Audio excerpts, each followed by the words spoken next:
Welcome to the beginning of a twisted love story. In What If Bella Loved Him Wrong? We explore what happens when love isn't pure but complicated, messy, and maybe even dangerous. Let's step into the first chapter of a love that shouldn't feel this strong. EPOV. Fuck, I love this car. Brand new Mustang GT. Black exterior. Black leather interior. Dark tinted windows. Custom wheels and rims. 5-liter, V8 engine. 6-speed manual transmission. I've never really been a car freak until I got this car 3 weeks ago. At this moment, I don't love anything in the world as much as I love this car except maybe sex. I have the windows down today, enjoying the warmth and the summer sun, blaring classic Foo Fighters from my stereo. I love the rumble of the engine as I downshift to pull into the parking lot of the bar, my bar, the Full Moon. Formerly the Full Moon Saloon. It's a ridiculous name for a bar and a little too cat in the hat for me. But I didn't pick it. When I took it over from the previous owner, it was already named and already successful, so I bought the rights to the name in order to have a smoother transition. I did change the name to the Full Moon Tavern, but everyone just calls it the Full Moon anyway. Of course, my father had a fucking conniption fit when he found out I wanted to use my business degree, and part of my trust fund, to run a bar and grill. To say that he flipped the fuck out is an understatement. Luckily, my sister arrived home from Europe about that same time, and he was more disappointed in her behavior than in mine. She bore the majority of Dad's wrath for the next few months as he and my mom pushed and prodded her to get her life back on track. By the time he was ready to come after me again full force, the bar was already running in the black, so there wasn't much ammo left for attack. My dad and I still aren't really close, but he did get off my ass and he even comes in for a drink once in a while now. As I roll into the parking lot, I'm surprised to see an old red truck parked at the side of the building next door. I haven't had to share this lot for almost a year, have gotten used to not having a neighbor in the little one-story brick building next door. The last lady who rented it had a new age store, selling incense and crystals and shit, but she went out of business before the holidays last year. She was nice, though a little odd, but nice. And really fucking funny after a couple glasses of wine. Still, we are in the Seattle inner burbs. I think her business would have done better downtown where more of the artsy types and neo-hippies hang out. I pull into my side of the parking lot and park right next to my side door, looking in my rearview mirror at what's going on behind me. There's a woman lugging boxes out of the bed of the red truck and into the building's propped open side door.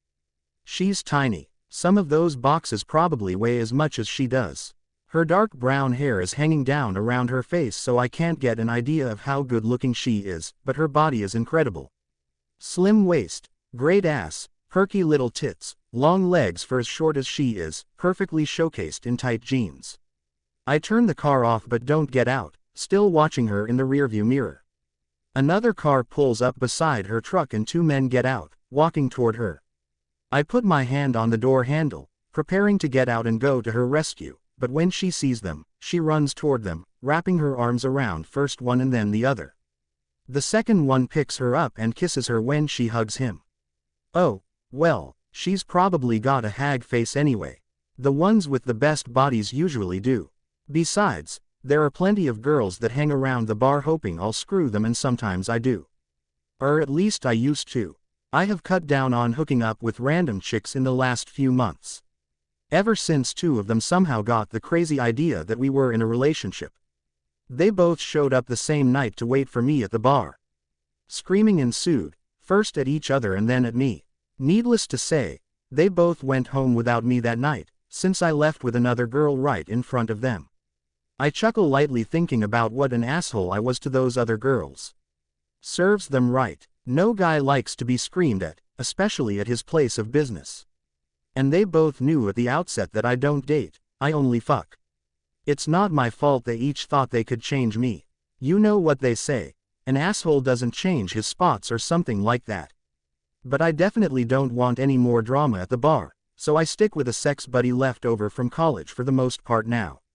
After checking my hair in the rearview mirror, I roll the windows up and get out of my car. I lock the car with the remote, then walk to the side door of the bar without looking back at the hot body next door. Inside the bar, I check stock and wait for the daily deliveries. I usually come in alone early on Fridays, giving everyone else a chance to recover since Thursday is normally such a late night. I didn't stay until close last night, but judging by the receipts Emmett left in my office safe, they were busy all night. I pull together all the July receipts and grab my laptop, then head back out front. As I'm sitting at the bar working on financials for the accountant, I hear someone come in through the side door. I look up from my laptop to check the reflection in the back bar mirror. It's Arrow. Goddamn dickhead. I knew I should have locked that door behind myself. Not open yet, Arrow, I say, briefly looking over my shoulder at him. It's only a little after 9. I'm not here for a drink. Just came by to check on the new tenant next door and thought I'd pick up your rent check while I was here instead of coming back later. Can't believe it's August 1st already. Don't know where the summer went, he says. I get up and go behind the bar to get the envelope for him. I think he knows I don't much care for him, so the first of the month is about the only time he comes around. I refuse to pay him even one day early. I hand the envelope across the bar to him and lean back against the back bar, arms folded across my chest. Who is the new renter next door? I thought you'd never get anyone in there after Renata shut down her holistic voodoo store last year, I say. Just a little neighborly curiosity, nothing more. Her name's Bella Swan. She works for me at the law office 4 days a week. She's opening a dance studio. Hot piece of ass, that one.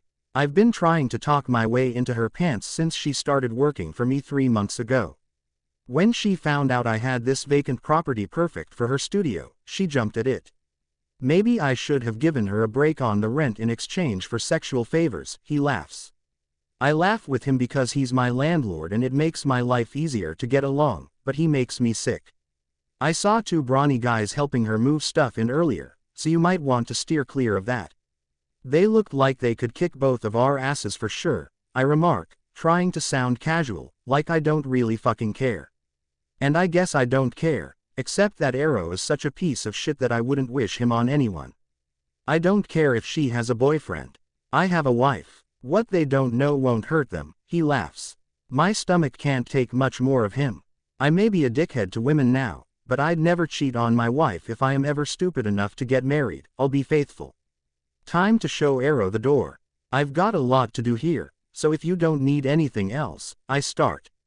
Don't let the door hit my ass on the way out. He chuckles. You're still a prick, Cullen. You're still an asshole, Volturi, I answer, not looking up as he exits. Several times over the next few days, I catch glimpses of her, Bella. Saturday. She wears a baseball hat, shading her face so I still don't get a good look at her face. She must have been painting that day. She had on short jean shorts and a paint-splattered t-shirt that was tied on the side, exposing some skin between it and the shorts. Yeah, my dick noticed the creamy skin revealed in between. She's pretty fucking pale for summertime, even in Seattle. She must never go out in the sun. She disappears into her building, and I don't see her again that day. I normally don't come in on Sunday at all. We're not open on Sunday except during football season. But I have some stuff to do, and if I happen to get a look at her amazing ass again in some short shorts, all the better. When I finally see her out my office window carrying a mop and broom inside her place, I'm disappointed that she's wearing longer shorts this time.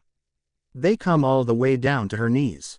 But she has on one of those tank tops with the really skinny straps and her tits look fantastic, even from this far away. I bet she isn't even wearing a bra. Her body looks better to my dick every day, but her face remains mostly a mystery as she has the hat on again. Monday she's a no-show. Oh, wait, Arrow said she works for him at his law office, so she's probably there during the day. Why am I so obsessed with seeing what this girl looks like? It's sure to be a disappointment. But I still fucking find excuses to go outside that evening and see if she ever shows up. After 4 smoke breaks and 2 times pretending to go look for something in my car, I decide she's probably not coming today. I'm not sure why I feel such a letdown at the thought of going a day without seeing her. I'm pleasantly surprised when I go out to smoke at 9, the red truck is there. I lean back against the brick wall of my 2-story building and light a cigarette, propping one foot against the wall behind me. As I'm smoking, a light turns on in the room that faces where I'm standing, the only room I can see into from my side of the parking lot. The blinds are open so I see her walk into the room. She turns a sound system on, and I vaguely hear the beat of music. She adjusts the placement of the speakers and then stands by herself in the middle of the room. I still can't really fucking see her face from this far away, but her hair is up in a ponytail tonight. As I watch, she starts to dance, turning in circles like a ballerina or some shit. Well, fuck, she's opening a dance studio, so I guess she is a ballerina or some shit.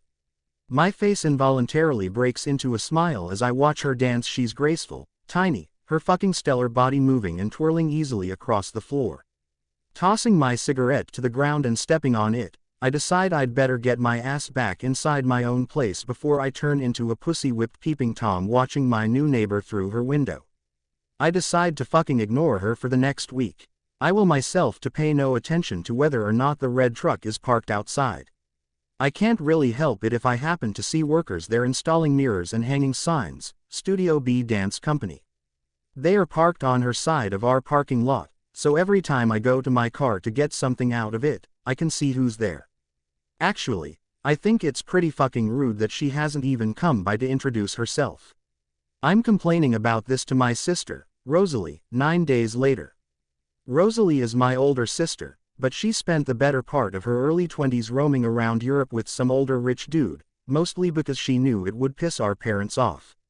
So, she's still in college and working for her baby brother part-time since our parents have greatly reduced her cash flow. That is, they changed the terms of her trust fund so only her tuition and room and board are paid for. She has to earn all her spending money. Ouch. That was a blow to Princess Rosalie. I met her, Rose says nonchalantly from her seat on a barstool in front of me. She shrugs as she continues. She seemed nice enough, kind of shy. That's probably why she hasn't come by. When did you meet her? I asked, filling the garnish station, trying to sound nonchalant myself. I am fucking nonchalant. Just because my dick likes it when we get a look at her body doesn't mean that I have some fundamental need to meet her or something. I don't know, she says, tilting her head to the side slightly, studying me. Couple of days ago, we were in the parking lot at the same time, so I walked over and introduced myself.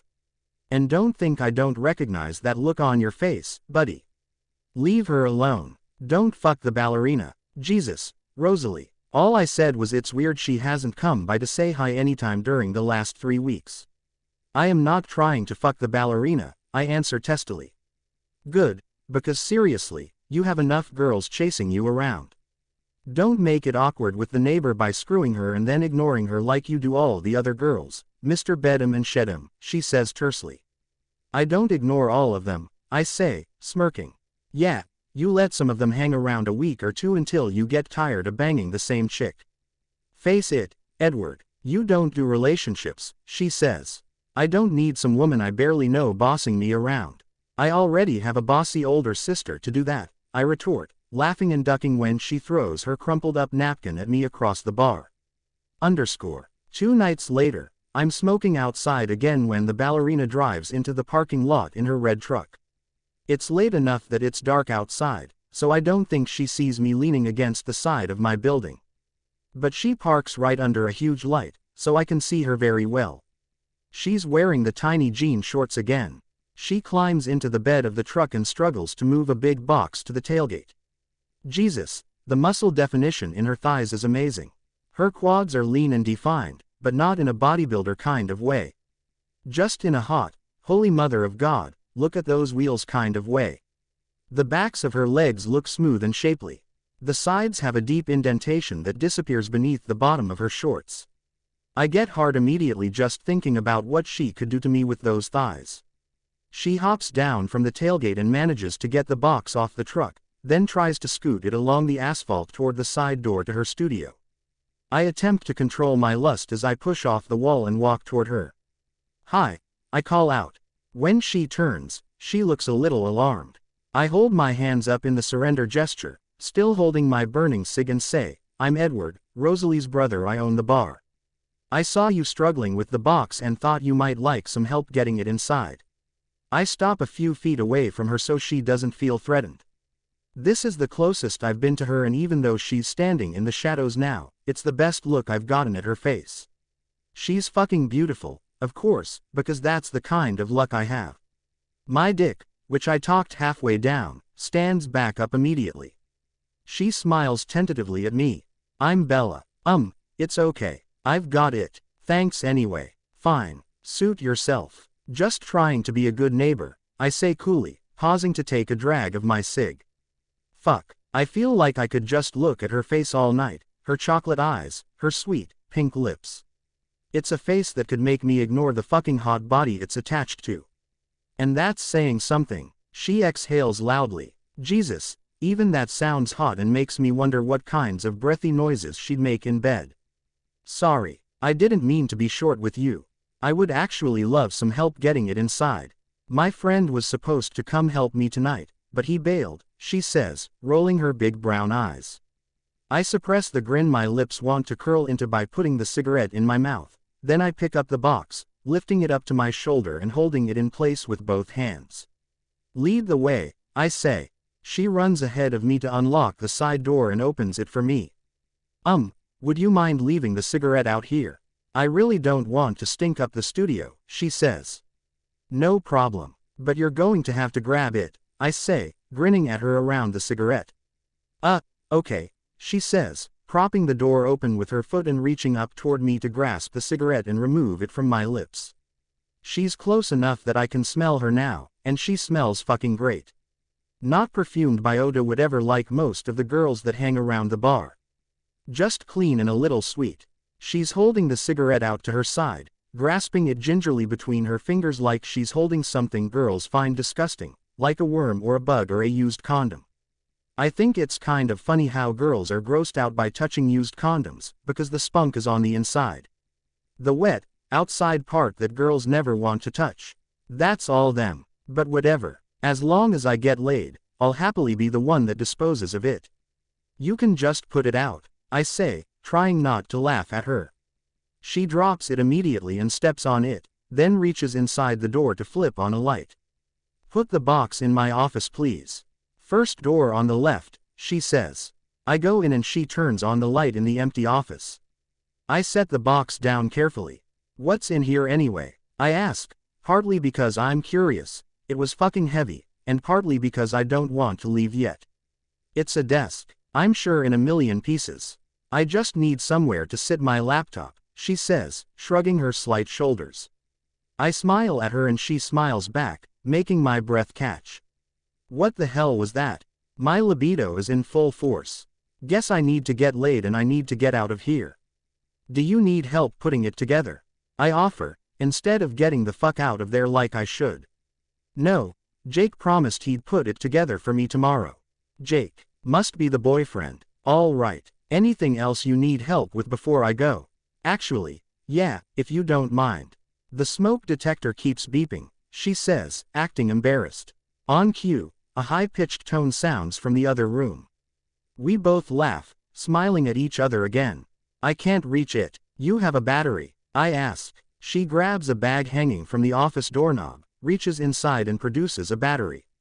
I hold out my hand and she drops the battery into my palm. Lead the way. I stand back and hold my arm out, motioning for her to leave the office first, eager to get a look at her legs in action in the bright light of the hallway.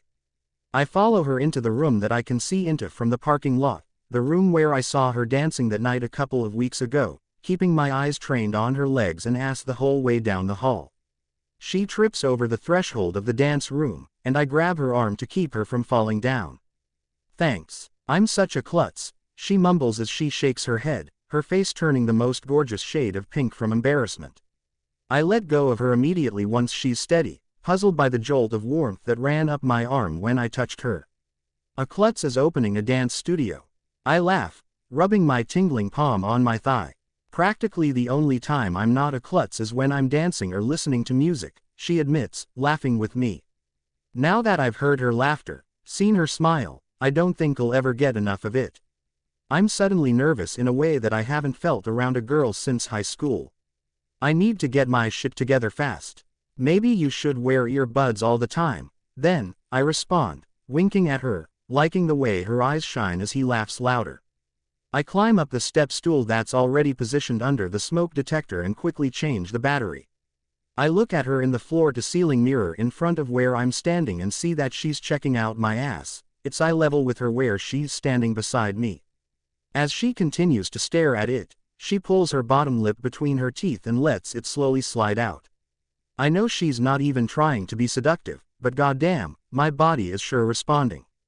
As I step down, I watch in the mirror as she slides her eyes up my body before she smiles at me again. Seriously, thanks a lot.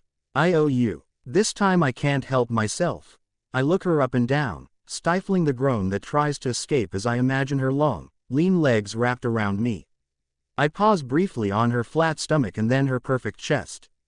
I lick my lips without thinking, but regret it instantly when I finally get my eyes back up to her face. She's pursing her lips, glaring at me with one eyebrow cocked. Jesus, I thought she was beautiful before, but she's absolutely stunning when she's pissed. Her chocolate brown eyes have gone black, and I swear she could shoot fire out of them if she wanted to. I smirk at her because I really am an ass and because I don't want her to know how affected I am by her presence. Well, I'll see you around then. You just holler if you ever need anything, I say suggestively. I'm good, thanks, she says, looking at me like she was looking at the cigarette earlier, curling her upper lip a little in disgust. Oh, honey, I can just imagine how good you are. I walk past her to the hallway, brushing my shoulder against hers as I turn sideways to get past her. Nice to meet you, Bella, I say, going out the door. I hear her turn the deadbolt as soon as the door shuts behind me, and I laugh out loud. Then I reach up to touch my shoulder where it brushed against her. My skin feels electrified again where we touched, and it shot another jolt of desire straight to my cock. Goddamn, I say to myself, pulling out another cigarette. Where's my fuck buddy when I need her? I grab my cell phone and dial Kate. I happen to be out smoking again when she leaves the studio. I just wanted a cigarette. It's not because I've been staring out my office window for 45 minutes and saw her turning out the studio lights and loading stuff in her truck. Fuck, who am I kidding? Since she's been around, I've gone from smoking 1 or 2 cigarettes a night to more than half a pack. I know it's because I'm constantly outside trying to get a look at her or see what she's doing. Well, I guess I can stop that now that I've thoroughly repulsed her. I'm leaning against the brick wall again, just watching her, when I hear the door beside me creak open. I glance over to see who's coming out, inwardly groaning when I realize who it is. I should have known. Fucking Tanya. She's bartended and waited tables for me for over a year and spent most of that time trying to get in my pants. I've told her 100 times that I don't fuck my employees. That is one line I refuse to cross. Way too messy. Doesn't stop her from trying, though. Hey, Edward, can I bum a cig? She asks, sidling up beside me. She glances quickly over at the ballerina, probably trying to see what I'm looking at, then she turns back toward me and smiles innocently. I hold the pack out to her and light her cigarette for her when she asks. I can see Bella out of the corner of my eye. I'm not sure if it's my imagination or not, but I think she's looking over here. Thanks, Tanya says, and raises up on her tiptoes to kiss me. Before I can push her away, she's got her tongue in my mouth and her free hand roaming my chest and moving down toward my dick. I pull my mouth away and she moves her mouth to my neck, undeterred. She's rubbing my dick through the front of my jeans now. I turn my head toward the dance studio and my eyes meet Bella's. Her eyes are wide in surprise, her mouth gaping open. She turns away immediately and climbs in her truck, starting it quickly and tearing out of the parking lot. Well, not tearing. Her truck is really fucking old. But she's clearly intent on making a getaway. Fuck, I say, leaning my head back against the brick wall and closing my eyes. I know, baby, it would be so good between us, Tanya whispers hoarsely to me, still kissing and stroking. It does feel good, but not good enough to risk the consequences. Besides, I know at least some of the places Tanya's been, and I don't want to go there. Get off, Tanya, I need to get back inside. And for the last fucking time, I don't screw employees, I see that her. I grip her shoulders roughly and set her away from me, then stalk to the door. I wrench it open angrily, banging it loudly against the wall. God fucking damn it, I'm sure I've scared the ballerina off for good now. I go home with Kate both Friday and Saturday nights after closing. She's my favorite fuck buddy, Not just because the sex is outstanding. I'm a guy, so any sex is outstanding. But also because she never asks to come to my place and she doesn't complain when I leave right after sex. She knows that I don't spend the night, and the last time I took a girl home with me was during my sophomore year in college, 6 years ago. Whenever Kate isn't dating someone, she's always up for a late-night screw, and I don't even have to buy her dinner, although I let her drink for free at the full moon. I go cold turkey off the ballerina stalking after the Tanya incident. I see Bella's truck at the studio a couple of times during the next week, but I go back to my old smoking schedule and she's never outside or in the room I can see into from my office or my smoking spot. It's for the best. I've been irrationally obsessed with her for the last few weeks. She looks so sweet and innocent, like the stereotypical girl next door. That must be what it is. A classic case of bad boy attracted to good girl. My life is definitely better this week without the complication of spying on her. I got my mojo back in order, thanks to Kate, and am no longer distracted by the sexy new neighbor. Looks like I'm over that pesky lust crush. By the end of the week, I'm feeling pretty smug about how I've successfully cured myself of whatever the fuck was going on with me for the last few weeks. Late the following Friday morning, I sit at the bar waiting for the beer delivery and sorting through bills to go to the accountant. I twist all the way around when the front door to the bar opens. It's the ballerina. She stops inside the door, blinking, letting her eyes adjust to the bar's dim lighting after being outside. Oh, fuck, she's beautiful. I stand up from the bar stool so fast my papers scatter, some of them floating to the floor on the other side of the bar. Hey, Bella, I say, hoping I don't sound too anxious. Hi, is Emmett here? She asks. Emmett, my bartender, I ask. Then I feel like a dumbass. What a stupid question. Yeah, I guess. I'm here, Emmett booms, coming out of the back room, followed by Rosalie. Gross. I can guess what they've been doing back there. They've been dating since last New Year's but they still can't keep their hands off each other. Hello, tiny dancer. What can I do for you? Hold up. Emmett has a fucking nickname for my ballerina. Hold up again. My ballerina. Shit, why did I automatically think that? Staggered, I sit back down on the bar stool. What the hell is wrong with me? I'm not sure, but I have no time to deal with that. I need to pay attention right the fuck now to what Emmett has going on with the ballerina. She beams at him. Nothing. I came to thank you for helping me move into my studio the other night.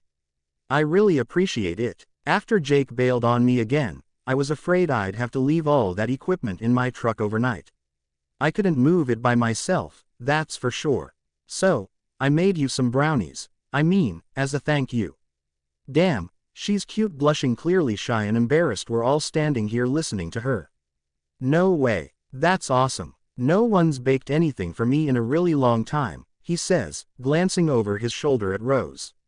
I make you other things, baby, Rose says, coming up behind him to look in the bag Bella handed Emmett. Jesus, those smell great. You want a drink or something, Bella? No, thanks. It's a little early in the day for me, Bella answers, her cheeks flushing an even deeper red. Rose laughs. We have soda, too, hun. Why don't you sit for a while? We should get to know our neighbors. Right, Edward. She looks over at me, smirking. I glare at her and get up to walk around the bar. I pick up the papers that fell and mumble and answer without looking at either of them. Diet Coke, Bella asks as she sits down 2 stools away from where I was sitting. You heard the lady. Rose barks, sitting down beside Bella. Edward, you're already back there, Emmett says to me. Jesus, why'd I pay you 2 again? I grumble, but I fix the soda for Bella. Lemon, yes, please. Almost no one serves it like that. I mean, that's the way I like it, she answers, half smiling at me. I set the drink down in front of her and smile back.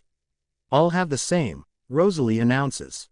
Get it yourself, bitch, I growl. Bella gasps. Rosalie laughs. It's okay, Bella. That's how Edward shows affection for his favorite sister, she says, reaching over to pat Bella's arm. Only sister, I amend, setting Rose's drink down in front of her with a smirk. So, I must be your favorite, she winks at me.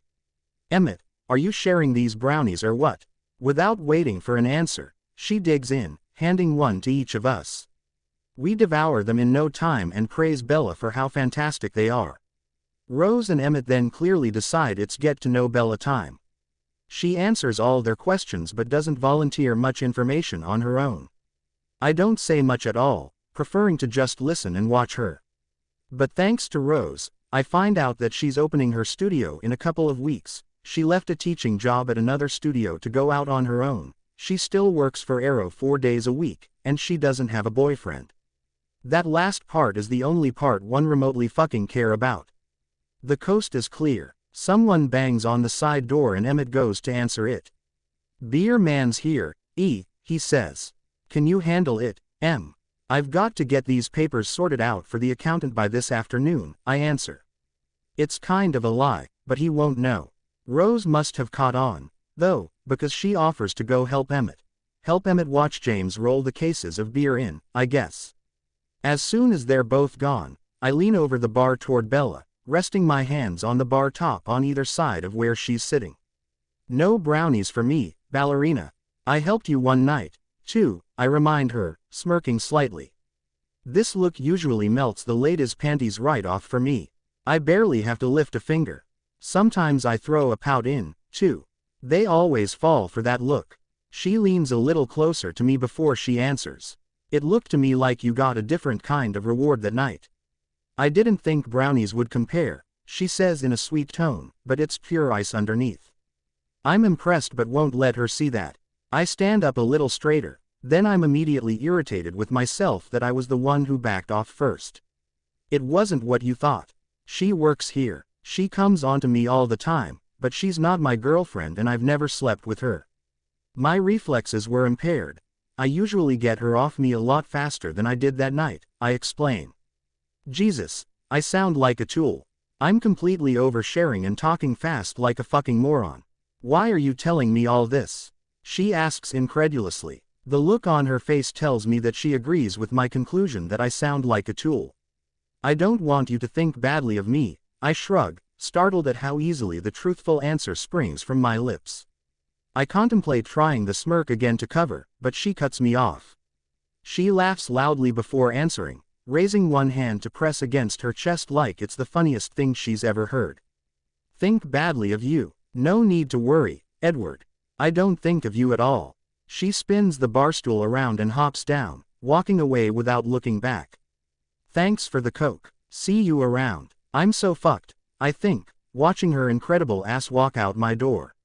An hour later, I head to my car to go run a few errands. I'm surprised to see the beer truck still blocking my car in. James was done unloading at least 15 minutes ago. Then I see him standing beside the red truck, chatting up the ballerina. She looks relaxed, laughing easily at something he said. Fury overtakes me. I'm not usually a jealous person, but seeing the ballerina standing there with James, who I know is a serial dickhead, makes my blood boil. I take a couple of deep breaths, make sure that I can talk like a normal person and not a crazy psycho one, and walk casually over to them. I stuff my hands into my front pockets so Bella and James can't see they are fisted, white-knuckled. "Hey, James, I need to get out, amigo," I call when I get close enough. "Sorry, Edward, I'm ready to go," he says to me. Then he turns back to her. "Maybe I'll see you again next week. I'm always here around this same time, every Friday." She smiles up at him.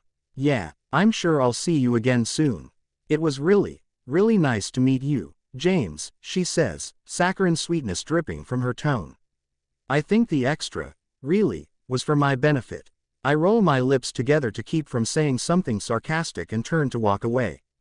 James rushes to catch up with me. "How well do you know Bella?" he asks, falling into step beside me. "Not really at all," I say. "Why?" "Well, she was in your place when I first came in, so I thought maybe you too," he replies, not needing to finish the sentence for me to understand what he's implying. "Nope, I think she has a boyfriend," I lie. "There's a fucking huge Native American guy that's always hanging around." That part's true, but thanks to Rose and all her questions, I know now that he's Jake, her childhood friend, and he and his brother have been helping her move into the studio. Oh, well, maybe I can find out next week. Christ, have you noticed the tits and ass on her? Jesus, look who I'm asking. Of course you have. You're the #1 Lothario around these parts, he says, laughing. Don't be an asshole, James. You've screwed almost all my waitresses. Don't start on my neighbors, too, I say, fighting to sound calm instead of pissed. Plus, she's getting friendly with Rose. You really don't want to bring the wrath of Rosalie down on yourself. Trust, I'm not scared of your big sister, he asserts arrogantly. Then you're an asshole and an idiot, I say. There's the second brutally honest statement I've made today. My sister is fierce. Get on her good side, she'll do anything for you. Get on her bad side, she'll do anything to take you down. Laughing like he thinks I'm joking, James gets in his truck without saying another word to me, but waves as he pulls out of the parking lot. When I back out, I can't help glancing over toward the red truck. I almost back into Rose's car when I see Bella standing inside the open driver's side door and leaning all the way across to get something on the passenger side. Fuck, my imagination did not need the visual of her bent over the front seat, ass up, in her tiny shorts. I'm having enough trouble keeping her off my mind. I drive uncomfortably to Jenks' office and drop off the paperwork he asked for, then go home for a while to shower, whack off, and get ready for the Friday night crowd. Later that night, I come out of the back room of the bar and stop dead in my tracks when I see Bella sitting in a booth with James. What the fuck? She's smiling at him as he hands her a beer. I swallow audibly as I see her take the long neck and tip it back, drinking a third of the bottle before setting it back down. She blushes and giggles at whatever James says to her while wiping her mouth with the back of her hand. I know I'm scowling as I walk behind the bar. I didn't know anyone else noticed until Rose comes up beside me. Dude, we discussed. Leave the ballerina alone. What? I didn't fucking do anything. I say quietly through clenched teeth. You're shooting daggers at James, bro. That's because he's an asshole. He's just trying to fuck her. He's screwed every woman who works for me except you, I say, adding the last part when Rose glares at me with a cocked fist. She will definitely clock me if I piss her off. She's done it before. Well, if you went after her, you'd just be trying to fuck her, too, she states, then looks at me expectantly. I turn away without answering. Hold on just a minute here, Edward Cullen. Are you hot for the ballerina in more than an I'd really like to get in her pants way? She asks. I immediately turn back around to see her waiting impatiently for an answer, arms crossed, head tilted, foot tapping. She learned that from our mom. I shrug, my standard non-answer. She seems like a nice girl and she shouldn't get screwed over by James or anyone else, I say. I lump myself into the anyone else category. Dude, you're fucked. She hates your guts. Might as well forget about Tiny Dancer, Emmett says, joining in from behind me. Why is everyone so involved in this? I didn't even know Emmett was listening. She said she hates me. I asked, turning to look at him. Not in so many words. The word she used was slutward. What? I asked, confused. I went over to say hi to her when James was ordering at the bar and she asked where slutward was. You know, Edward minus the ed plus the slut. Did you tell her you sleep around or something? He asks, grinning, barely holding back his laughter. No. Why? What did she tell you? I ask. Maybe she was lying earlier, maybe she does think of me apparently not good things, though. When I was helping her the other night, she told me that she saw you kissing Tanya after you were over at her studio one night. She thought you were flirting with her at her place and was pretty surprised when she saw you kissing someone else right after. I told Tiny that you've never been interested in Tanya, but I don't think she believed me. I also told her you don't date. If I was a chick, I'd roll my eyes. Thanks for all the help, Em. I look over at her.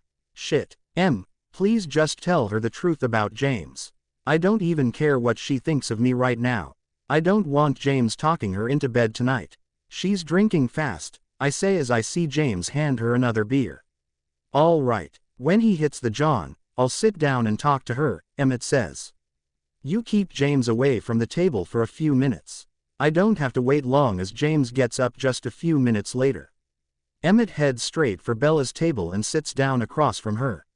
I watch for James, but I don't even have to try to get his attention on his way back. He heads straight for me after leaving the restroom. Hey, man, I got put on a new route today.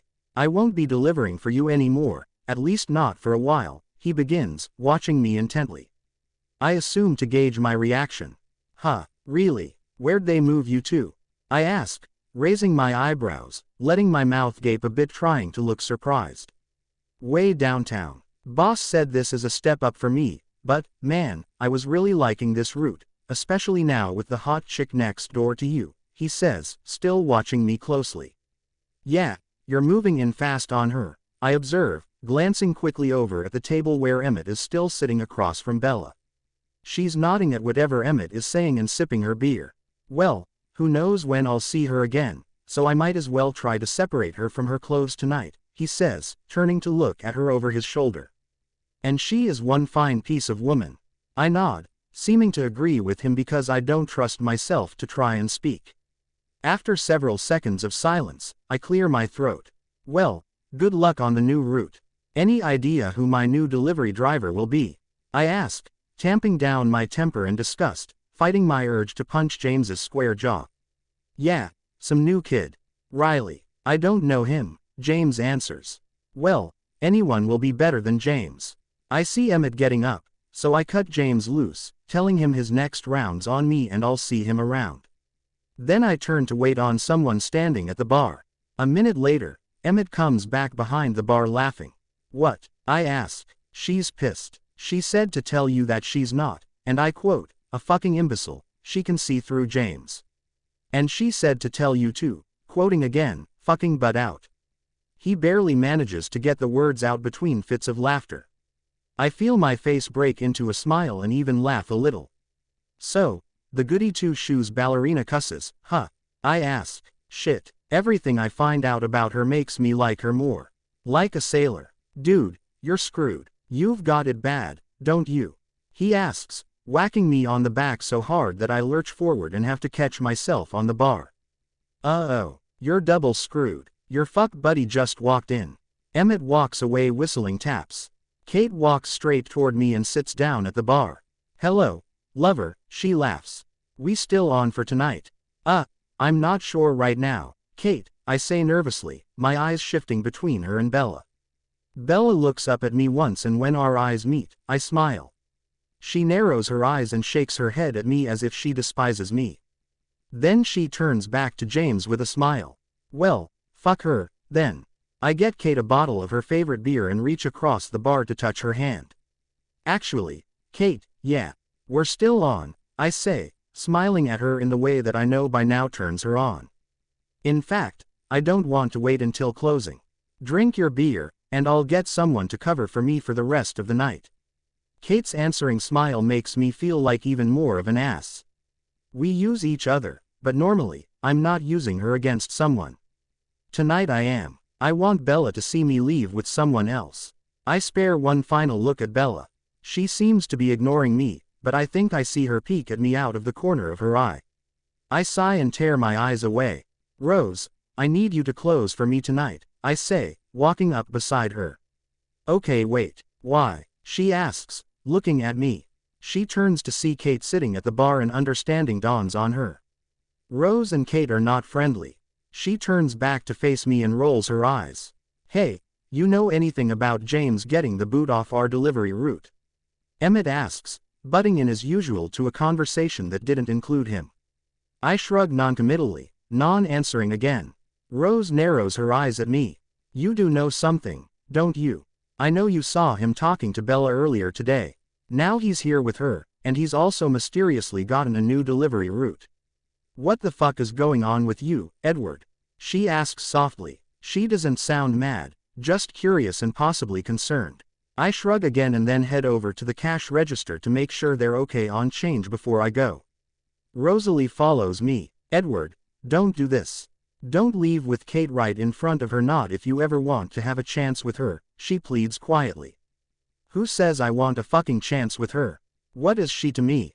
I say, irritated, as I slam the cash register drawer. But my stomach is in knots.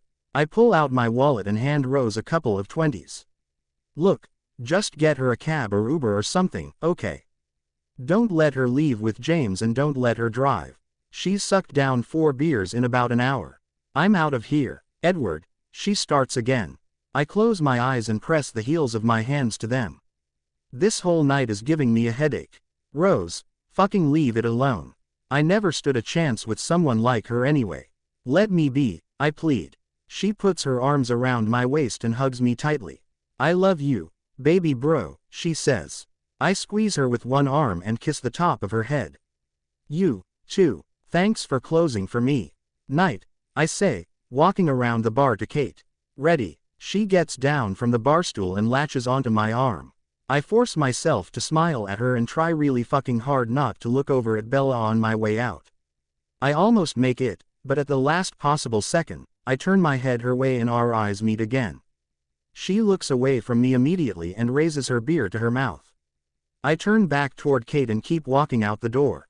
BPOV. I slam what's left of my beer, feeling the cold liquid hit my stomach and slosh around heavily. I've had a pit in my stomach for the last few minutes, ever since Edward left the bar with a tall, beautiful woman attached to his arm.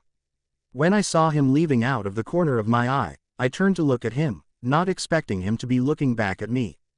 He was. When our eyes met, I looked for arrogance and triumph in his striking green eyes, but that's not what I saw. He looked hurt, sad, angry. Immediately, I averted my eyes as I felt those same emotions begin swirling in me, making me feel like crying and throwing up. Since I first laid eyes on the beautiful one over 3 weeks ago, his face has haunted my nights and most of my days, too. He's amazingly good looking, almost too good to be true, with a body to match. Too bad he knows it. Twice before tonight he has smirked at me like he thought that's all it would take for me to fall down on my knees and beg for some Edward lovin'. Honestly, it might have worked the first time if I hadn't seen him making out with someone else an hour after he was flirting with me at my studio. That night, he was so nice to me at first, helping me with the desk and the smoke detector, joking around with me. Then he ruined it by blatantly ogling my body before he left, making me feel self-conscious and objectified. After he left, though, I realized how hypocritical I was acting. I was doing the same thing to him a few minutes earlier. I was just sneakier about my leering. I decided to get over myself, go over to the bar and have a beer, intending to flirt a little with him. I was excited as I walked out of the studio, but there he was, leaning against his building with that waitress draped all over him. I was so embarrassed that he saw me gawking while she groped him that I avoided him for the entire week that followed. Until today, inexplicably, I couldn't stand not seeing him anymore. After what I witnessed last week, I'm not sure why. Maybe I'm a glutton for punishment and would prefer to see him even knowing I can never have him rather than not see him at all. It's irrational for me to feel this strongly after only one short conversation with him, and a conversation that ended badly at that. I can't figure out what's going on with me. I'm normally a rational and responsible person, which is dull beyond words.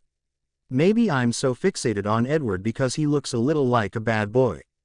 It's probably a classic case of a boring, shy girl being fascinated with the handsome, rebellious boy next door.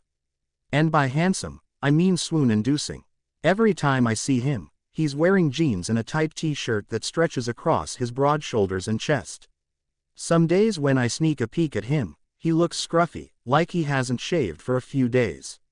His dark bronze hair always sticks up on the top of his head, a style he must like. I've seen him checking and adjusting it in his rearview mirror several times, watching as he pulls at it until it looks as casually indifferent as he intends. One day I watched him mess with it for almost 5 minutes before he got out of the car to strut inside his bar. But I digress. Today, I really did need to thank Emmett for helping me, but I looked out the window to make sure Edward's car was there before I walked over to the bar. He and Emmett and Rosalie were fun to talk to, but then Emmett and Rosalie abandoned me and left me alone with Edward. I was more than a little miffed when Edward had the nerve to smirk at me again and ask why I didn't bring him some freaking brownies. He fast-talked me with a big explanation about the waitress and said he didn't want me to think badly of him. I was proud of myself for responding to that comment like I did, though. I totally threw it in his face and walked out swinging my hips a little more than usual because I knew he'd be watching. And I do have a pretty good butt from all my hours of bar work every week. I wasn't planning to come back to the bar tonight. I knew I was pushing my luck when I agreed to it. But when James came by the studio around 8 o'clock and asked me to have a drink, I formed a childish plan in my head to show the cocky jackass bar owner that I'm not home knitting in my robe while surrounded by 27 cats. And I'm definitely not sitting around mooning over the hot guy next door. I never thought far enough ahead to guess what Edward's reaction to this seemingly brilliant plan would be, but I didn't expect the outcome I got. I was a little disappointed when James and I first came in because I didn't see Edward, but Emmett came to say hi and assured me that Edward was here somewhere. When I finally spotted him, he was behind the bar talking to Emmett and Rosalie and looking pissed off about something. Then I got pissed at Edward after he had the nerve to send Emmett over here to the table to warn me about James like I'm a goddamn 14-year-old girl who doesn't realize that all guys just want to get into my pants. If he's going to be condescending and overprotective, he could at least come tell me himself.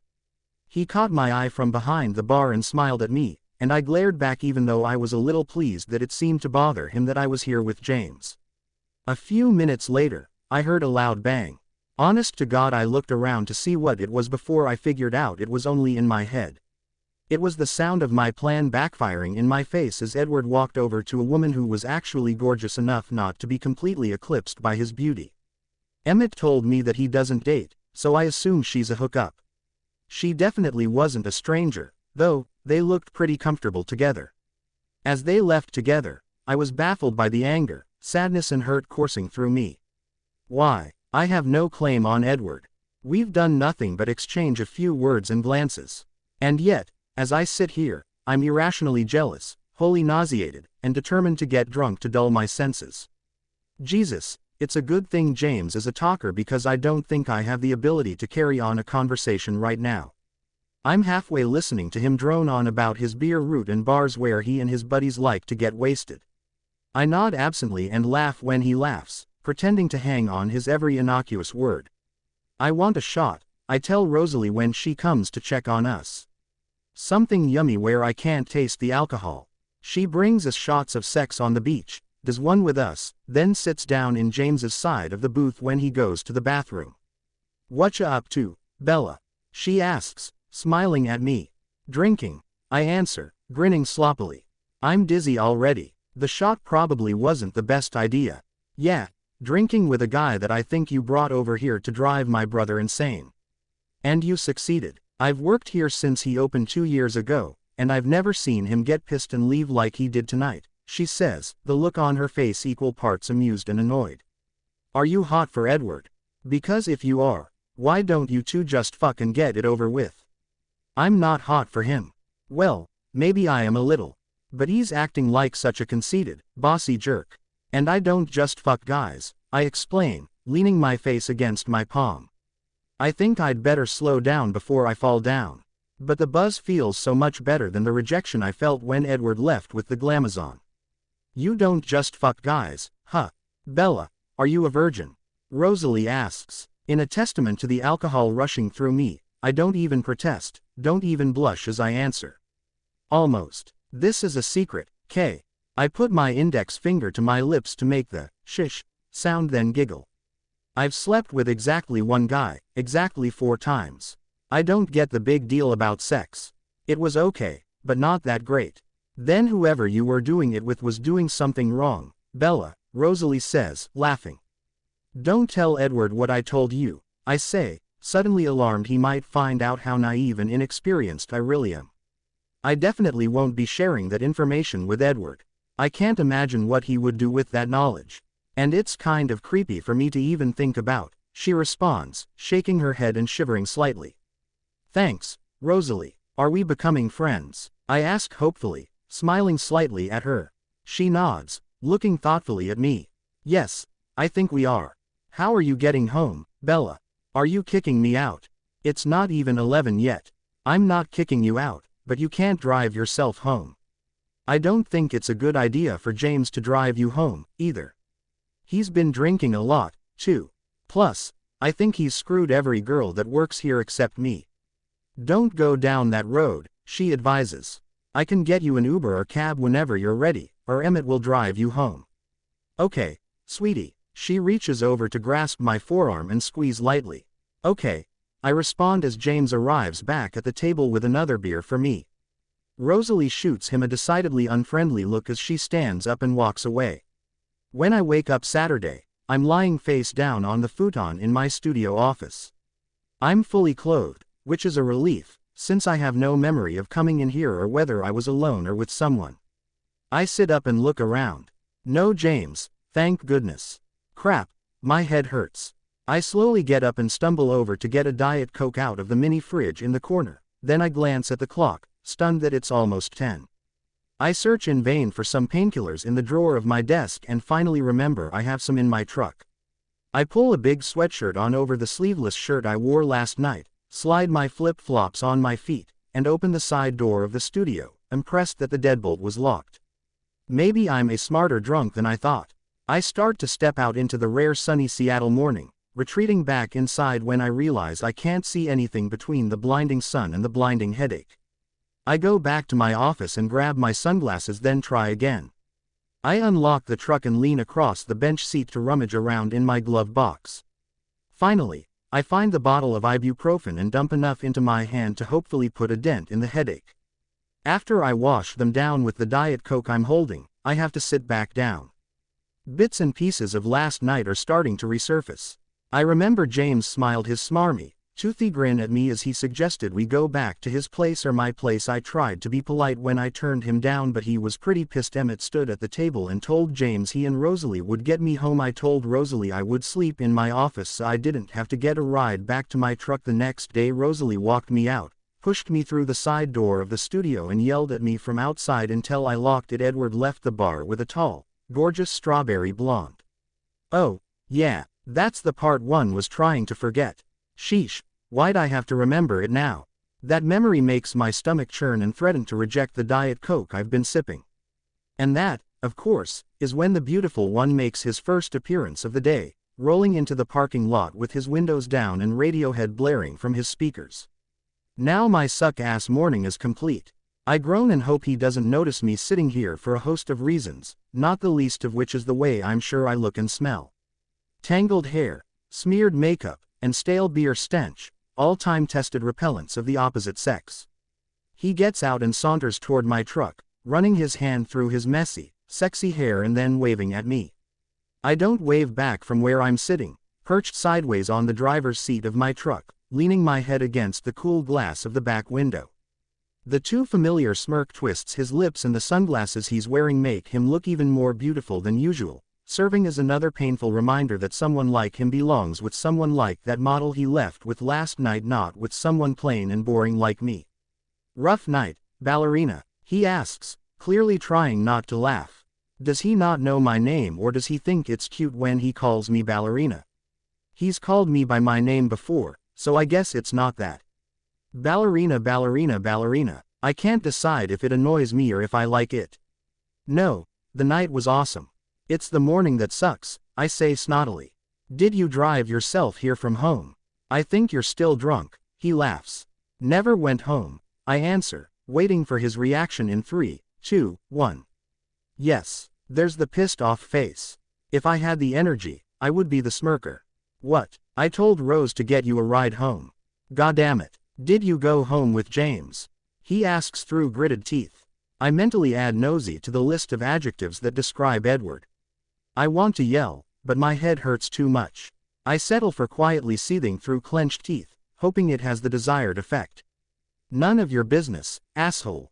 Who the hell do you think you are? I get out of the truck, slam the door, then cringe when the reverberation causes a fresh wave of head pain, and stalk back into my studio, not realizing he's following until I'm face down on the futon again, looking at his giant feet beside me. What now? I groan, tossing my sunglasses to the floor before turning my head to face away from him. Do you want me to get you anything, Bella? I could bring you something to eat, he says softly, trying to be nicer now, I guess. At least he used my name this time. Oh God, no, I moan. The thought of food makes my already queasy stomach start somersaulting in double time. No food. What I really want, Edward, is for you to leave me alone. You and I don't get along. Let's just be the kind of neighbors who politely smile and wave but never talk, okay? It will be easier for both of us. He doesn't answer for so long that I'm startled when he finally speaks. Okay, see you around, ballerina, he says softly. I sigh after I hear the side door close gently. Crap, I think I do like it when he calls me ballerina. The next week is so hectic that I barely have time to think about Edward. Okay, that's a lie. I think about him a lot, alternately hot for him and annoyed with him. I don't see him, though. In fact, I don't see anyone from the bar at all. They're probably all pissed at me. But I have no time to wallow. My best friend Alice and her husband Jasper are back from their month-long honeymoon spent in Italy and Texas. She demands my undivided attention every night during the week to give me details of their time away while Jasper is busy catching up at work. I begged until Alice agreed to teach some jazz classes at my studio, even though she has a regular full-time job as an interior designer. So, in exchange for my listening ears, she helps me finish prepping the studio for the open house on Sunday afternoon. We wash windows, scrub floors, print out class schedules and registration forms. I love her for so many reasons, not the least of which is how much she entertains me. All week, she talks and then talks some more. She talks about Venice. She talks about Rome. She talks about Florence. She extols the pleasures of married life, even though she spent 10 days of her honeymoon in Texas with her in-laws at her mother-in-law's insistence.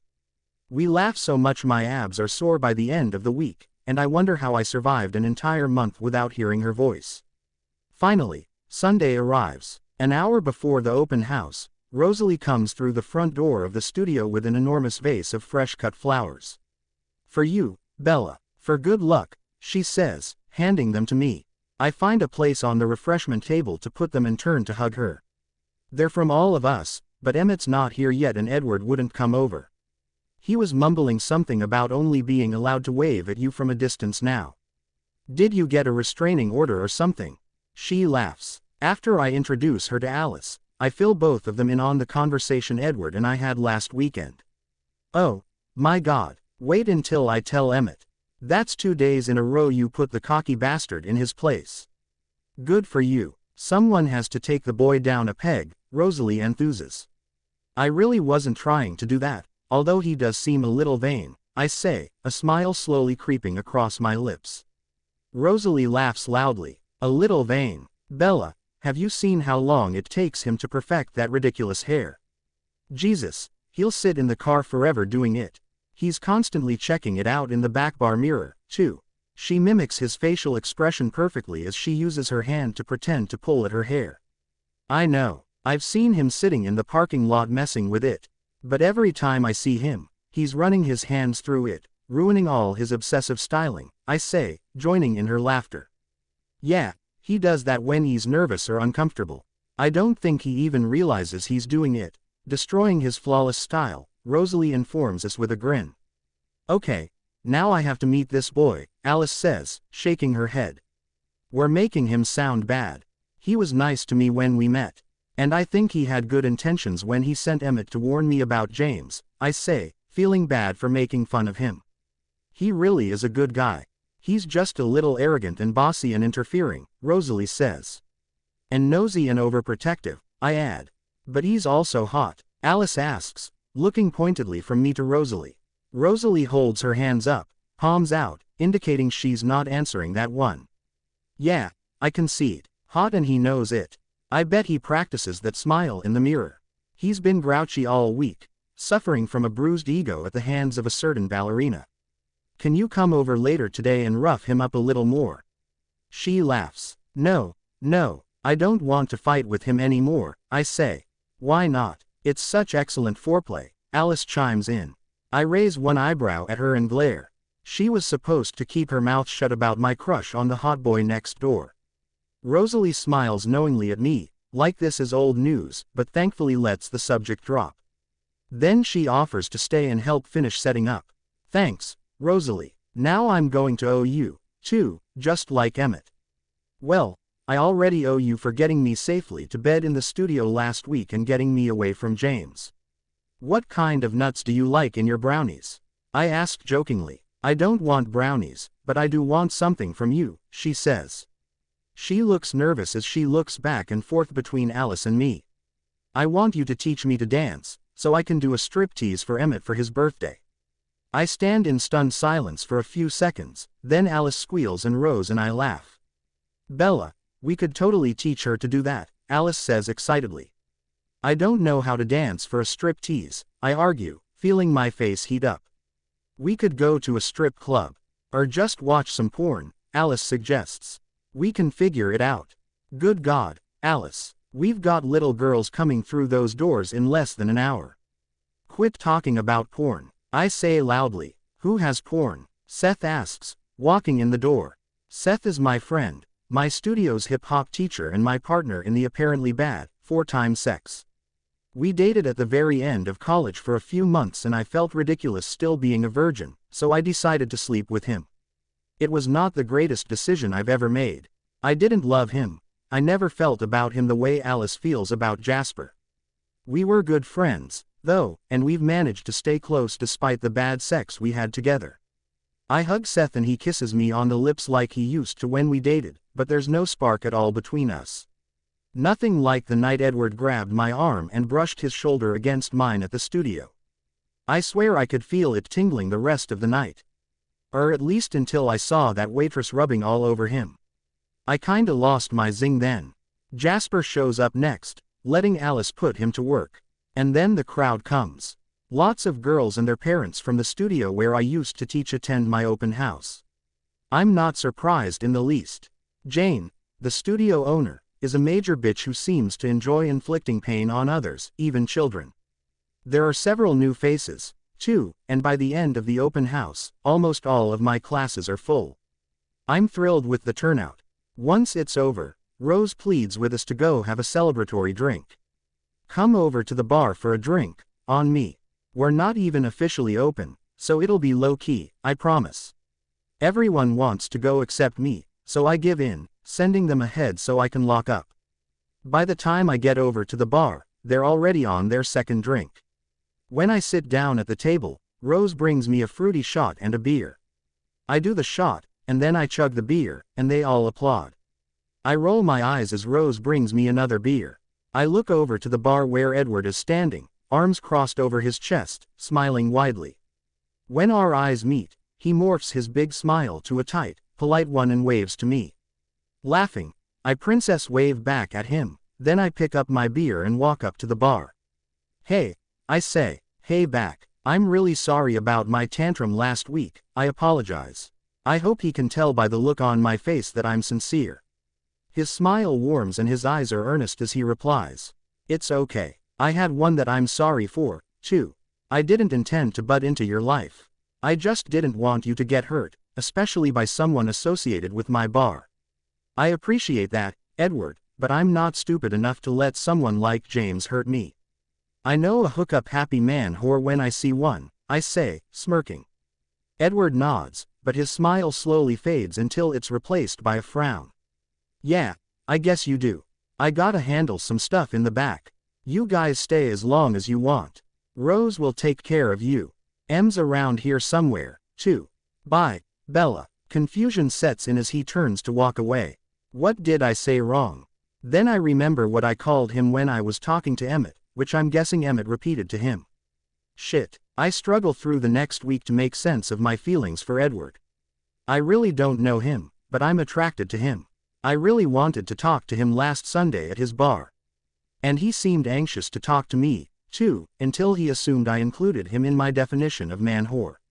I wasn't even thinking about him when I said it, although from what I've heard from Emmett, the moniker is appropriate. Still, I never would have said it to his face, and the more I think about his behavior last Sunday in the bar, the more I think I must have really hurt his feelings. I see him across the parking lot a couple of times during the week, but even though I smile and wave, he barely acknowledges me, only nodding in my direction. No smile, no smirk.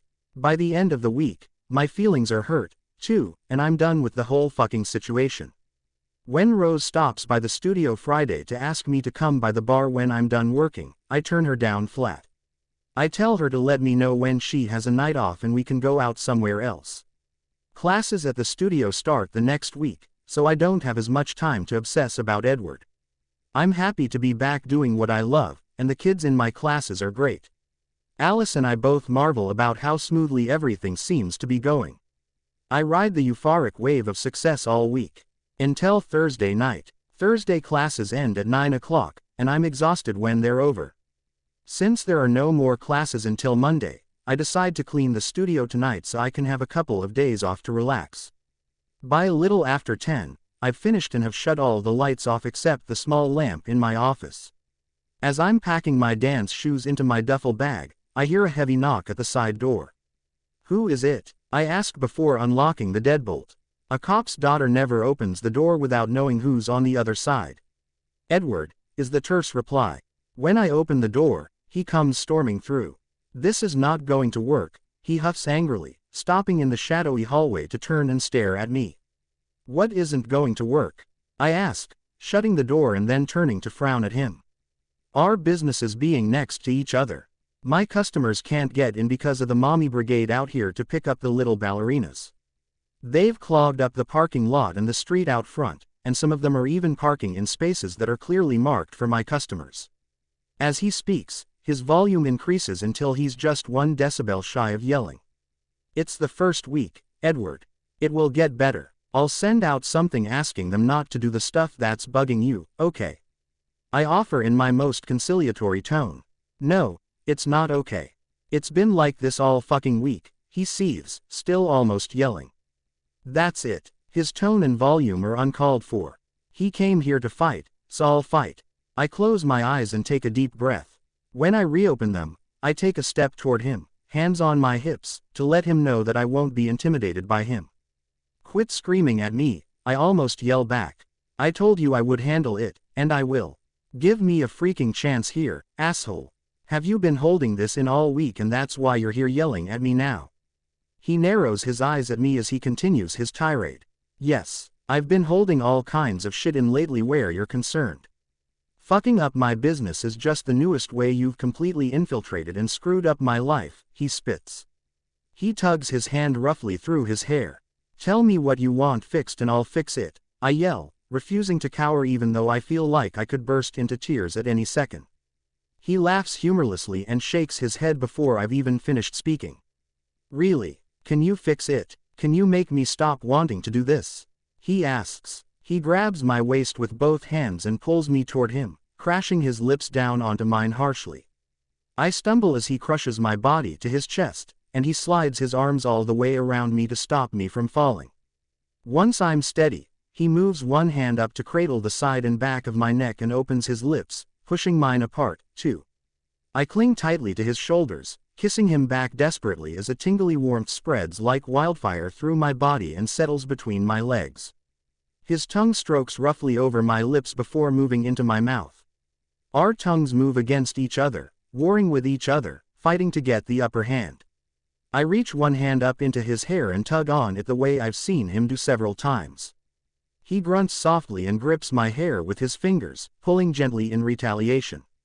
No one's ever kissed me this passionately before, and at this moment, I don't even care if it's only because he's pissed at me. Without warning, the underlying tone of the kiss changes when he gently grabs and holds my bottom lip with his teeth, gliding his tongue over it slowly before letting go and moving his tongue back into my mouth. The kiss turns softer, our lips moving together, asking instead of demanding, giving instead of taking. It seems to go on forever, even though I know it couldn't have been more than a couple of minutes since he came in the door. He groans and abruptly pulls away. He lets go of me and steps away so unexpectedly that I stumble backwards and hit the wall of the hallway, staying propped against it because I don't think my legs will support me right now. We're both breathing hard as our eyes meet and hold for a few seconds before he lowers his eyes to the floor. Fuck, I'm sorry, Bella, I shouldn't have done that, he says quietly, rubbing a hand across his face. If we could just work something out with the parking lot for next week, that would be cool. Without waiting for me to answer, he turns and goes back out the side door, shutting it gently behind him. I let my legs collapse, sliding my back down the wall until I'm seated on the floor. Stunned, I raise my fingers to my lips, tracing them to make sure they're still attached to my face. They are. They're still burning from Edward's kiss, though. I've never been one for talking out loud to myself, but I can't stop the words that spill out now. Fac is right. BPOV. After the kiss, I successfully avoid Edward for the rest of the weekend, staying away from the studio completely on Friday and Saturday like the coward I am. I read I consider adopting 27 cats. On Saturday night Alice and I go to dinner while Jasper plays cards with his guy friends. We go to her favorite Italian place, Antonio's, where she tries to ply me with red wine to get me to talk about Edward. For as long as I've known Alice, she's had a freaky ability to predict the future. Maybe I should say she thinks she has a freaky ability to predict the future. She's wrong as often as she's right, to be honest.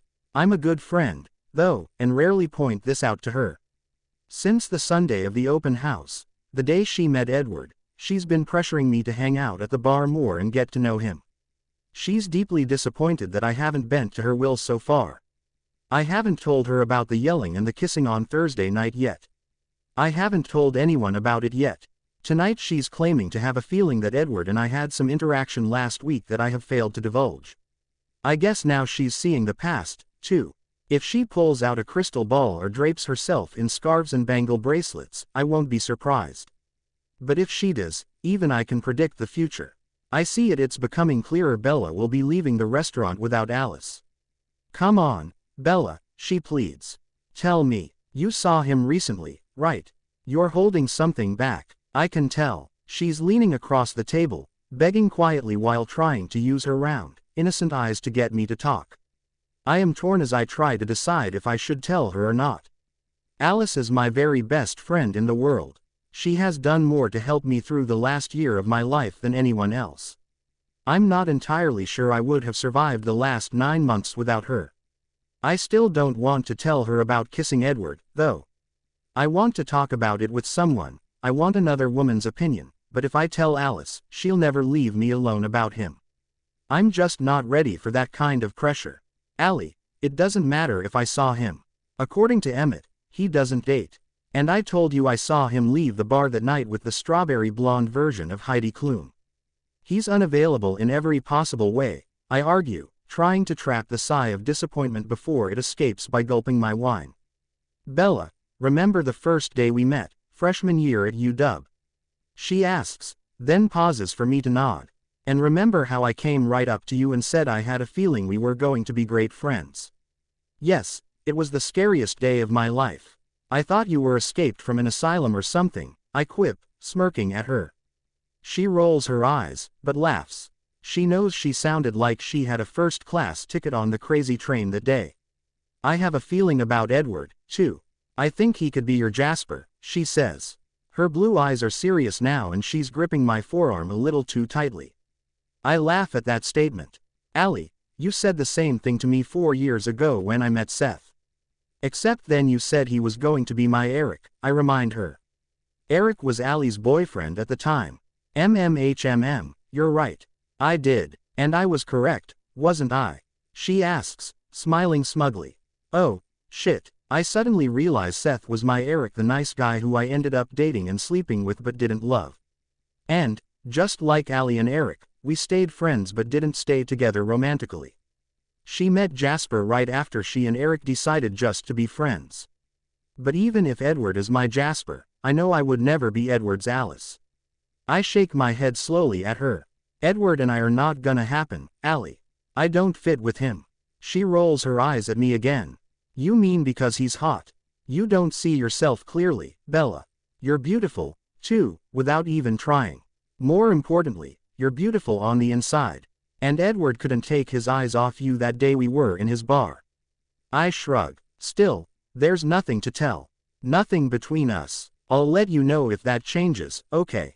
Now, can we please just order the damn creme brulee to share and talk about something else?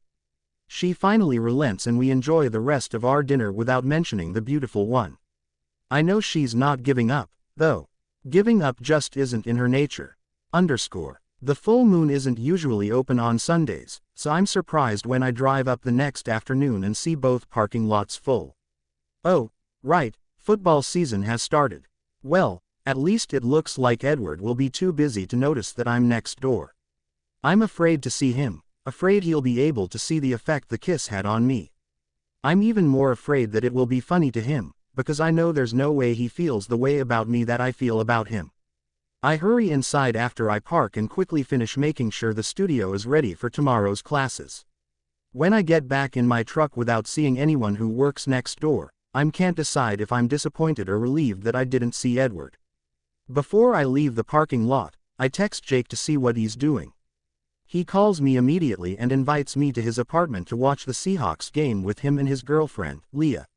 I agree since I don't have anything else to do and the thought of a quiet evening at home alone doesn't appeal to me the way it used to. When I get to Jake's, Leah immediately pulls me into the kitchen for girl talk, leaving Embry, Leah's brother, and Jake in the living room in front of the television. I don't know Leah that well, but the handful of times I've been around her, she's been nice. So, Bella, how are things at the studio? She begins once we're seated at the kitchen table, waggling her eyebrows at me. Oh, Jake's been running his mouth. He came to see me the day of my massive hangover and I ranted and raved about the beautiful one next door. Well, I didn't call him the beautiful one when I ranted to Jake. I think I called him the asshole next door. Fine, I answer cautiously. How are things with you? Fine. How's the barman next door? She asks, leaning forward on her elbows, her dark brown eyes shining with mischief. All right, I guess. I haven't seen him for a couple of days, I hedge, feeling my face heat from the bottom up. When Leah's lips twist into a knowing smile, I realize I'm about to get busted. I don't know you that well yet, Bella, but I know that when you start to blush, there's a story to be told. So tell me, she insists. I start to argue, but she cuts me off. I mean it, I want to know and I won't tell Jake. I won't tell anyone. Cross my heart. I debate internally for a moment about how much to tell, but as soon as I open my mouth, the last 2 weeks' worth of antics come spilling out. I can't seem to censor myself and Leah as a captive audience. When I get to the part where Edward yells at me, she frowns and narrows her eyes. When I tell her how he grabbed me and started kissing me, she shrieks excitedly and leaps out of her chair. Then she has to make up a story about a big spider to appease Jake and Embry when they ask what all the screaming is about. She tells them I killed it, which Jake should know is a lie since he knows I hate spiders, but he must be too into the game to catch it. So, how was the kiss? She whispers once she's seated again. She leans across the table to grasp one of my hands. Don't leave out any details, no matter how small. God, Leah, I don't think I can even describe it. I've never been kissed that way before. It was hot and angry and passionate at first. He was pissed off, I was pissed off. We kind of attacked each other's mouths, then I pulled his hair and he pulled mine back, I say. Geez, I can feel my heart rate accelerate now just talking about it. Whoa, time out, he pulled your hair, she asks, frowning again. Yeah, after I grabbed his hair and tugged first, I say. She makes me demonstrate how hard each of us pulled by yanking on her hair. Oh my God, that actually sounds kind of sexy, she says, sounding surprised. It was totally sexy. He kind of grunted when I did it to him and his hand was already in my hair, so he just gripped it a little tighter as payback, I say. We both sigh, then laugh as we agree that we sound like teenagers. Okay, what happened next? She asks, leaning in again. We slowed down. We weren't angry anymore. I mean it was so intense consuming. Perfect, I stammer, apparently incapable of forming a coherent sentence about the kiss. She laughs and reaches over to squeeze my hand. I shrug and exhale loudly before I finish. Then he groaned and pulled away like I had the plague or something. He apologized and left, just left me standing there against the wall. How were your knees? She asks. At my look of confusion, she clarifies. Were you able to stand on your legs afterward? No, they were completely useless. I ended up sitting on the floor for 10 minutes after he left, I say, giggling softly at the memory. Oh, bells, I knew it when Jake told me how flustered you were about this guy.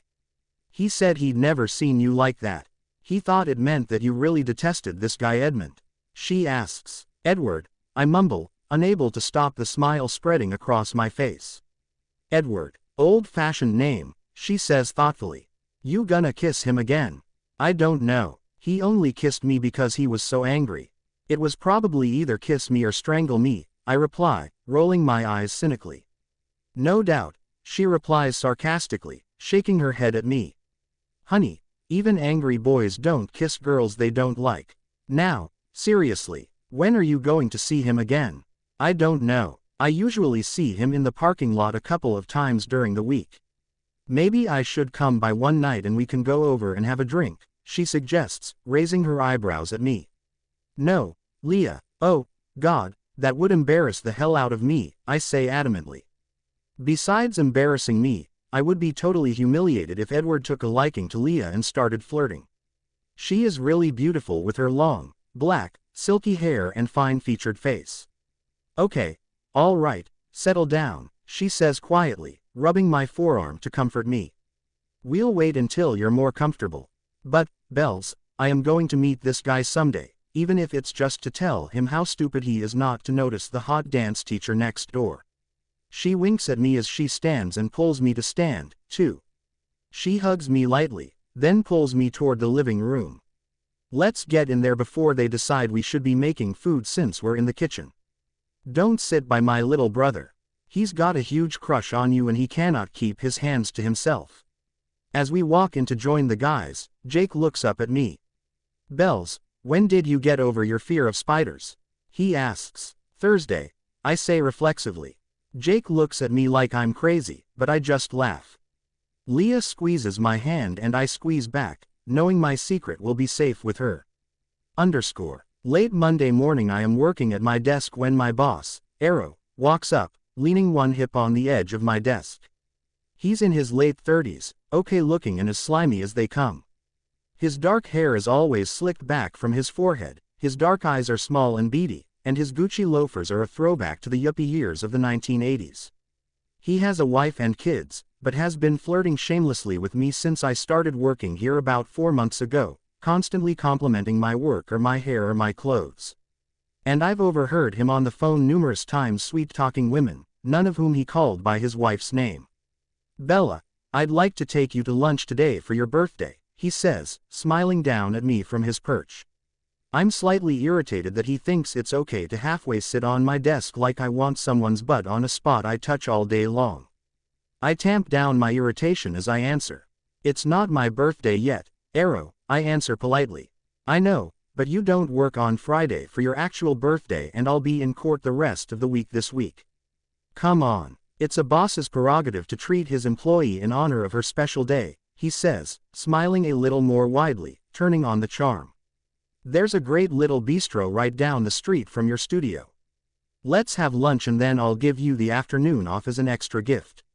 Maybe you can show me around your studio.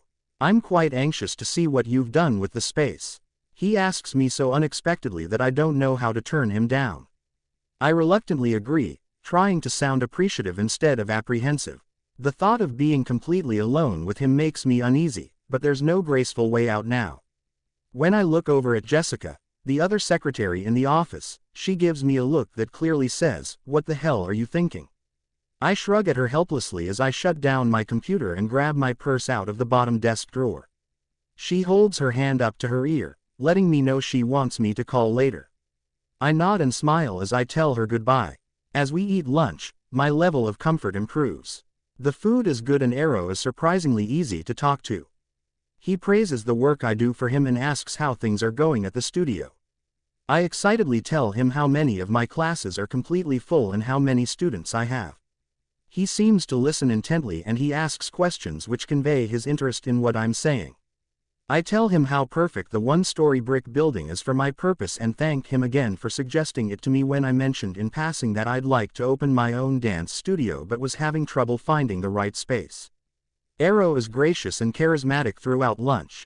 I remind myself that he went to school to learn how to persuade others to do what he wants, and vow not to let my guard down around him just yet. After we eat, Arrow walks me to my truck, asking again if he can come see the studio. I agree. He is the landlord, after all. I'm not sure how to tell him he can't come inside the building he owns. He opens the door of my truck for me and puts his hand under my elbow as I'm getting in, I assume trying to be gentlemanly. I cringe as I see Edward drive by while Arrow's hand is still on my arm. Edward's head whips around toward me as he passes, so I know he sees us. My antique red truck is not exactly inconspicuous. Neither is his loud, shiny Batmobile. I sigh as I drive to the studio, Arrow following closely behind me. What a perfect way to see Edward for the first time since the kiss. I know Arrow is his landlord, too, but don't know if they like each other. Regardless, Edward probably knows Arrow is married, and it suddenly occurs to me that the intimate lunch at the romantic little bistro could easily be misconstrued by Edward. I can't worry about that right now, though. I'm nervous about being alone with Arrow in my building and need to focus so I can give him a quick tour and then get rid of him. Arrow pulls into the lot and parks beside me. As we walk toward the side door of the building, I glance over at Edward's side of the parking lot, noting that Edward's car and 2 others are there. Once inside my building, I take Arrow into the windowless studio first to get it over with, then quickly move on. When we're in the studio with the front and side windows, I busy myself opening the blinds while he looks around. He stops in the middle of the room and makes eye contact with me in the mirror as I stand awkwardly off to his side. "Dance for me," he says, his raspy voice echoing in the empty room. Instead of sounding sexy, it sounds disgusting. I feel a prickle on the back of my neck. When I was a teenager, my dad told me repeatedly to trust my instincts in situations where I felt uncomfortable. Every instinct I have is screaming at me to get the hell out of here right now. I wring my clasped hands together, as the feeling of discomfort starts to spread through me. I have butterflies in my stomach and shift from foot to foot restlessly. No, I don't really dance outside of class anymore, I say in the most authoritative voice I can muster. It's not very authoritative sounding, even to me. He throws his head back and laughs. "Bullshit. I was driving by one night after you first rented from me and I saw you dancing through the window. I've thought about it a lot. I'd like to see it up close." He steps closer to me, never breaking eye contact in the mirror.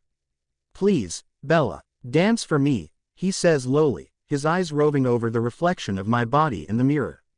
I wish I had worn pants today instead of this skirt and high heels. "Arrow, I'm serious. I don't perform anymore. I just teach now," I say firmly, creeped the hell out by the thought of him watching me dance through the window. Thankfully, my voice sounds more definitive this time. He holds his hands up. All right. Don't get mad." He wanders into my office and sits down on the futon. Interesting choice for office furniture. Planning a little recreational activity. He actually winks at me when he asks that. I've passed uncomfortable and moved on to downright fearful and also pissed off that he's putting me in this position. I would like to punch him, but I need my day job, at least until the studio really starts making money. I know that the anger is the emotion I need to hang on to now, just in case I have to fight him. I plaster a generic smile on my face before I answer. "No, just a leftover from college days. I don't really have room for it in my apartment and thought I'd keep it here." "Are you dating anyone, Bella?" he asks, patting the spot beside him on the futon for me to sit. I sit, but in the desk chair instead. "No time for dating. I'm not much of a dater anyway," I answer, twisting my hands together anxiously again. He leans forward and smiles alluringly at me. I have the feeling he's used to charming his way into whatever, or whoever, he wants. "Well, I'm sure you have certain physical needs. You're a beautiful woman, Bella. I think you know that I'm attracted to you. I can take care of you and your needs, think about it. We could have the perfect arrangement," he says. "Arrow, I like working for you at the law office, but I'm not interested in anything else," I say. I am sure he can hear the quaver in my voice. I stand up and move to lean against the wall by the office door, hoping he'll get the hint and leave. He stands and walks to where I am, putting his hands on the wall on either side of my head, caging me in. Too late. I realize I have broken my dad's #1 rule by panicking and letting him trap me in a spot I can't back out of. "Sorry, Dad. As I said, Bella, just think about it. You don't have to make any decisions today," he says softly, moving his hands to comb through my hair. He makes a weird, sound and smiles at me as he runs his fingers through my hair again. When he leans toward me, I stand perfectly still, holding my lips, knees and feet tightly together. Moving his hands to encircle my neck, he kisses my cheek and then my lips. I stay still, continuing to hold my lips together tightly, hoping he'll stop sooner if I don't respond in any way. I'm too frightened to think clearly, but I have a fleeting awareness of how different this kiss is than Edward's kiss last Thursday. My mind and body reject everything about this kiss, especially the man.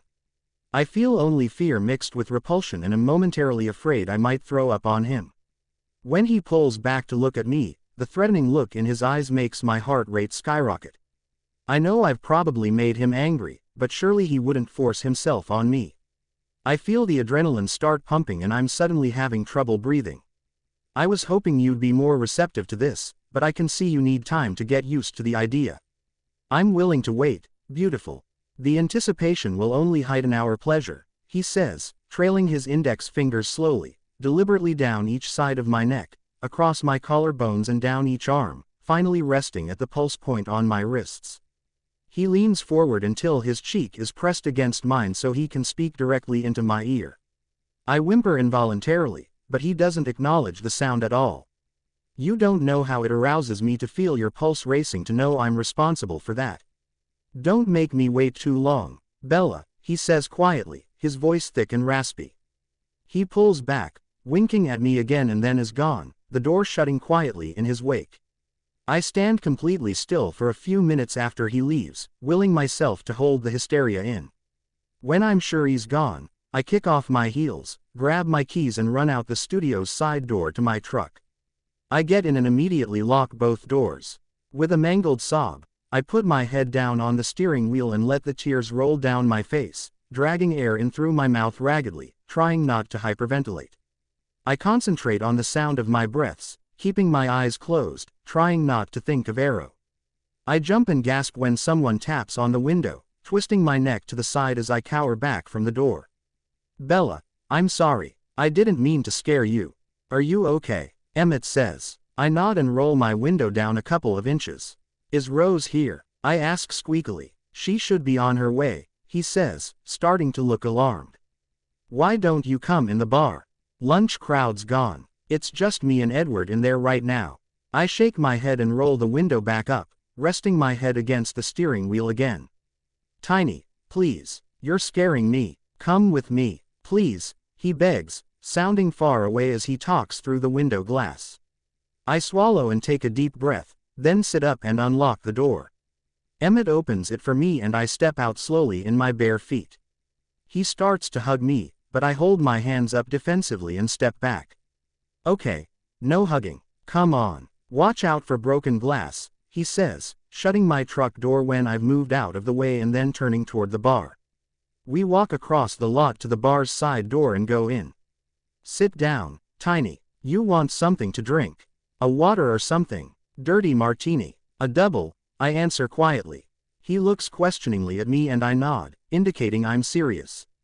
I sit on a stool at the crescent-shaped bar and wipe under my eyes, not surprised when my fingers come away coated with run-off mascara. He lays some napkins and a glass of water on the bar after he serves my drink and then uses the stereo remote to turn on the sound system, turning it to a classic rock station.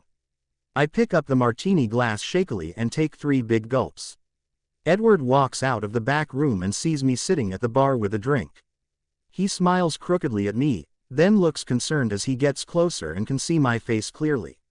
I know I'm a disheveled mess of tangled hair and puffy, red eyes above cheeks marred by now dried rivers of black mascara.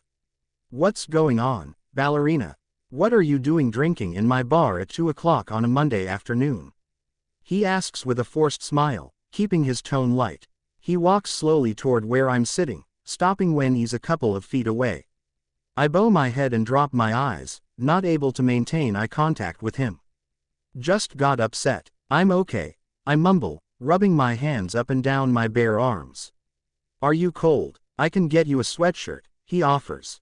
I nod, but leave my eyes downcast, reading the various words people have carved into the wooden bar top. There's one on the chair in my office, he says quietly, and Emmett jogs toward the back. Edward sits on the bar stool next to mine. Is it okay if I sit here? I nod again. You want to tell me what happened? I shake my head and close my eyes for a moment before finally raising my head and looking over at him. Edward's face is tense and his eyes are laced with worry as he searches my face and body. I assume he's looking for some outward sign of what's happened. I see his eyebrows quickly raise and lower when he notices my feet are bare. I swallow audibly and turn my head to face forward again. Emmett quickly walks back to us carrying Edward's hoodie.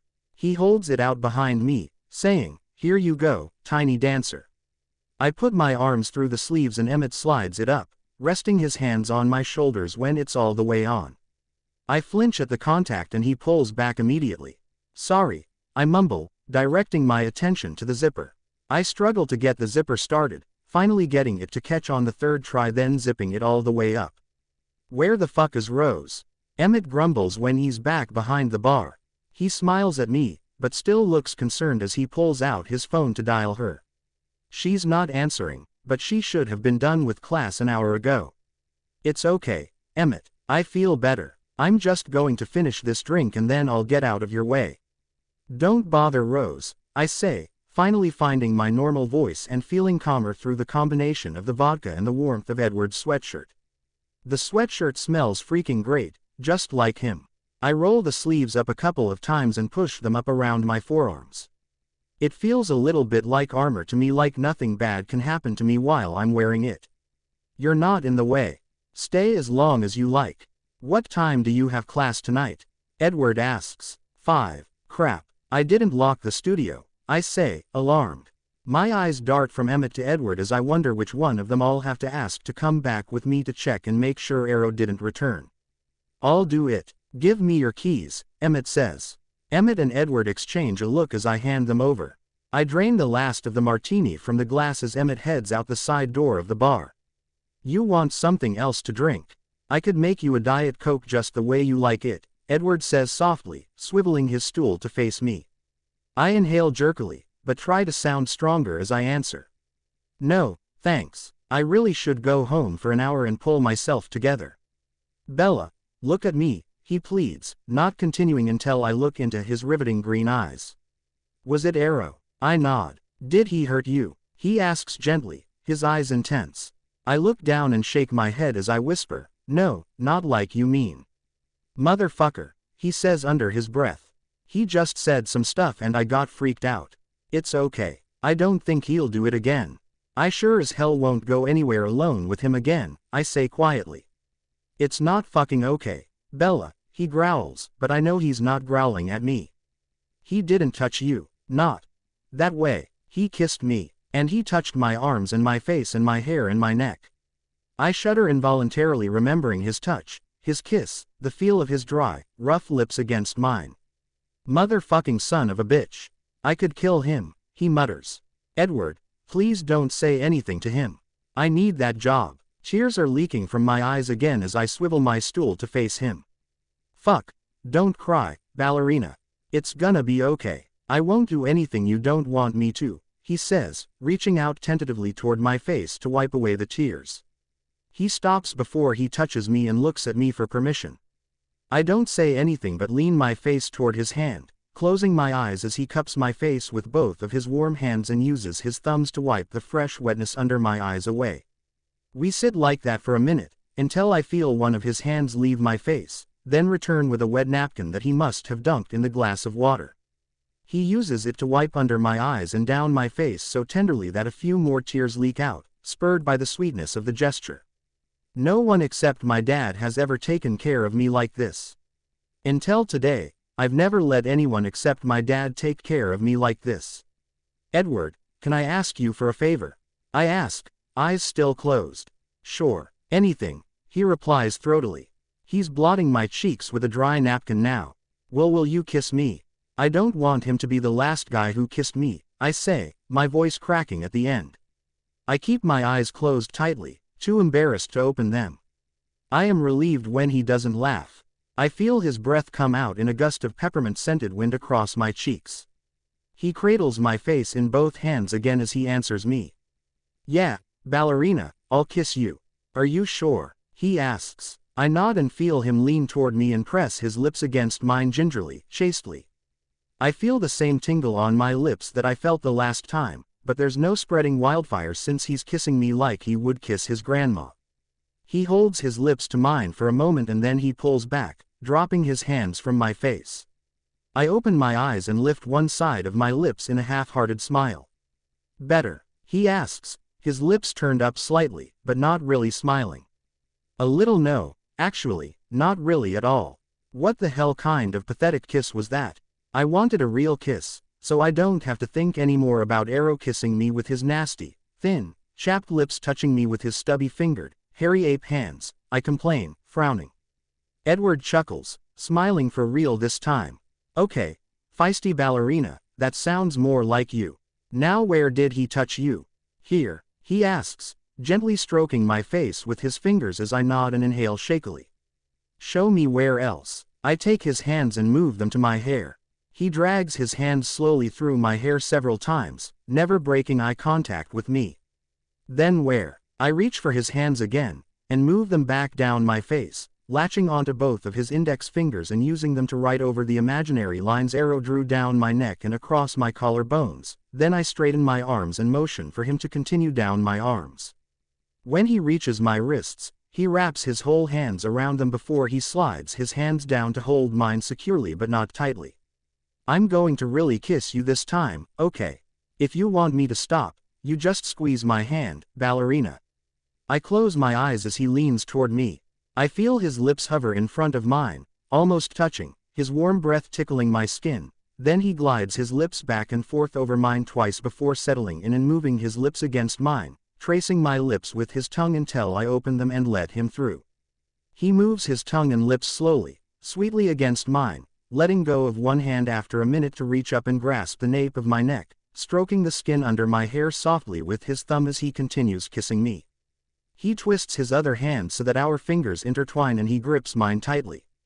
I revel in returning the kiss, letting the fire finally spreading through my body overtake the memory of the fear I felt during Arrow's kiss. I feel him scoot his body closer to mine and I reach up with my free hand to hang on to his neck, leaning toward him a little more. He pulls back for a second and my eyes pop open.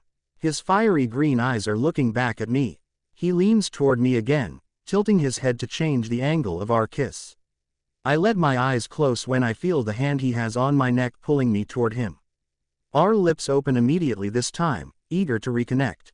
Unlike earlier with Arrow, my adrenaline rush and rapid heartbeat are now driven by desire. Remembering what Edward did to me a few nights ago, I use my lips to pull at his bottom lip gently, delighting in the low moan that escapes from his mouth into mine. I let go of his lip and move my hand to his jaw as I kiss him hungrily again, gratified when he responds by pressing his lips more forcefully against mine. Just when I feel like I will have to pull away to catch my breath, the side door of the bar opens. Edward, what the fuck are you doing? Emmett said you were in here comforting her, Rosalie yells from right inside the door. Edward and I pull apart slowly, breathing rapidly, looking in each other's eyes. I smile at him and he grins right back, squeezing my hand quickly before letting go. Hey, Rose, we were just talking, weren't we, ballerina? He calls, never moving his eyes from mine. I chuckle once and see Edward's eyes light up before I answer. Yeah, talking. Well, I need to get going. I have classes starting in a couple of hours, I say, standing up and starting to unzip the hoodie. Edward places his hand over mine, stilling my movement. Keep it for now, Edward says quietly to me. I'll get it later. Bella, I'm going to hang out with you at the studio until classes start tonight. I'm sure my boss won't mind. In fact, he's so understanding, he probably won't even dock me, Rose says from her position by the door, laughing. Usually when I pay you for not working you're at least here, Edward says, turning his head and smirking at her. Fine. Go with Bella. As Rose and I head out the side door, I turn back around to look at him. He's still sitting at the bar, watching us leave. Edward, thanks for the favor, I say, smiling at him. Sure, Bella, anytime, he says, smiling back. EPOV. As the door shuts behind Bella and Rose, I get up from the barstool and readjust myself. My dick has a mind of its own around the ballerina and reacts to her whether I want it or not. Goddamn, even I know that it's not appropriate for me to have a hard-on when Bella's just practically been assaulted by Arrow. Once I'm a little more comfortable, I move to the side windows to watch the girls walk across the parking lot to the studio. I exhale and try to let the anxiety go. My gut is twisted into knots again, like it is most of the time around Bella, but for a different reason today. I'm not sure why I feel so protective of this tiny person who I barely even know. I pacify myself with the knowledge that for right now she's fine. I know Rose will stay with her the rest of the afternoon and take care of her. When I first saw her sitting at the bar this afternoon, I was so fucking happy to see her here that it didn't register with me that something was wrong. Then I really looked at her. Her hair was messed up, there were black smudges under her eyes. Jesus, it scared the ever-loving shit out of me. And the blank, no, fucking vacant, look on her face almost stopped my heart. The way I feel about her confuses the hell out of me. She confuses the hell out of me. Every time I think I've figured her out, she surprises me again. I started off thinking she was just a shy little ballerina, but she's so much more. She was haughty and ballsy when I first met her, pissed off the night of the James incident and the night I yelled at her about the parking lot, passionate and responsive the first time I kissed her, then scared to death this afternoon. She's fucking tough, though, and she pulled herself together quickly once she was in here with Emmett and me. I hope it's because she knows she's safe with us. The fact that she was brave enough to ask for what she wanted, what she needed, makes me like her even more.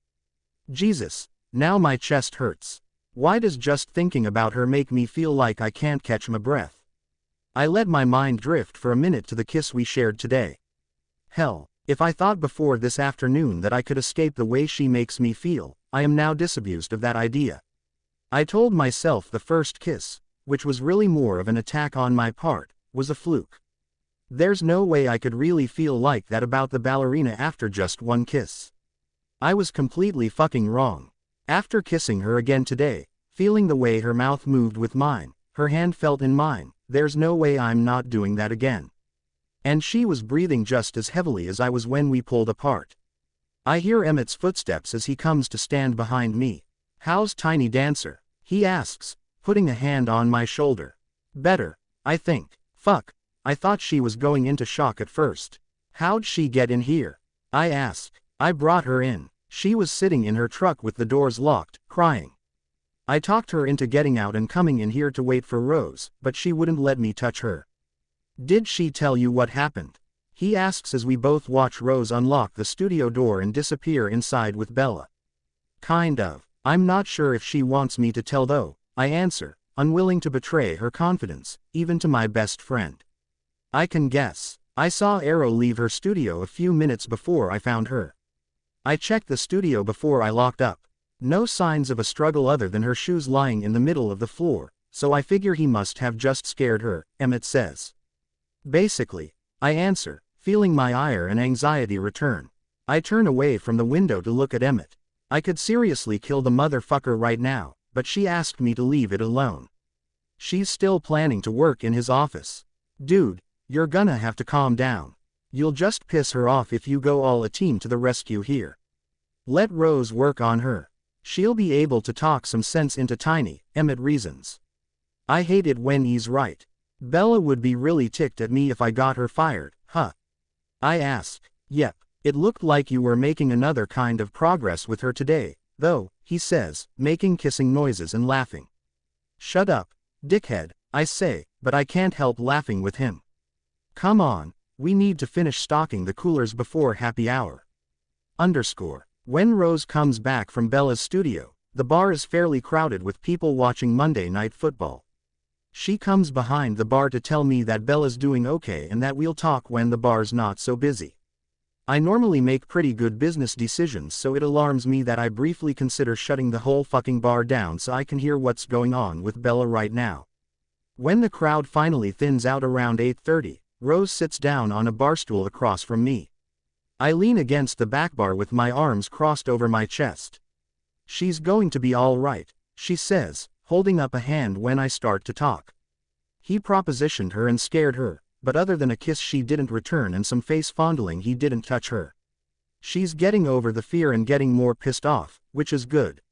I programmed all of our numbers into her cell, and she gave me an extra key to her studio, just in case. I have permission to use it immediately if I ever see Arrow's car here again, she says. I nod. Good. She shouldn't continue working for him, I say gravelly. I know. I'm working on it, she responds. I nod again. Rose takes a deep breath and suddenly looks like she might start crying, so I uncross my arms and move up to the front bar. I'm not sure I've ever seen her cry when she wasn't trying to manipulate our parents. I don't know how to comfort her when she's really upset. I stand awkwardly in front of her, finally resting my hands on the top of the bar near, but not touching, her elbows. Rose, are you, I begin, but she waves me off and starts talking again. Edward, whatever you did for her this afternoon, she's grateful. I'm grateful. I didn't do anything, just talked to her, I mumble. For the last couple of hours, I've been thinking about how inadequate my response this afternoon really was. I probably didn't say the right things to her. I probably shouldn't have kissed her. I wouldn't have if she hadn't asked not today anyway. Rose has blinked her tears away and now she cocks her head amusedly at me like she knows I'm lying. I guess since she saw us going at it with our lips, she does know I'm lying. I stand up straighter, sliding my hands back toward me, away from Rose. It helped her, she says simply, reaching a hand across the bar to grasp my forearm, not letting me escape the emotion-laden conversation like I hoped to. Edward, she's important to me. I really like her and I haven't met any women that I really like for a long time. She's different, Rose, I start. She clutches my forearm tighter, shutting me up. So I'm asking you, please, get to know her, be her friend before you decide to take her to bed. And if you really want to have a chance with her, stop screwing every third girl who walks in this bar and invest some time and energy in just one girl. Okay, I'm done. You can talk or tell me to fuck off or whatever now. What makes you think I'll decide to take her to bed? I scoff. Rose laughs at me. I'm not an idiot. I've seen the way you look at her. I ignore that observation. I really like sex. What if I can't just stop? I ask. I know it's an asshole thing to say, but it is true. I have never put any limitations on myself with regard to sex and have never gone more than a couple of weeks without it. Although since the night I first kissed Bella, I haven't even thought of anyone else. I know it's only been 4 days, but I haven't called Kate at all even though we've seen each other almost every weekend since July. Rosalie rolls her eyes at me and pinches my forearm lightly before she lets go. Grow up. Learn a little self-control. Don't you ever want to have a real relationship? I never did, I say, shrugging. I hear a but in there. But I think I might now, I say, reaching a hand up to drag roughly across my face. Rose, I'm not good enough for her. Quit whining. You're a great fucking person. You're just a great fucking person who happened to sleep with a lot of women on the way to his first adult relationship, she laughs. She's always amused by herself. Spend some time with her, date her even. Just don't sleep with her. Not yet. Yes, Mom, I say sarcastically. I mean it. Promise me, she says. She spits on her palm and holds it across the bar toward me. Fuck, Rose. You haven't made me spit shake since I was in 8th grade and you promised to get your friend Bree to let me see her tits if I promised not to tell Mom and Dad that I caught you and Brady Jones skinny dipping in our pool, I grumble. Exactly. That's how important she is to me, jackass, she smirks, wiggling her hand. I'm not gonna wait all night, you know. Fine. I promise not to fuck the ballerina. For how long? I ask. This is the kind of shit you have to iron out with Rose in advance or she'll get you on a technicality every time. Until I say so, she says snottily. My mouth gapes open. This is an indefinite screwing embargo.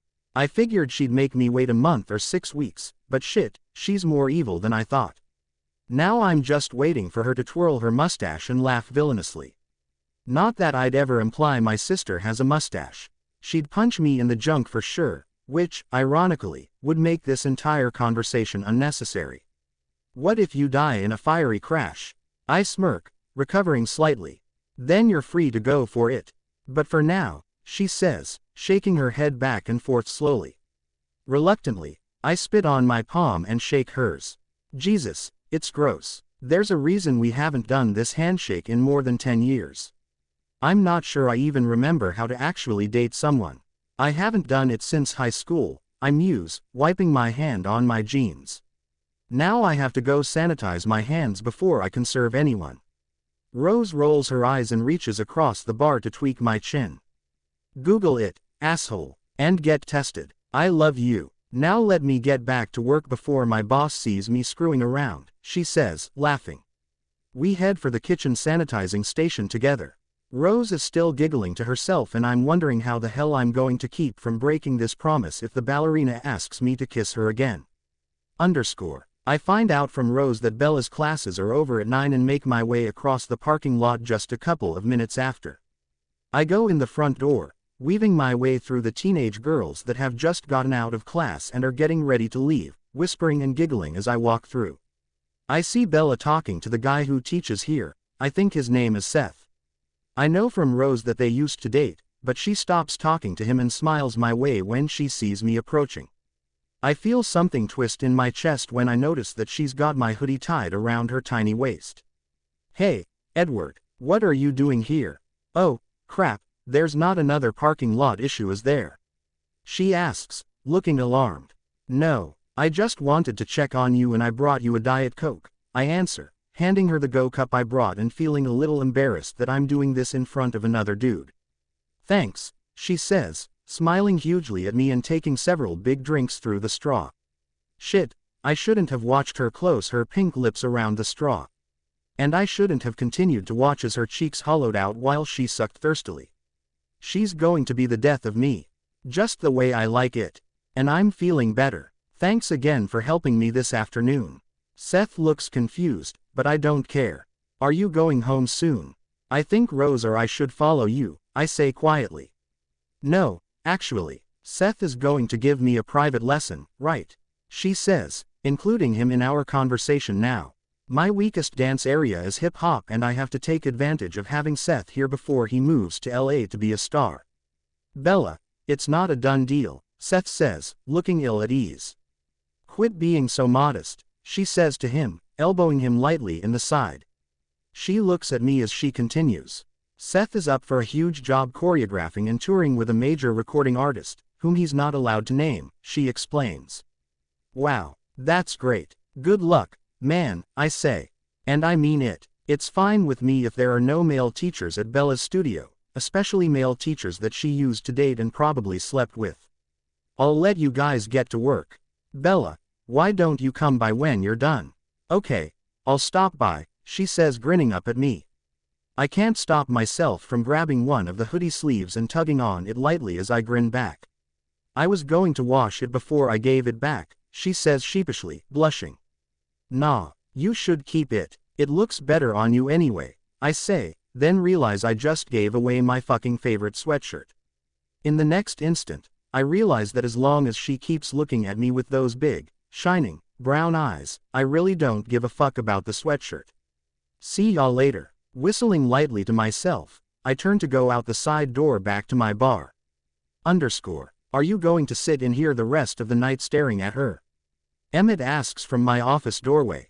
"It's a little creepy, you know. You've gone from not caring about any girl to being a ballerina stalker in just 6 short weeks. What? Don't try to look so innocent over there.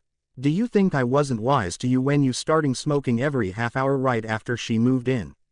When you had to go to your car 5 or 6 times a night for some reason? You're as transparent as glass to me, You've had a crush on her from the beginning." "I have not," I protest, not taking my eyes off of the window. Sitting here in my desk chair, I can see straight into the studio where Bella and Seth are dancing. I wanted to screw her from the beginning. I still want to, but I think that's not all I want from her. "It's all right, dude. It happens to the best of us," he says, chuckling. "I don't even know if she'll go on a date with me," I admit, turning to look at Emmett where he's leaning against the doorjamb and grinning at me. "She will. You're too good looking for your own good," he laughs. "She's going to come by when she's done tonight. I think one of us should follow her home and make sure she gets there all right. Make sure Arrow's not lurking around." I turn back to the window. "Want me to run interference with Rose so you can be the one to follow?" "Yeah, thanks. No problem. I have another little nugget for you, too. I just happen to know that Tiny's birthday is Friday. And I haven't told Rose that yet," he says, nodding at me when I turn back around to look at him. "Where'd you hear that?" "When I was inside her studio this afternoon, that Jake guy called and left a message on her recorder saying they should go out Friday since it's her birthday." "Well, then she definitely won't want to go out with me Friday," I say sullenly. "Start using your head, You own a fucking bar. Talk to Rose and that little Alice chick and have a party for her here on Friday. Jesus, you are backward at dating and doing shit for girls, aren't you?" Emmett asks incredulously. Yes, asshole, I am. How do you know what to do for girls? Oh, that's right. You date my sister so she just fucking tells you what to do, I say, acting like an asshole myself. Emmett raises his eyebrows at me. Little defensive, aren't you? Well, that's a good sign. It'll come to you. If you really like her, you'll start wanting to do stuff for her on your own. And just for the record, I think she likes you, too. Why do you think that? I ask, frowning at him. He shrugs. She wouldn't let me touch her this afternoon. She let you touch her and kiss her. Don't screw her over, he warns. Motherfuck. How come everyone assumes I'm going to screw her over? I say angrily. Because that's what you've been doing to girls for the 5 years that I've known you. He remarks, laughing again as he turns and heads back out front. I know he's right, and for the first time in my life I wish I hadn't always been such a dick to women.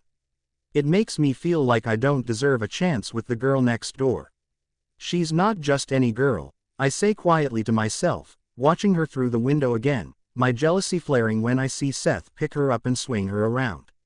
She laughs and jumps up and down when he sets her back down, and I smile at that. I smile even wider when I see her retrieve my sweatshirt from the chair at the front of the room and tie it around her waist again.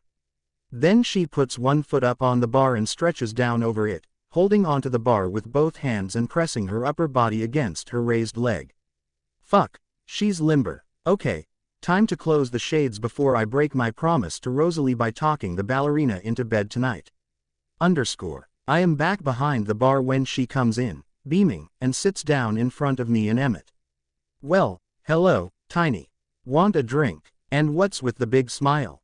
Emmett asks her, smiling back at her. I'd love a water with lime. And I'm smiling because I finally got the 6th step. I mean, I knew it, but I couldn't really do it all put together.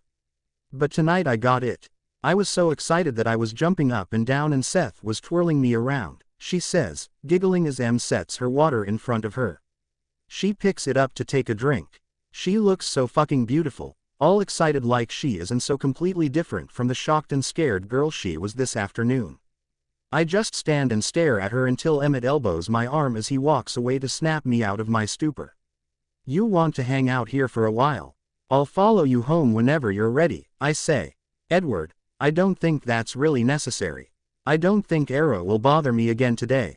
I can just call you or Rose to let you guys know I'm home, she says, pulling my hoodie from around her waist and putting it on. I've never let any girl except Rose wear any of my clothes, and I never really got the whole thing where guys would think it was sexy for a girl to wear their stuff. I always thought it would annoy me until now. Now I want to announce to every motherfucker in the bar that Bella is wearing my sweatshirt. I think we'd all feel better if you just let me follow you and make sure you get in safely, I argue, hoping I can get a few more minutes alone with her. Okay, I'll let you follow. Is this bugging you, me wearing this here? She asks, pointing to the hoodie. No, why would it bug me? I gave it to you. You can wear it in here whenever you want, I answer. Well, you keep staring at it at me. I mean, that one girl or the girl who works here, I'm sure you don't want them to see me wearing your stuff getting the wrong idea about me, she stammers, her cheeks turning rosy as she averts her eyes. I am going to give it back. But I got kinda sweaty teaching tap in it tonight, so I'm going to wash it first. It probably smells, she laughs, finally sliding her eyes back to mine. I meant it when I said you could keep it, I say, slightly irritated. Bella, I already told you there's nothing going on with me and Tanya. And the other girl is just a friend, I say, leaning on my elbows on the bar so I don't have to talk too loudly. Yeah, you two definitely looked friendly, she nods, smirking a little at me and quirking one eyebrow. It's really fucking cute, I smirk back before answering. I'm serious, though, Bella. I don't like her that way, I answer, looking in her big brown eyes. Now she raises both eyebrows, making me laugh. I don't know what you expect me to say. I'm trying to reform my slutward ways. She blushes furiously at that and says, Emmett is dead, under her breath. I laugh harder and refill her water. Want something stronger? I ask. I could make you something that will put you to sleep when you get home. I'll drive you myself. No, thanks. I've got to go to work in the morning. I need my truck. I should be going anyway. Bella, about work. Do you want me or Em to go with you in the morning? I ask, hesitant to bring it up, but wanting her to know she has backup if she needs it. No, but thanks for offering. That means a lot to me. Arrow will be in court the rest of the week, though, so I probably won't even see him. And I do know some self-defense. I was taken off guard today, but I won't be so stupid if he ever tries anything like this again, she says. She nods at me, and although I search her face for signs of distress, I don't see any. She's calm and steady. You weren't stupid, I tell her, looking in her eyes. I see her swallow. She opens her mouth to say something else, but Tanya hollers at me from down the bar with an order. It's okay. Go ahead. I'll just wait until you're ready to go, she says. I'll fill this order and tell Emmett I'm leaving. I'll be ready in 2 minutes, I say, smiling at her. I pull my phone out of my pocket and slide it across the bar to her. Add yourself to my contacts. I don't have your numbers. You're not going to start drunk texting me, are you? She asks, smiling as she picks up my phone. Probably. And, Bella, I'm a dirty boy when I've been drinking, I say, leaning across the bar toward her again and watching her blush start to appear. I laugh and go to fill Tanya's order. 10 minutes later, I'm following Bella to her apartment. I follow her into the parking lot of a newer apartment complex and park next to her. You don't have to walk me in, she says, getting out and standing on her tiptoes to reach into the truck bed for her giant duffel. I come up beside her and grab the bag before she can stop me. I'm walking you in, ballerina. No arguments, I say, smirking at her. She starts walking and I follow her up one flight of stairs. Edward, I want to say something, she says quietly. This afternoon, you and Emmett were so kind to me, but especially you. What you did for me, how much better you made me feel, I appreciate it. Thank you. She stops in front of what I assume is her door and looks in my eyes. You don't need to thank me, we're neighbors, right? I ask, smiling at her. Right, she agrees with a laugh, unlocking her door and pushing it open. She reaches inside to turn on the lights, then takes the duffel from me and tosses it inside the door. Before I know what she's doing, she's wrapped her arms around my waist and is hugging me. Thanks again, Edward. Good night. Before I can even really enjoy the feel of her little body pressed up against mine or get my arms around her to hug her back, she's pulled away. She smiles up at me from the inside of the doorway and starts to shut the door. I'm staying until I hear you lock the door, I announce. She nods, then shuts the door and I hear the deadbolt slide into place. Good night, ballerina, I say, touching the door, then turning to walk away. On the way back to my car, I glance through my phone contacts to make sure she added herself. She did. Ballerina cell, studio and work. I smile at the moniker she gave herself and decide to test it out. Asterisk ballerina, she replies pretty quickly. Yes. I smile as I type my response. You spelled it wrong. It's ballerina. Didn't want you to confuse me with someone else. Not possible. There's only one ballerina. Thanks, Edward. Good night. I put my phone down on the passenger seat and start my car, knowing she can probably hear my engine roar to life from inside her apartment. I smile the entire drive back to the bar, only working my face back into neutral as I'm walking in the door. If I go back in grinning like an imbecile, Emmett will be all over my ass and Rose will assume I've already broken my promise. I can take the heat from Emmett, but Rose has a tendency to hit first and ask questions second. My balls can't take any more punishment today. My phone has been silent for the last 10 minutes and I'm startled when I feel it vibrate in my pocket. I bite the inside of my cheek to hide the smile that breaks out when I see the text from Bella. Night, barman, EPOV. The night after the kissing favor, I don't see Bella, but I catch Alice in the parking lot and suggest doing something at the bar for Bella's birthday. She starts kinda bouncing around. She's a fucking hyper little thing, and I know that she'll annoy me if I have to listen to this for too long. She kinda makes me want to put my hand on top of her head to hold her still. But I suppress that desire and we trade cell numbers so we can coordinate for Friday night. Then I go back inside the bar and smugly tell Rose what I've done. She raises her eyebrows. Well, she says, nodding. Someone sure is trying hard to impress the ballerina. Knock it off, Rosalie. You're the one who told me to be her friend. That's what I'm trying to do, I say, irritated. Oh, don't get your cranky pants all in a bunch. That's actually a good idea, Edward. I have noticed the absence of Kate lately, too. So unless you're meeting up with her somewhere else, allow me to congratulate you on your newfound maturity, she laughs. What are you now, my fucking life coach? I ask testily. She's pissing me off with her constant need to comment on every single thing I do. I mean, she's usually right, but it's still fucking aggravating. Now that you mention it, yeah, I guess I fucking am, she replies impudently with a smile. Kate, I huff before I answer her, knowing that silence is useless. She'll keep after me until I say something. I've been avoiding Kate. I guess I'm going to have to talk to her, tell her we can't be fuck buddies anymore, I tell Rose, noting the look of approval on her face before she turns to walk away. But as the week goes by, I don't give Kate another thought. Friday evening, I get the job of sending the text to Bella to get her over to the bar. It's a job I don't want and I immediately tell Alice I won't do it. You have to, Edward. She'll come if she thinks you're pissed off about the parking lot again, Alice reasons. I feel kind of bad for tricking her, but I text her anyway. Bella, can you come by? Need to talk apt package lot again. Thanks. Be there in 10. K. Okay. Alice, Jasper, Rose, Emmett, and Seth are all assembled at the table where Rose has tied balloons to all the chairs. When the door opens, they all tense up, but it's Jacob, his girlfriend, Leah, and his brother, Jared, who come in, not Bella. They relax again and continue decorating the table with party hats and horns. Rose also brought confetti they're planning to throw on Bella when she arrives. That shit is a mess to clean up, but Rose is so excited that I keep my complaints to myself. Tanya, however, doesn't. She's being a major bitch about the whole thing. I know Rose is going to deck her someday and just hope I'm around to watch, and then fire her. Tanya, I would never fire my sister.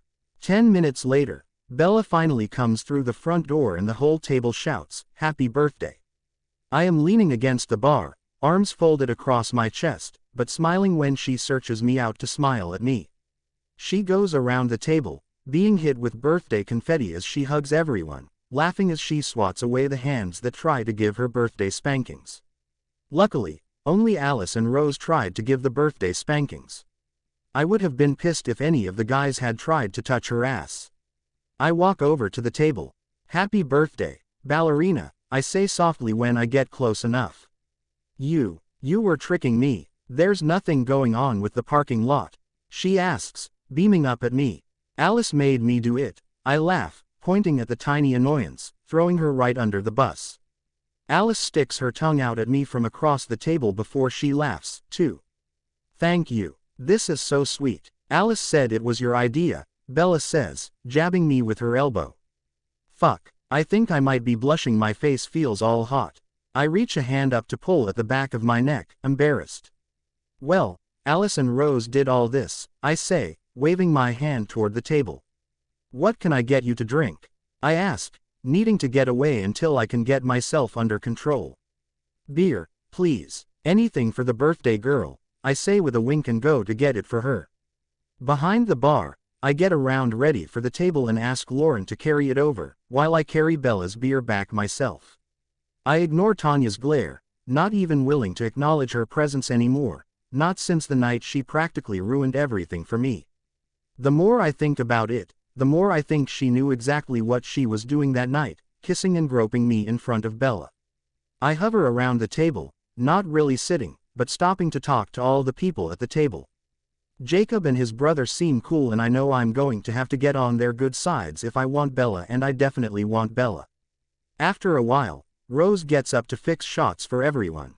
I drink a couple of beers, but since Rose and Emmett are drinking hard, I need to be sober enough to help Tanya and Lauren if they need an extra pair of hands behind the bar. Everybody else is getting pretty lit, though. About 10, after the lights in the bar are dimmed way down, Emmett gets up and goes to the small stage in the corner. Turn on the mic. I have a birthday surprise for Tiny Dancer," he says. He perches on a stool, holding his guitar.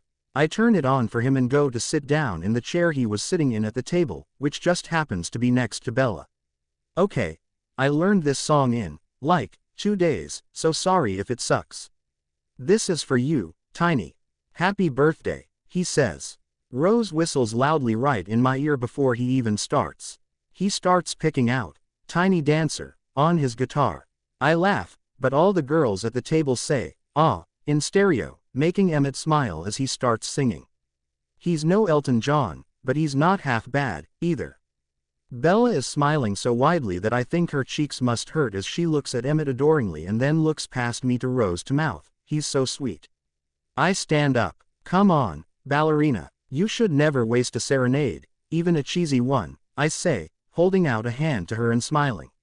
She grins up at me and takes my hand, letting me pull her over by Emmett. Emmett waggles his eyebrows at me as I put my other arm around her waist and pull her close. Bella looks up at me as she puts her left hand on my shoulder. She slides her hand further up until she's resting her forearm on my shoulder and her hand on my neck, her fingers gliding back and forth over the nape of my neck right below my hair. It tickles a little, sending shivers down my spine directly to my dick. But I push those feelings down for the moment as I look down at her. This night is about her, not me. "I'm not a very good dancer," she says quietly. I laugh loudly at her statement and she drops her eyes to stare at my chest. "What, you own a fucking dance studio?" I say, wanting to kiss her because she's so fucking adorable. "I mean this kind of dancing," she says, blushing. "I haven't done a lot of slow dancing, partner dancing." She doesn't raise her eyes back to mine. I lift our intertwined hands to her chin and press gently until she lifts her face and eyes back up to me. I smile down at her. "Well, luckily for you, Esme Cullen made sure her son could take a turn on the dance floor before she would let me take the car for my first date. Just follow my lead, Bella," I say, laying our joined hands back over my heart. "Your mom's name is Esme." "What a beautiful name," she remarks. "Beautiful name, beautiful woman, inside and out. Next time she comes around, I'll bring her over to meet you. She'll like you," I tell her. Shit, where did that come from? I've never told a girl I wanted to introduce her to my mom. Now I not only said it, I also fucking meant it. "I'd like to meet her." "What about your dad? Is he around too?" she asks. "Yeah, he's a surgeon, so my mom's on her own some nights. That's usually when she drops in to hug and kiss me and criticize Rose." I laugh. "My mom and Rose rarely see eye to eye unless they're both pissed at me," I observe with a wry smile. "I bet that doesn't happen too often. Your sister is pretty crazy about you," she says, smiling up at me. "Thanks, Edward. No one's done anything this sweet for me in a long time," she says, her eyes shining. "You're welcome, Bella," I say softly, looking in her eyes, my breath stuttering as her eyes dart from my eyes to my lips and back. Fuck, will I ever get used to the effect she has on me? We sway and talk quietly through the rest of the song. Since all her friends are watching, I can't pull Bella as tightly to myself as I'd like. I think Jasper would be cool with it, but Jacob is already watching me suspiciously. When Emmett's song is finished, she squeezes my hand lightly before she lets go to applaud. We walk back to the table, but Bella doesn't sit back down.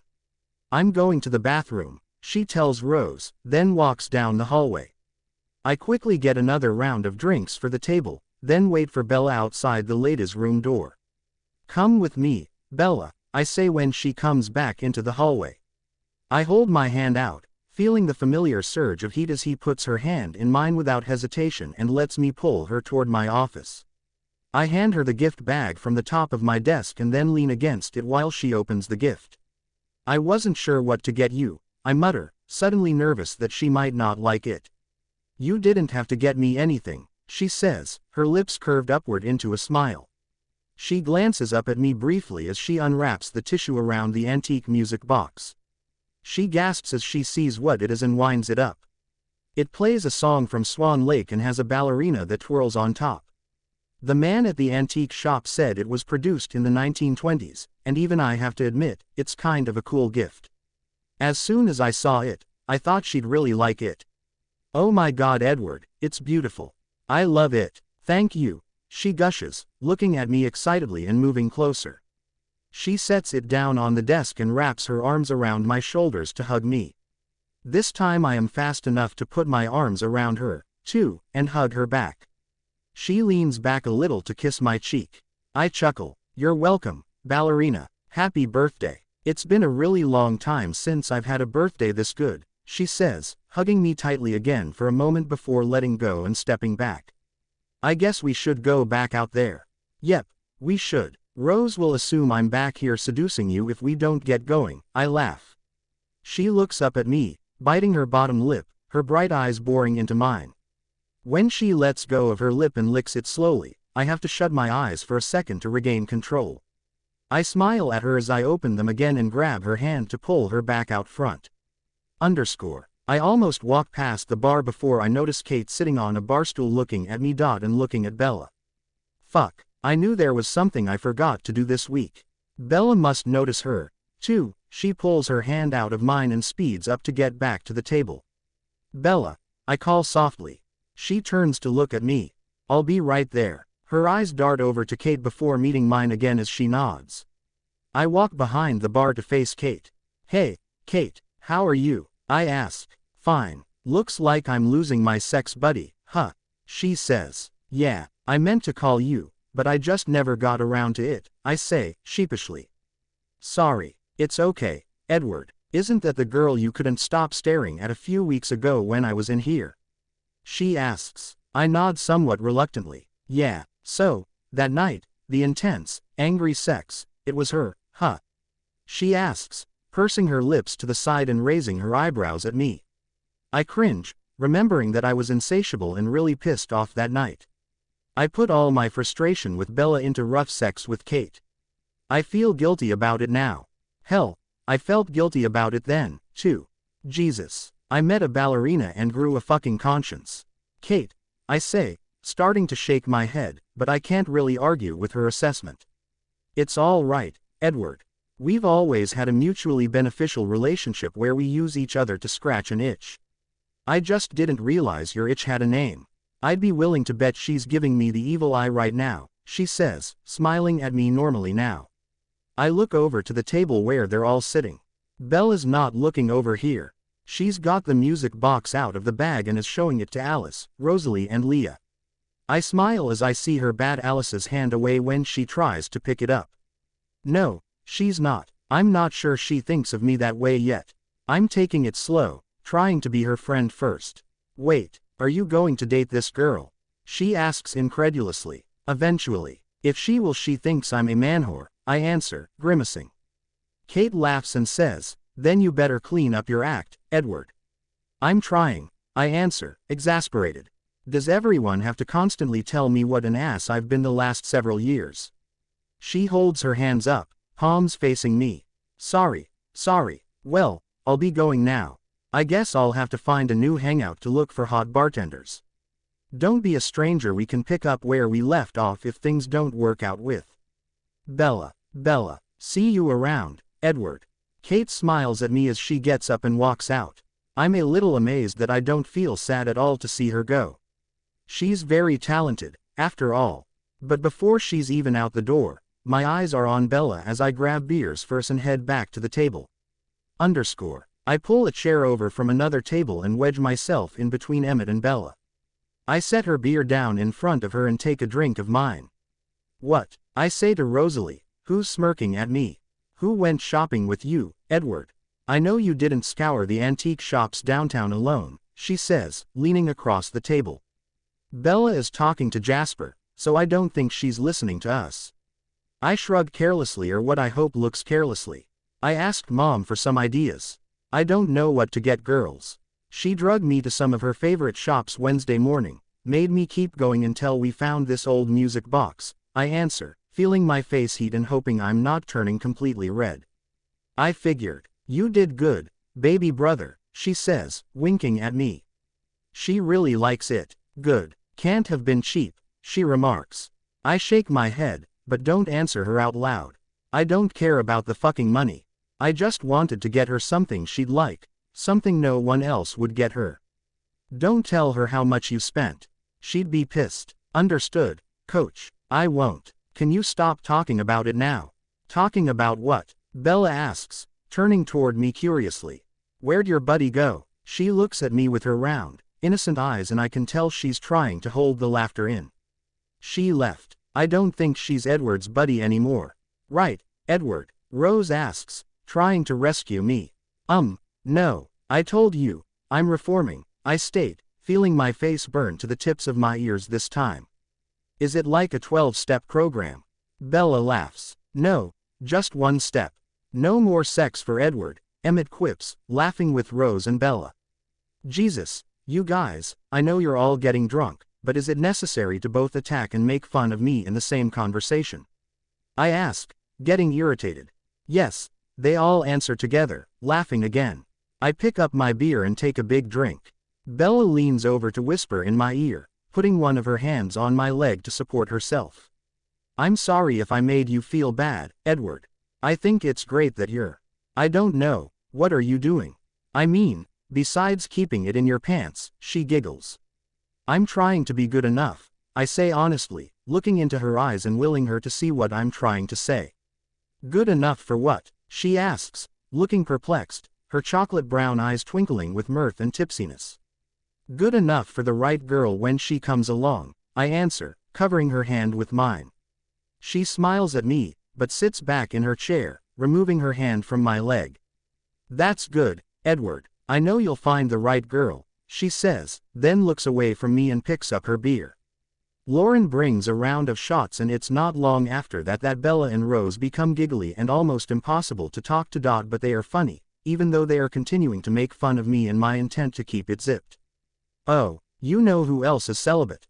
Rose asks, slapping her hands on the table and almost tipping over her beer. Benedictine monks, Bella asks, dissolving into giggles and slumping down in her chair. She's laughing so hard at her own bad joke that she's got her arms crossed over her stomach. And Lenny Kravitz, Rose says, leaning across Emmett and me to yell the information to Bella. Bella stops giggling and sits up straight with a gasp, her face shocked. What? That is a terrible waste of a beautiful man, Bella says, shaking her head and taking another drink of her beer. Where do you hear this crap, Rosalie? I ask grumpily. I could care less if Lenny's not getting any, but the fact that Bella thinks that's a waste while she's amused by my abstention definitely makes me grouchy. I don't remember, but I sure wouldn't mind trying to change his mind, she says. I mean, really, that man is hotter than a jalapeno pepper stuffed with a firecracker on the 4th of July. I know. You know who else is hot? Eddie Vedder, Bella pronounces. That has nothing to do with anything they've been talking about, but Rose nods enthusiastically anyway. Sexy voice and all that hair, Rose agrees. Eddie Vedder's old, and he's a shrimp. I was on an elevator in Vegas with him once and he's seriously shorter than Rose, I grouse. So what if Rose is almost 5'9"?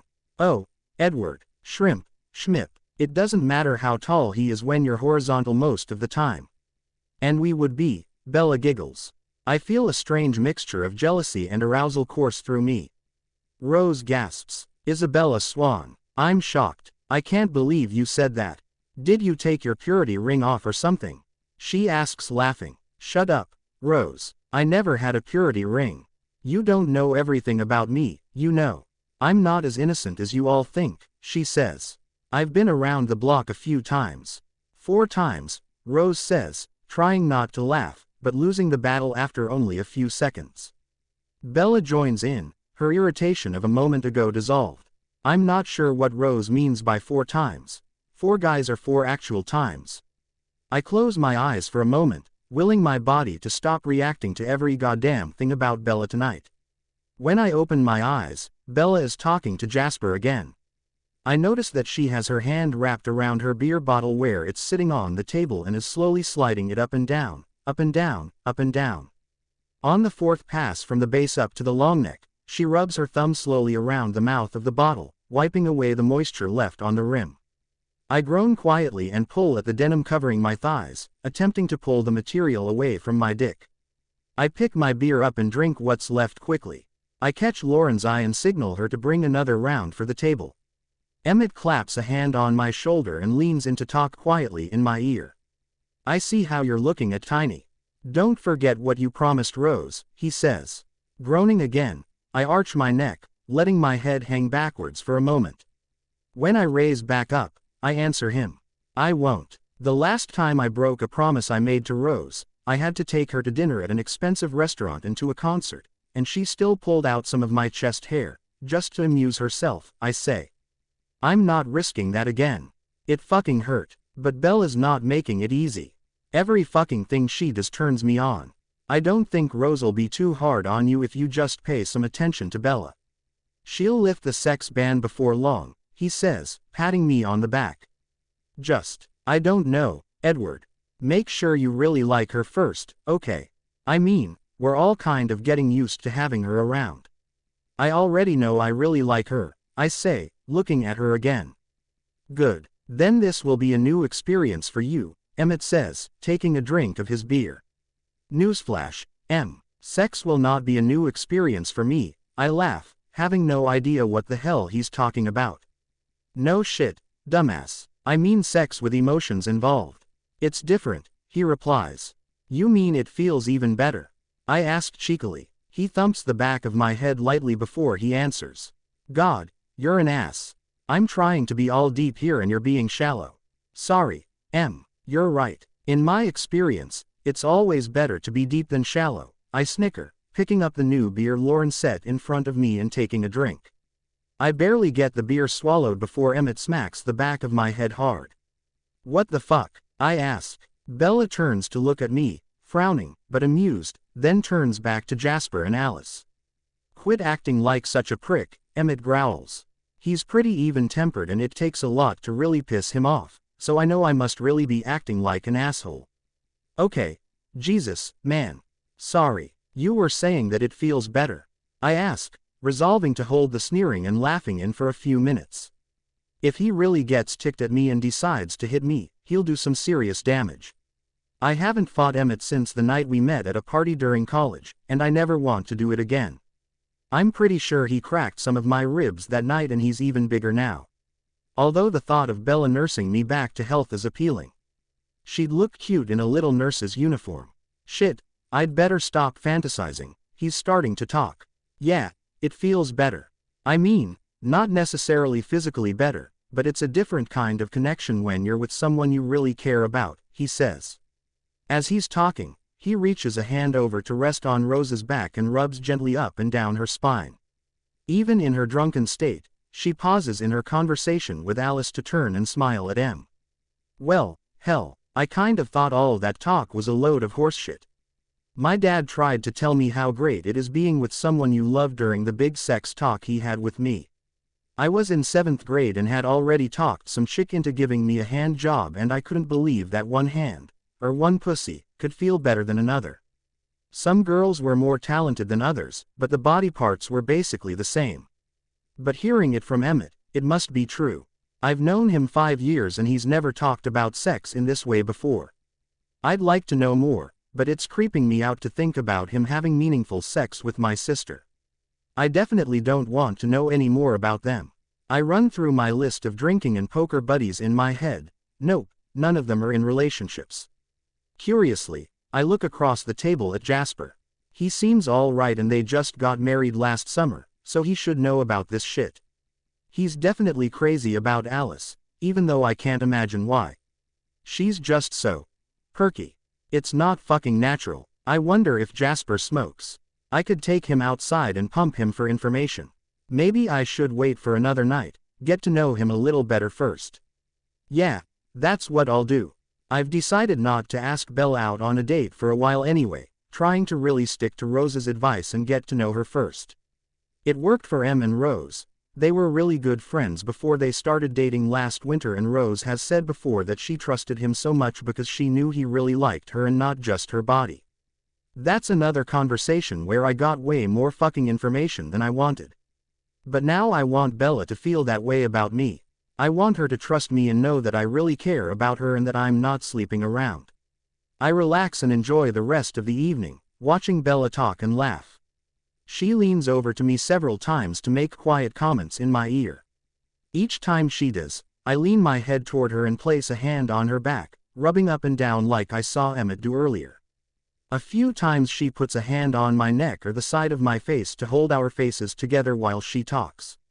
I flirt with her, but I'm not handsy and I don't try to kiss her.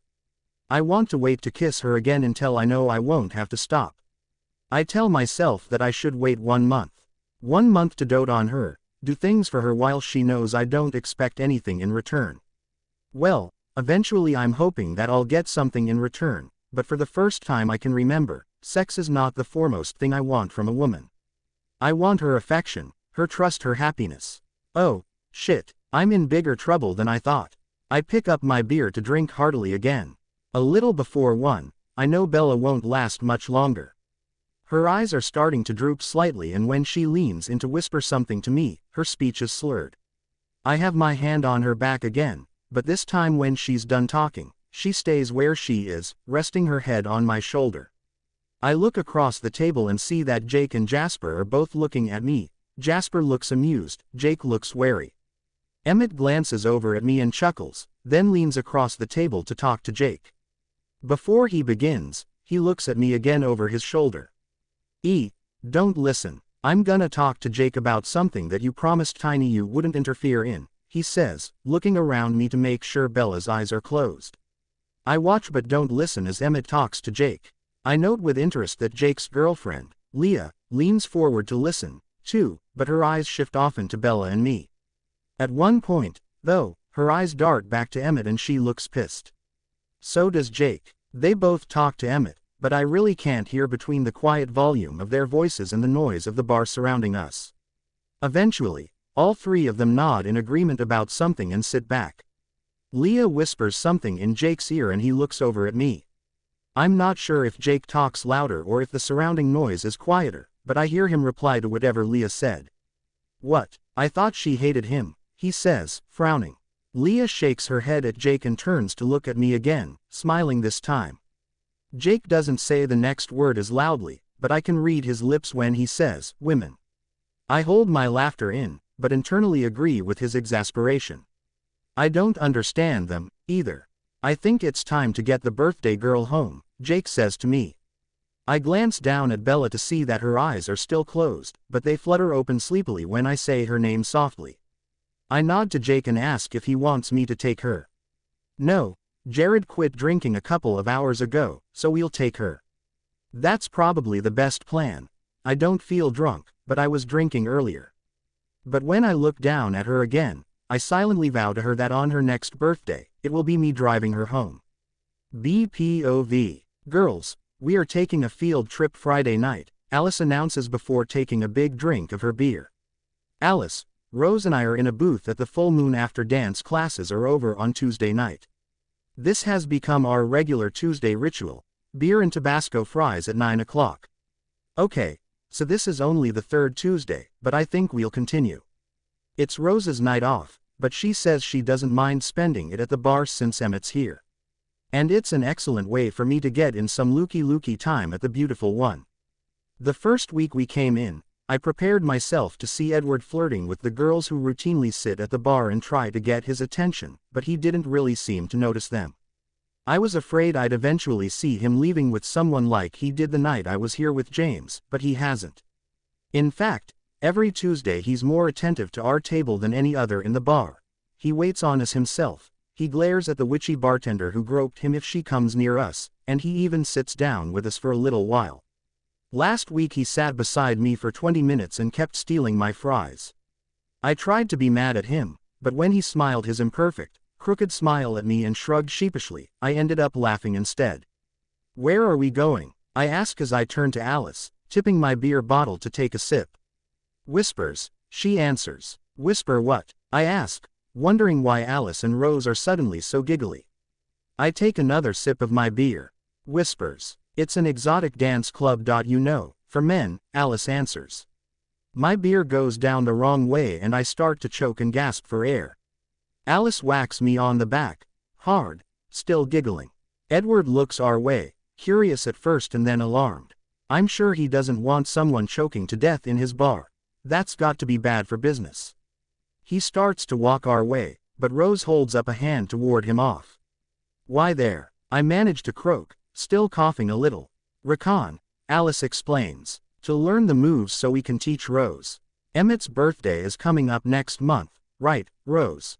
Alice says in her exasperated, get a clue Bella tone. She uses that tone with me a lot. To be honest, she uses that tone with everyone, though. It frustrates Alice that everyone else can't keep up with her twisty path thought process. Rosalie nods and looks amusedly at me, clearly enjoying my obvious discomfort. Oh, you think that's necessary? We could just make some stuff up, I say, trying to get out of it. I shift around in the booth, already nervous, and this field trip is still 3 days away. Bella, don't be such a prude, seriously. It'll be fun, Alice says.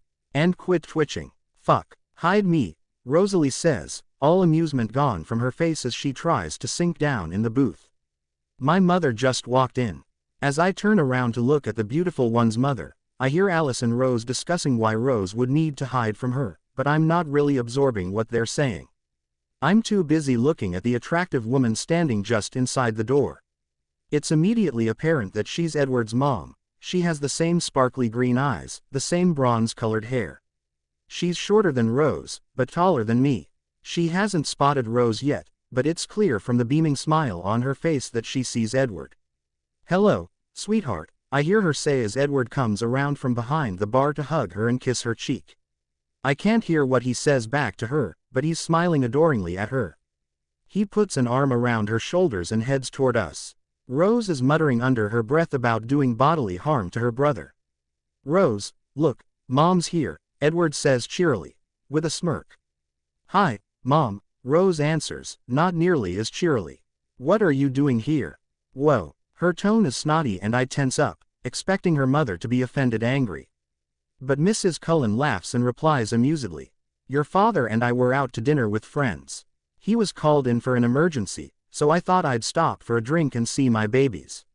Now introduce me to your friends, Rose. Bella Swan and Alice Whitlock. May I present my mother, Esme Platt Cullen," Rose says, in her best finishing school voice. Rose can be so crass sometimes that I forget about her socialite upbringing. Admittedly, I'm entertained by seeing Rose off her game like this, especially since she was having fun at my expense a few minutes ago. "So nice to meet you, ladies," she says. "Scooch over, Rose, and let me sit with you. Edward, I'll have a beer." Edward looks surprised, but nods and goes back to the bar. "So you're Bella, the dancer." She looks directly into my eyes. It's a little creepy looking into them. They are so much like her son's. Technically, I guess his are like hers. "Yes, Mrs. Cullen," I reply nervously. For a second, I wonder if Dr. Cullen is as good looking as the rest of his family or if he is the token clunker in the clan. "Call me Esme, dear. I've heard a lot about you from my children." Edward reappears with her beer and fresh beers for the rest of us, then pulls a chair from the table next to us. He leaves it turned around backwards and straddles it at the end of our table, accidentally bumping his knee against mine when he sits down. The touch of his denim-clad knee against mine sends a blast of electricity up my leg, continuing all the way up my spine. I reflexively jerk my knee away, then let it settle back to rest against his, savoring the sensation of warmth radiating through my body, originating at the spot where we're touching. Edward grins at me and presses his knee against mine twice quickly. I nudge his once, smiling back at him, then realize that a conversation is still going on at our table. I look back toward Rose and Mrs. Cullen, trying to ignore the excited fluttering in my stomach. "I've never told her anything about you, Bella," Rose smirks, leveling a look at Edward. Edward looks like he might be blushing, but the light is too dim in here to be sure. "My mom helped me find your birthday present," he says quietly, looking at me with a one-sided smile. "Really? Oh, Mrs. Cullen, it's so beautiful. I absolutely love it," I gush.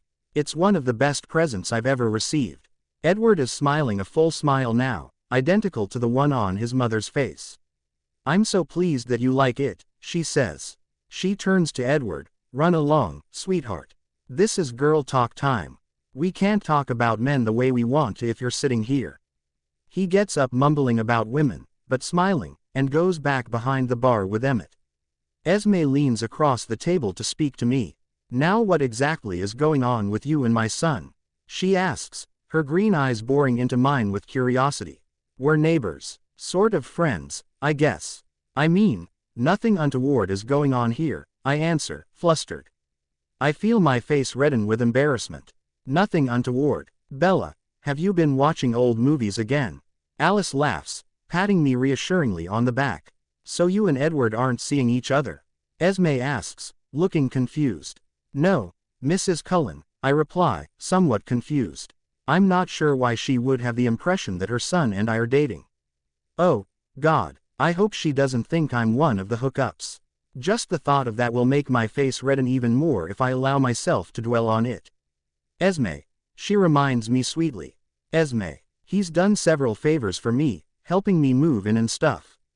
And he and Rose and Alice threw me a great birthday party here, but that's it.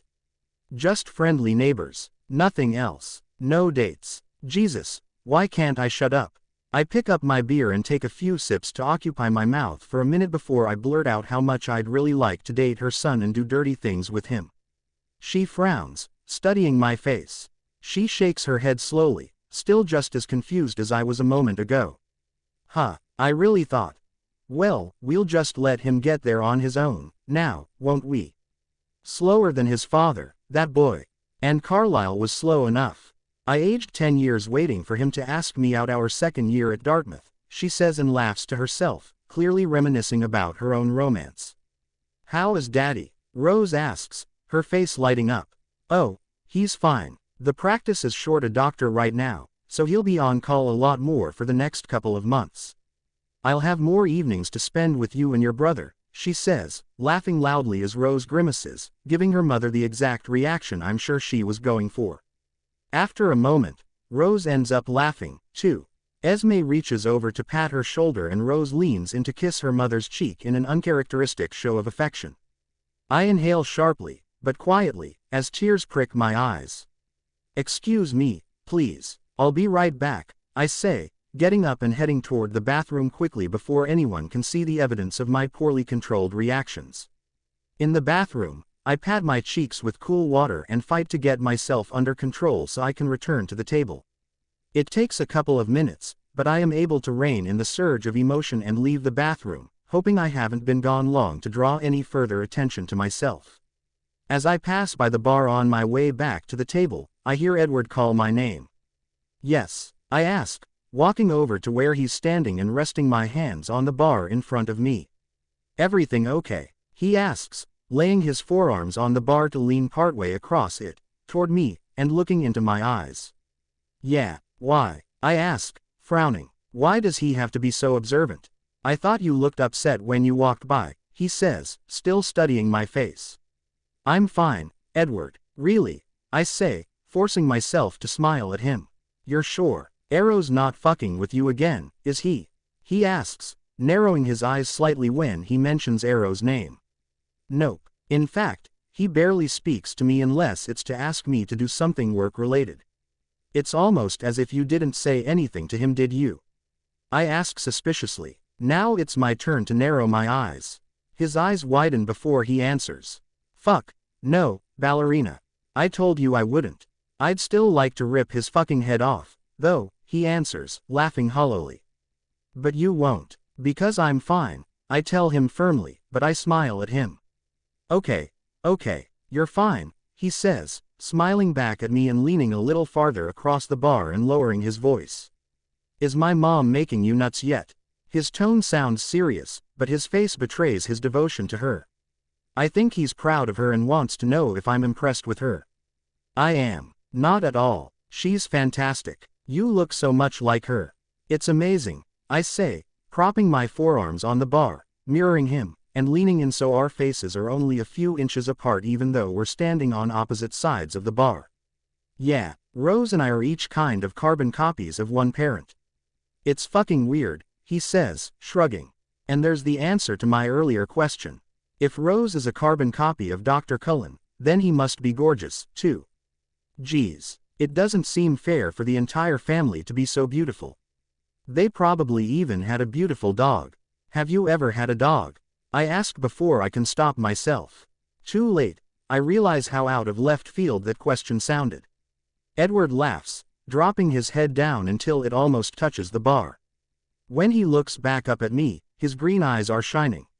Yeah, we had a mutt that my mom found by the side of the road when I was 8 or 9. Moose, that's what we named him. Big, Dumb and ugly, but, Jesus, he was the best dog. He went almost everywhere I went until I left for college. Why? I smile happily at him, feeling better although I couldn't say why. I don't know. I just wondered. You seem like the kind of guy who would love dogs. Yeah, I'd have one now if I didn't spend so many fucking hours a week here.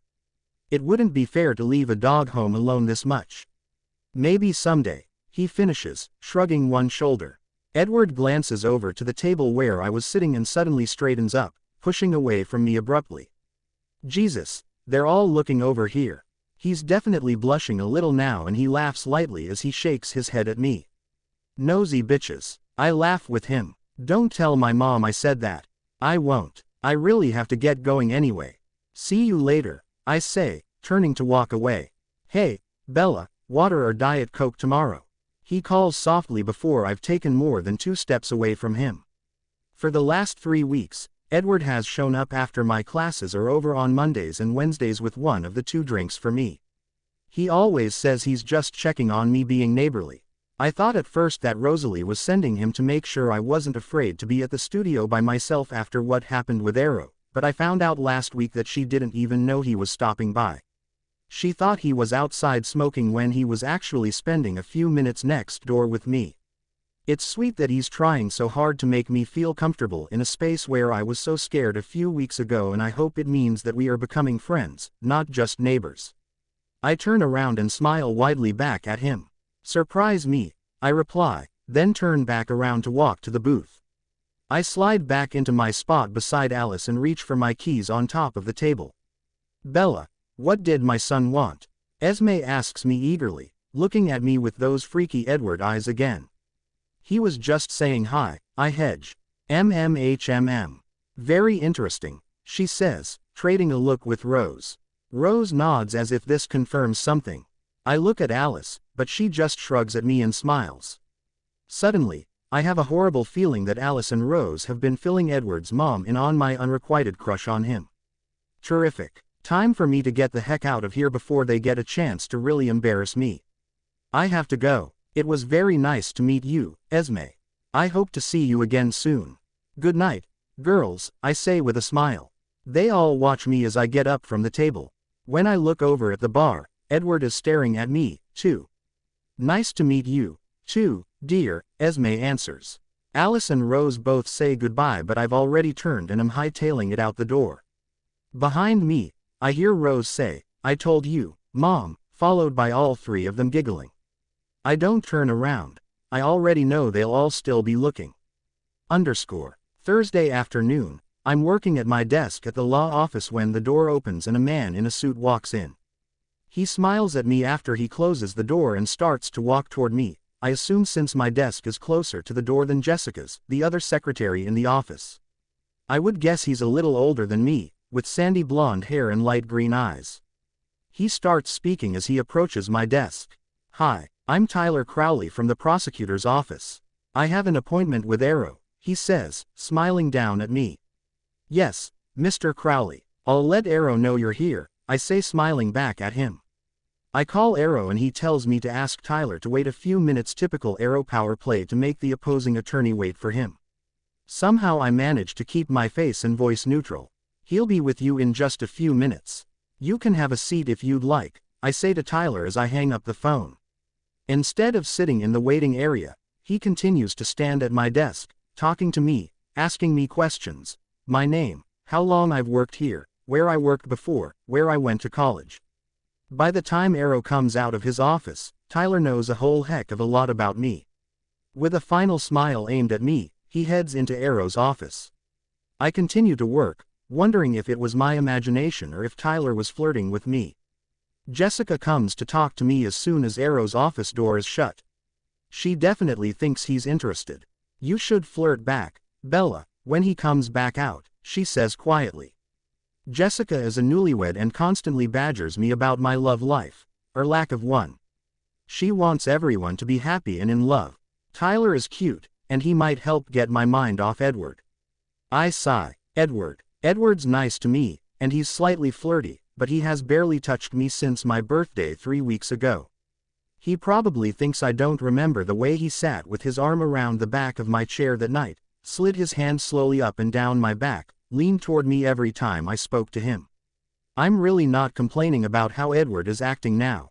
He seems to genuinely like me. He does sweet things for me, talks to me, occasionally touches me, but not like he did on my birthday. Right after my birthday, I was hopeful that something was happening between us, but now, I think that the flirting might just be part of his personality and that it isn't necessarily directed at me. Oh well, at least he didn't ask me to hook up, because I wouldn't have probably. Maybe I should flirt back with Tyler.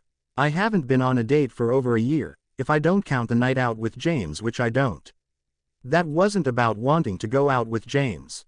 That was about wanting to wipe the ever-present smirk off the beautiful one's face. I succeeded, but ended up unhappy anyway.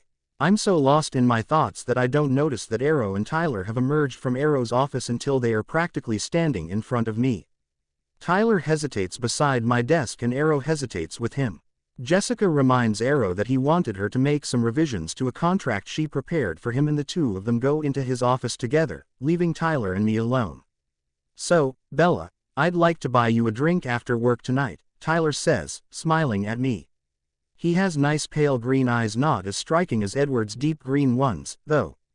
But he has a great smile. I'd like to, Tyler, but I teach dance classes from 5 until 9 tonight, I reply honestly. Really? Where do you teach? At Studio B. I think that's where my little sister goes, he muses. Angela Weber. Sound familiar? Yes, she's in my ballet class tonight, I answer, smiling.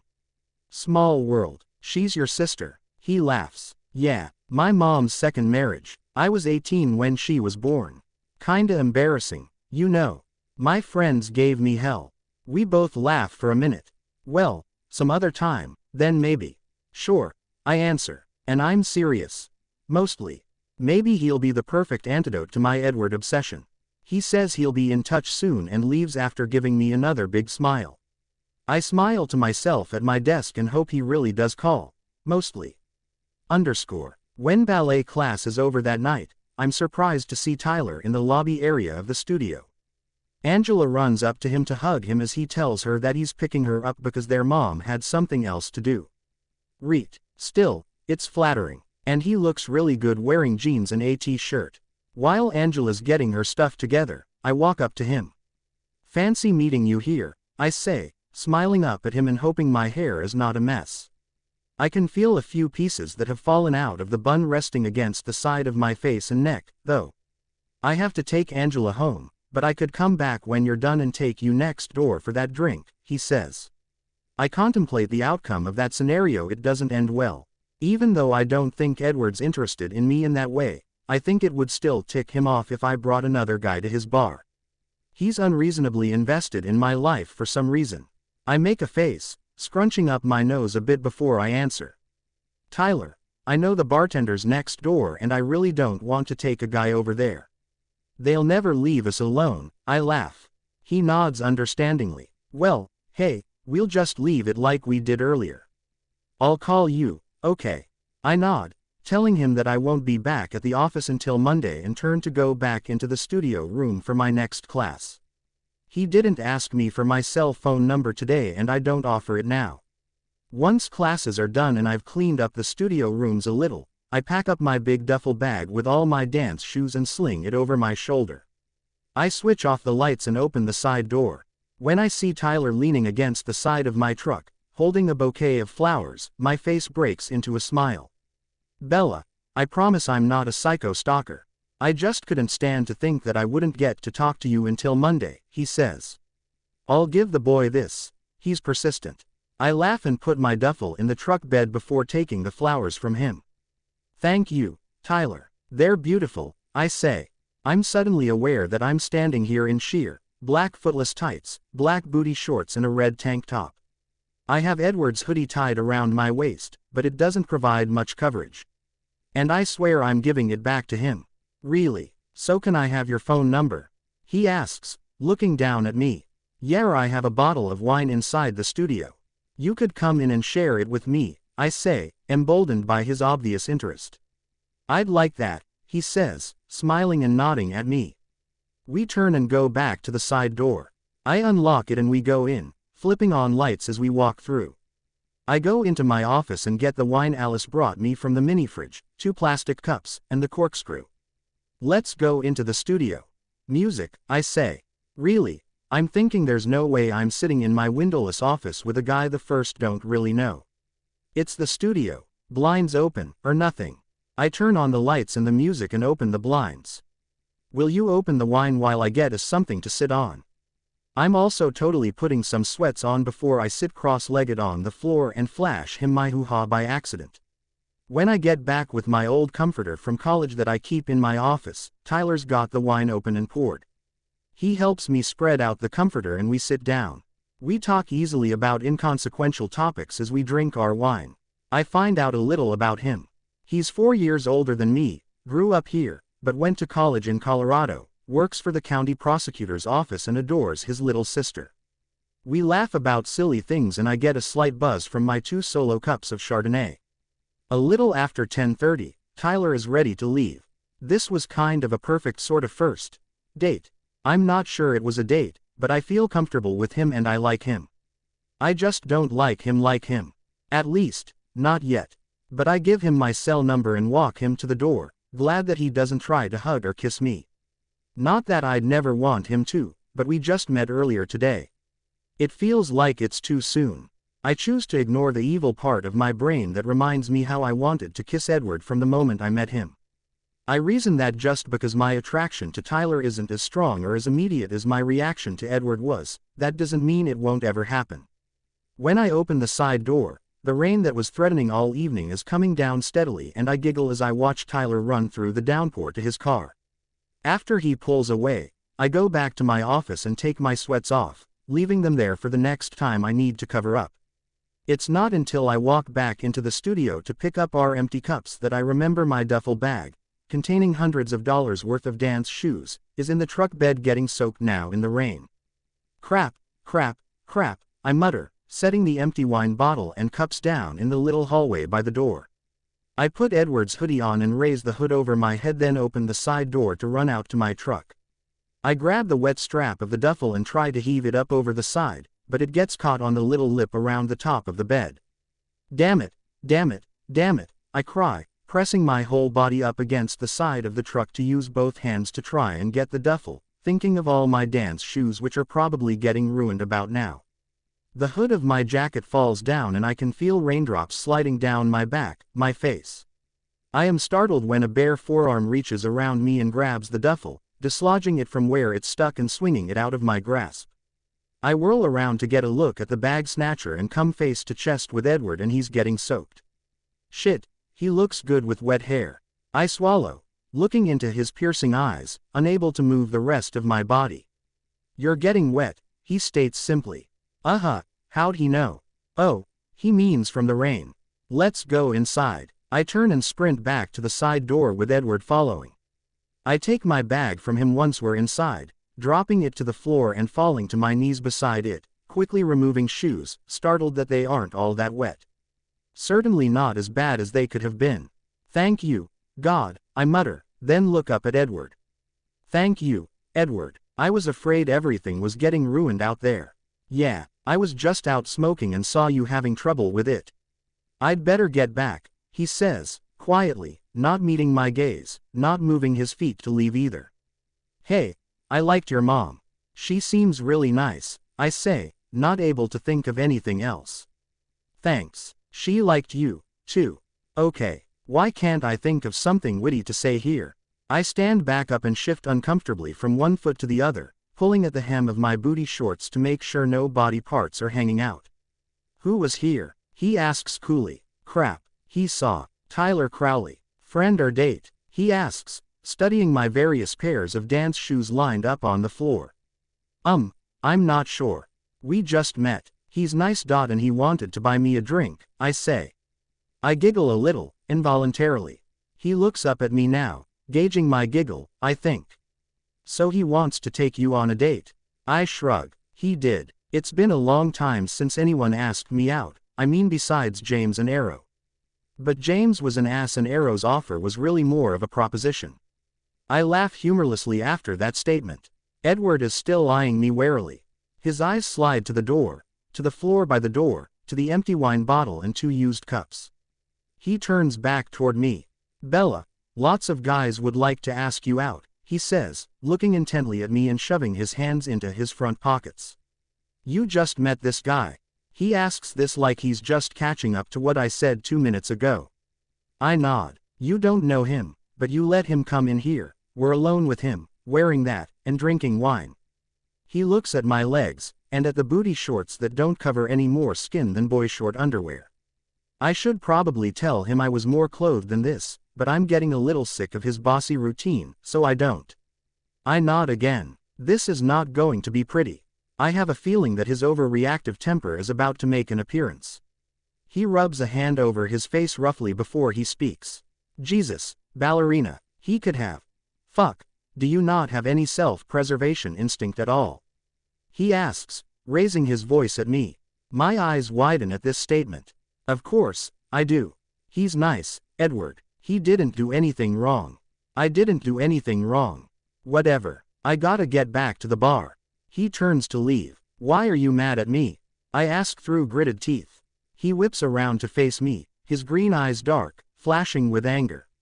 Why do you insist on putting yourself in situations where you could get hurt?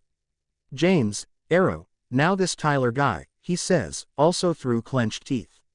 He has wet hair, and wet clothes. Clingy, wet clothes, clinging to his chest, clinging to his shoulders. I force my eyes back to his face and see that he's still glaring at me. Hell, he's really hot when he's mad. And now I'm not even sure what he asked me. I frown, sliding my eyes up and to the left, trying to remember. Nope, it's gone. So I just shrug, hoping that's an acceptable answer. Jesus fucking Christ, ballerina, why did you invite a guy you don't know in here alone with you? You could have come into the bar. Right, now I remember. He's irrationally angry and now I am justifiably pissed. No, I couldn't come into the bar because you go all, big brother, on me and start offering unsolicited advice. I spit. I feel protective of you, Bella. But make no mistake, I'm not your brother, he says, stepping toward me, and his green eyes are so intense, so full of fire now that I think maybe, could he possibly feel like I do? No, I'm sure he doesn't. I know we're neighbors, right? I say, narrowing my eyes and saying, neighbors, so snottily that I'm a little ashamed of myself. So maybe you should quit the telling me what to do, neighbor. Again with the snotty neighbor.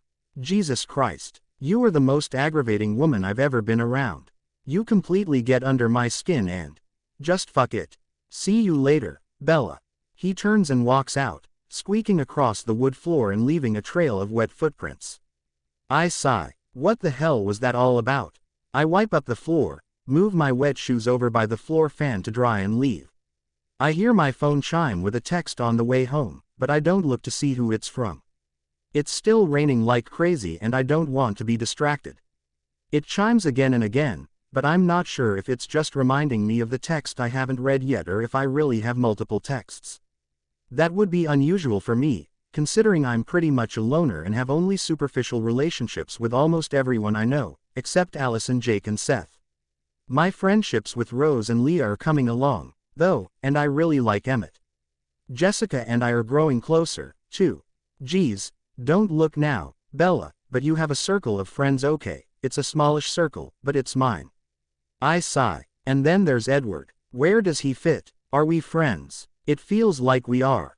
Do I wish we were more than friends? I don't know. Okay, I do know. I definitely like him. I definitely like kissing him, looking at him, fantasizing about him. My skin tingles when he touches me. My girly parts wake up when I think about him.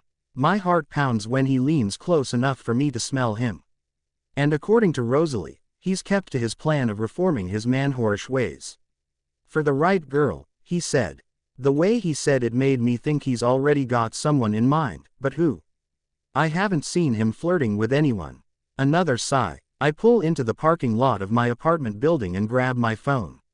I have 3 texts. The first is from Tyler. Hey, I had fun. We'll call you soon. Good night. I text him back, smiling.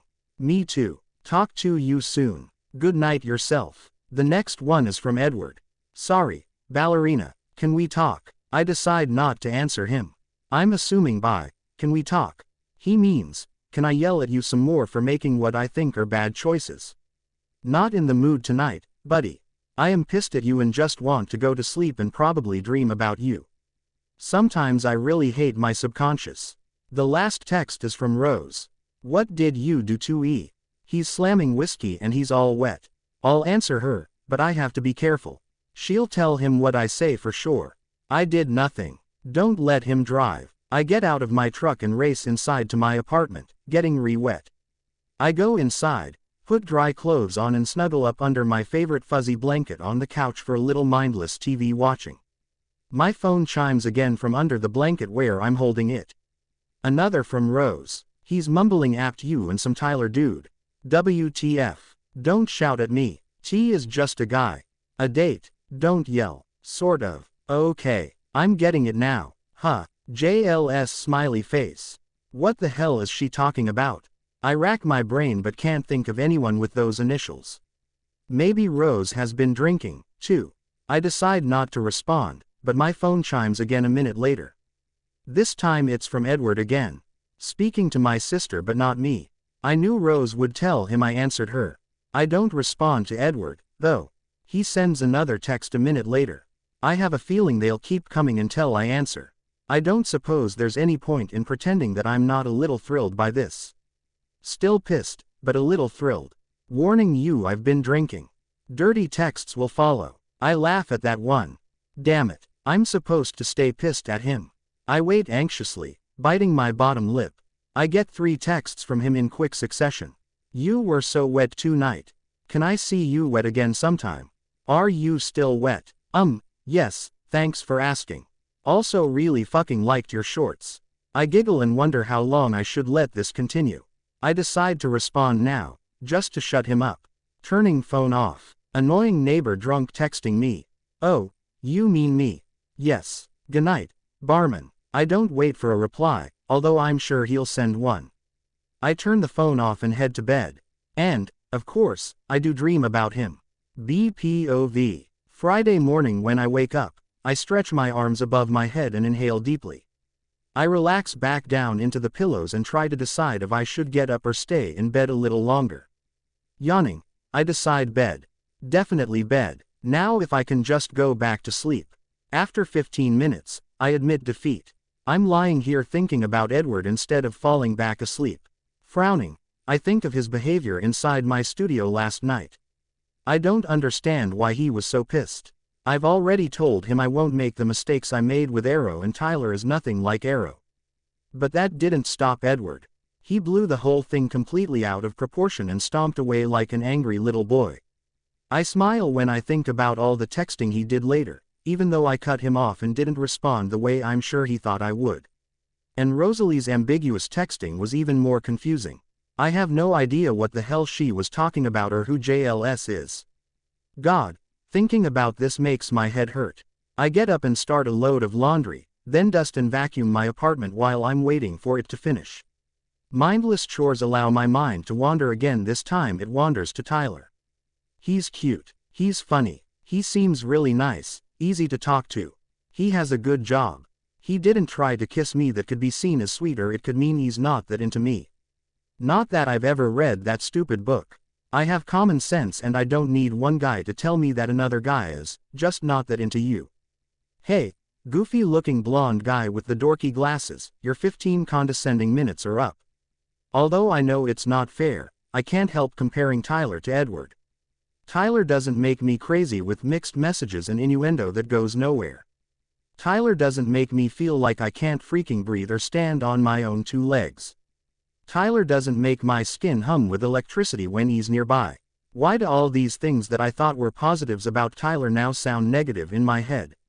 It's not right to judge Tyler after only 1 day anyway. Now if I could just shut off the part of my brain that reminds me that I felt all those things with Edward after the first 10 minutes I spent with him. Stupid freaking beautiful one. It's just like him to refuse to get out of my head, consequently ruining any chance I have with the cute, nice boy who seems to like me. That's not necessarily his fault, but I don't care. If he can be irrationally pissed, so can I. Tired of thinking about all of this, I take a shower and decide to run some errands that I've been putting off. Finally, around 11 o'clock, I drive into the studio parking lot so I can get a little work done there and check to see if my shoes are drying out well. I don't look for Edward's car when I pull into the lot, but since it's parked right next to my side door, I can't miss it. I park my truck, get out and head for the studio door, then notice that Edward is in his car. I almost didn't see him through the dark tinted windows. He has sunglasses on even though it's not sunny today and his seat is reclined all the way back. It looks like he's sleeping. I creep past his car and unlock the door to the studio. I hear his car door open behind me and stiffen reflexively. I'd be willing to bet I'm in trouble again. Bella, hey, slow down. Where the hell have you been? He asks grumpily. I turn around to see him standing beside his car, wearing a wrinkled button-down shirt over his t-shirt and jeans. He's unshaven and his hair is even messier than usual. Legitimately messy, not carefully styled messy. None of your business, big brother, I retort saucily. Yanking the studio door open, I stomp inside, letting it bang shut behind me. I hear the hinges squeak as he opens it right back up and exhale loudly in exasperation. I turn around to face him, clenching my hands into tight fists and putting them on my hips. I told you last night, I do not feel like your fucking brother, he growls, his voice raspy with sleep. I have a sister and this is definitely not how I feel about her. I roll my eyes. I've really had enough of his nonsensical bullshit. What is your damn problem with me anyway? I demand. You won't talk to me, you won't text me back, you won't answer or return my calls, he complains. I thought something happened to you. He takes his sunglasses off now, his eyes are bloodshot. He's definitely hungover. If I wasn't so mad at him, I would laugh at him. All right, that's it. Now I'm insulted. I can barely contain my ire as I reply to him. Let me get this straight. You thought that because I didn't hang on your every word, I must be injured or dead. Awfully high opinion you have of yourself. Or low of me, I guess. I don't have a low opinion of you at all, but you've never flat out ignored me, he replies, sounding surprised by my outburst. Get over yourself, Edward. My life doesn't revolve around your phone calls and texts. Not that I owe you an explanation, but I was running errands and my phone is still turned off from last night because I'm sick of being yelled at by you. I hate all this fighting. I don't even know why you were so pissed. I exclaim, raising my voice a bit. Because you let a guy you don't even know come in here last night, he says firmly. No, you can't be this angry about that. It has to be something else. Have I offended you in some other way? He shakes his head. He opens his mouth like he's going to say something, then pauses, snapping it shut. The door squeaks open again and Rosalie walks in. Great, she'll definitely be helpful in this situation. Geez, even my thoughts are sarcastic today. There's Bella, safe and sound. See, Edward, she can take care of herself after all, she says laughingly. Fuck you, Rose, goddammit. Why is everyone mad at me just for caring enough to worry about someone? He seethes. He puts his sunglasses back on and storms out, pushing the heavy metal door shut loudly with his foot. As soon as he's gone, Rose throws her head back and laughs. What's so funny? I ask her, transferring my irritation to her since Edward didn't stick around for me to take it out on him. You two, this dance you're doing around each other, trying to figure out if you're gonna get down to it or not, she says, still laughing. There's no way I'm touching that statement. I shake my head at her. She blows me a kiss and walks out the door, leaving me standing in the hallway alone, pissed off and confused. I lock the door to avoid any more uninvited guests and decide to put my frustration to good use by cleaning the bathroom. I have a feeling it will be cleaner than it's ever been before my anger subsides.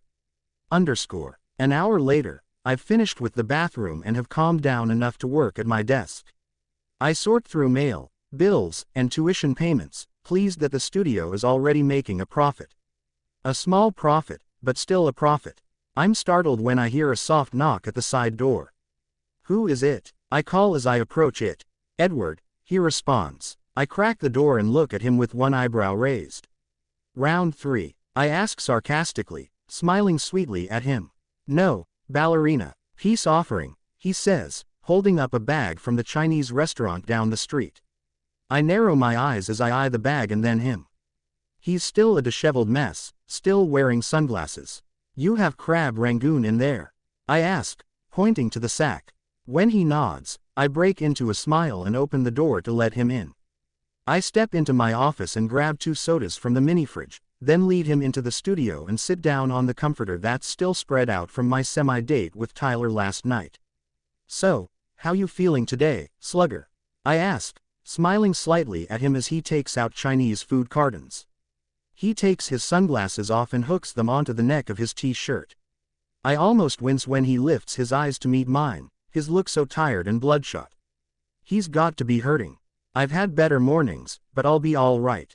How about you? He replies, smiling back at me a little and taking the soda I hold out to him. I'm good, I respond, laughing lightly. He hands me a set of chopsticks and then grabs my wrist gently. Look, Bella, I owe you an apology. I know I was out of line last night and this morning and I'm sorry. I have no right to ask you all the stuff I was asking. Apology accepted. Edward, I appreciate that you're trying to look out for me. But I am capable of deciding who I'm going to hang out with, who I'm going to trust. I have trust issues for reasons I'm not explaining to you right now, but I refuse to distrust everyone just because I've been screwed over before. I'm afraid you trust too easily, ballerina. You trusted Arrow, he says lowly, looking down at my wrist where it's cradled in his palm. No, I didn't. I just wasn't brave enough to tell my boss/landlord that he couldn't come in his own building. Lesson learned. I haven't been alone with him since. And you trust this Tyler guy? I nod. So far. And you're going to date him? He asks, looking up at me through his lowered lashes, his bloodshot eyes searching mine. I don't know. I'll probably go out with him if he asks me. It's been a long time since anyone asked me out. It feels good, you know. But you like him? He asks, trying again. Jesus, he's like a dog after a bone today. I don't know him, Edward. We talked for a while last night and that's it. He seems nice, but it takes more than one night for me to judge someone. He nods, letting go of my wrist, and passes me the crab rangoon. We eat in silence for a moment, both of us moaning a little at the delicious food from Dao Dao. So can we still be friends? He asks after a few minutes. Friends. I thought you said we were neighbors, I answer with a smirk. I think we're more like friends now, don't you? Yes, Edward, I do. I would really like for us to be friends, I say sincerely. I would like for us to be way more than friends, I think to myself, but if friendship is what I can have, it's better than nothing. I do really like him as a person. He smiles then and looks down to dig shrimp out of the fried rice. When he sees my mock glare, he feeds me a couple of shrimp from his chopsticks. They're the best shrimp I've ever eaten. While we're eating lunch, we talk, getting to know each other without being surrounded by prying eyes and eavesdropping ears for once. We trade a few college stories. He tells me how he met Emmett at a party and immediately got into a fist fight with him. I tell him how I met Alice. I'm surprised when he says that his dad really wanted him to become a doctor and was not happy with the bar owner option, but he's mostly come around in the 2 years since Edward's owned his own place.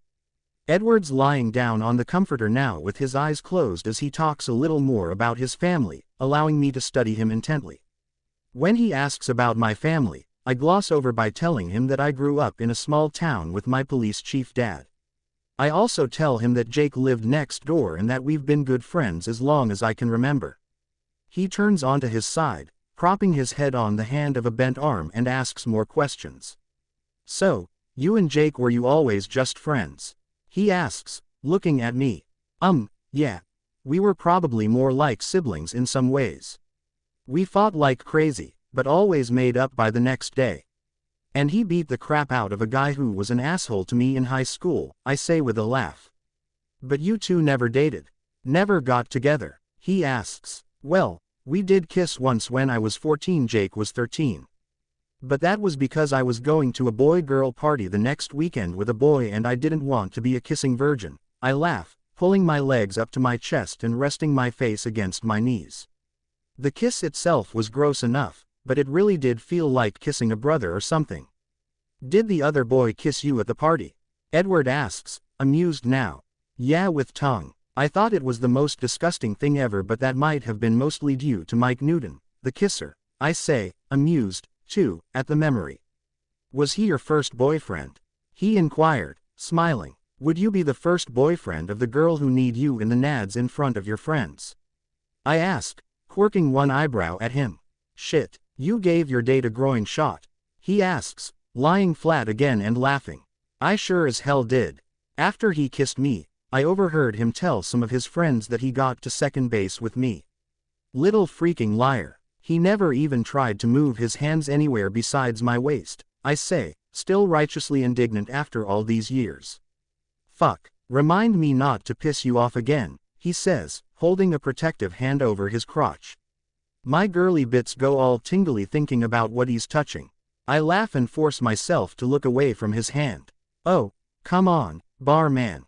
I think I've matured slightly since then, I say. Really? When's the last time you need someone in the nads? He asks, smirking up at me. I roll my eyes. 3 years ago, I admit. But he deserved it. What was the offense? He asks. He tried to get handsy with Alice at a party. She was way drunk and not doing a very good job of fighting him off, so I helped her out, I answer, shrugging. Did he learn his lesson? He asks, pushing himself up to sit cross-legged across from me.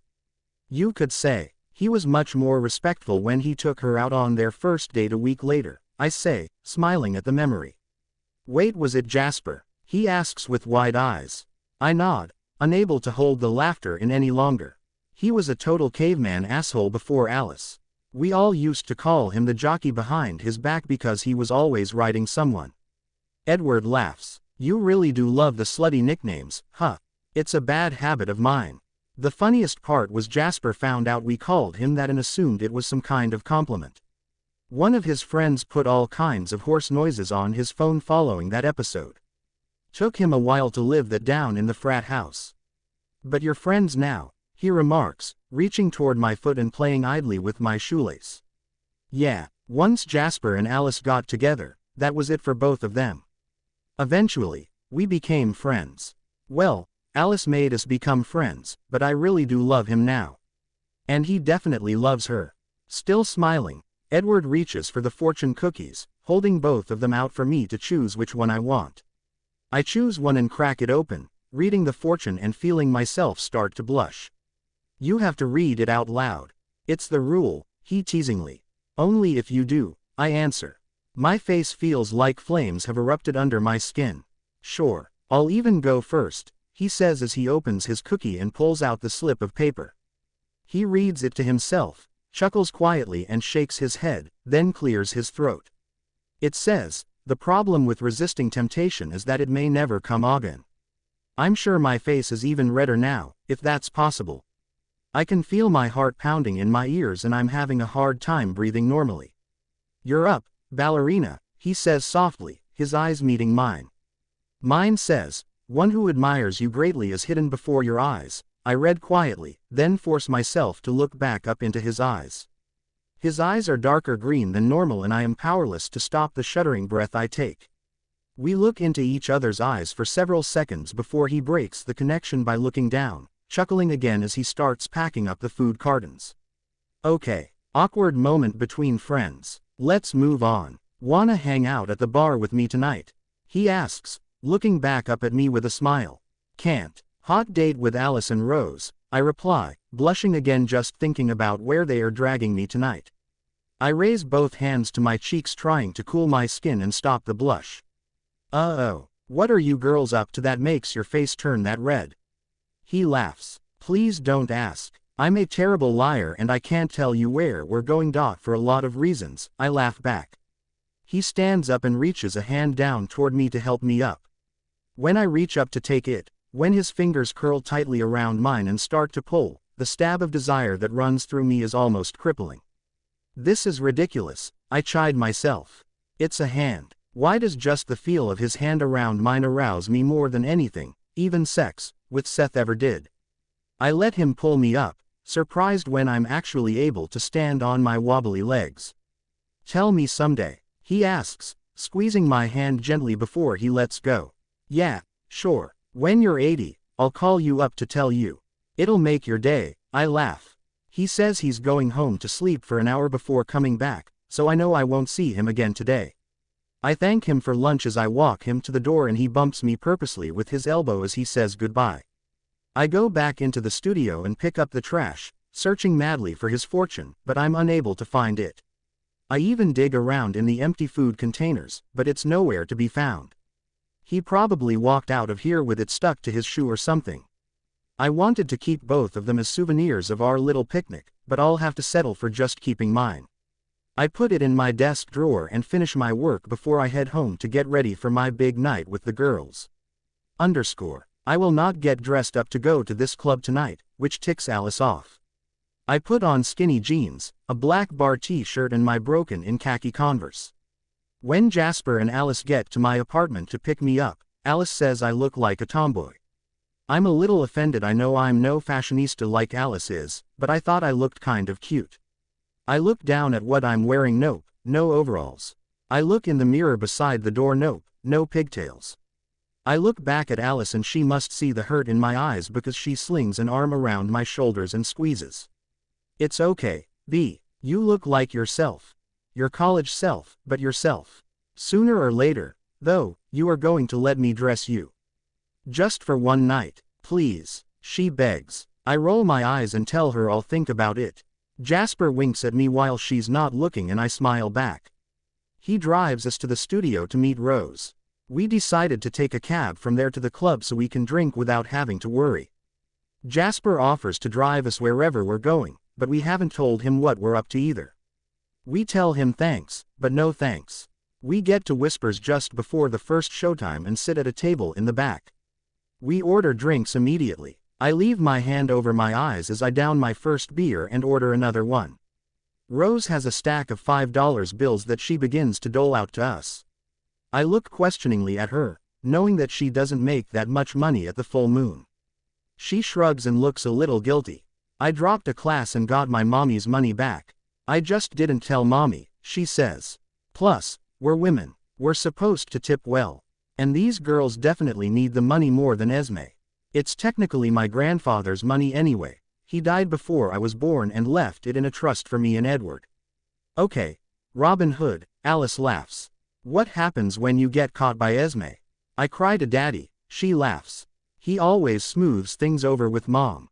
It's my money anyway. If I hadn't run off to Europe with Royce when I was 20, it would all be mine now, just like Edward. He got his half because he did the responsible college thing. I went to Europe with a rich, older man and gained life experience. But that wasn't good enough for my parents. Alice and I both look at Rose with our mouths hanging open. I have never heard even one little bit about this before. I thought she just screwed around and didn't go to college right away, not that she ran off on an adventure. Rosalie rolls her eyes at us. All right, I know you have questions. I'll give you a brief synopsis, but I'm not doing details tonight. That will have to wait for another night out. His name was Royce King. He's the great-great-grandson of some railroad baron and has a shitload of money. He was 15 years older than me, but really hot and I fell for him instantly when we met in Miami. I was on spring break, freshman year of college. We kept in touch, and that summer he asked me to go to Europe with him. Carlisle and Esme said absolutely not, so I absolutely had to go. Honestly, if they'd said I could go, I'm not sure I would have. The relationship had kind of fizzled for me by then, but I was such a little rebellious bitch that I took off and spent the next 2.5 years with a bunch of jet-set playboys and heiresses touring around Europe. Did you love him? I ask. For a while in a way, she responds, looking ashamed of her answer. Why'd you leave him and come back to Seattle? Alice asks. He beat the hell out of me twice. I left immediately after the second time. Fool me once and all that shit. I still had bruises when I got home, which is probably the only reason my parents didn't kick me to the curb upon my return. Edward doesn't know about the abuse, so I'd appreciate it if you guys wouldn't mention it around him, she says quietly. Oh my God, Rose, I say, unable to put my feelings into words.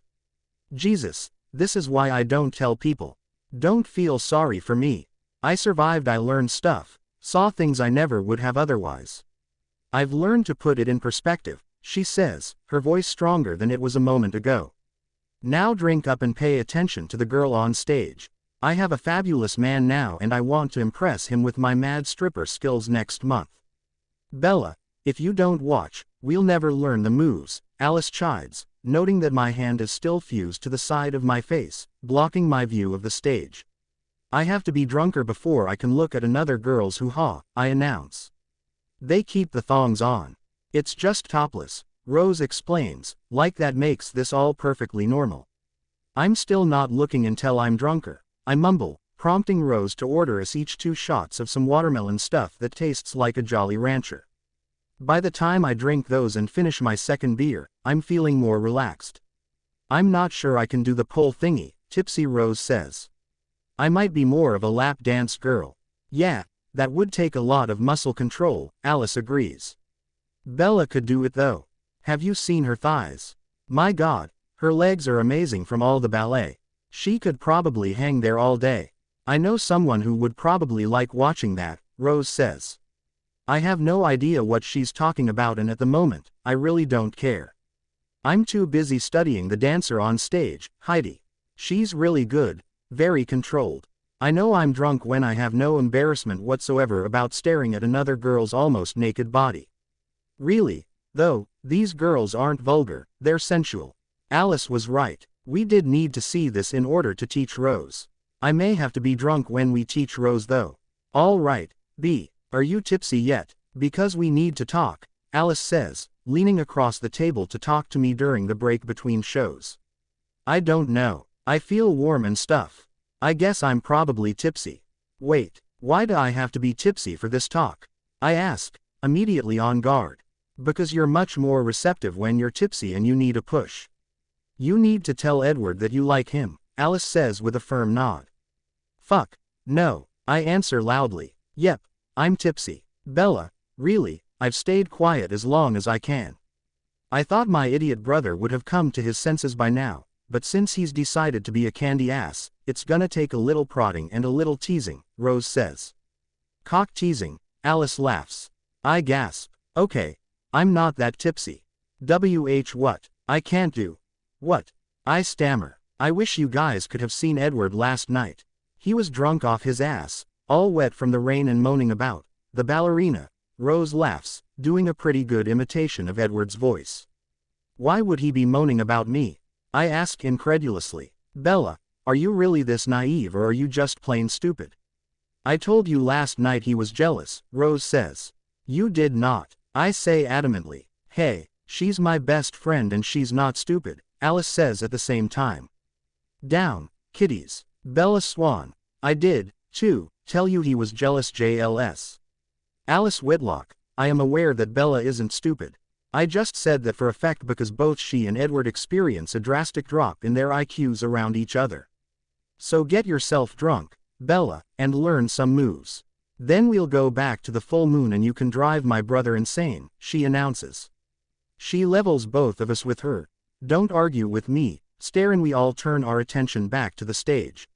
We get drunk and giggly fast after that and eventually stand and imitate some of the girls' moves. Rose and I walk up to the stage and give some of our money to a particularly, flexible dancer named Cinnamon. She kisses both of us on each cheek with her bright red lipstick. Neither of us tries to wipe it off. Then it becomes a thing. Every dancer who comes out kisses us after we give her money and we don't wipe any of it off.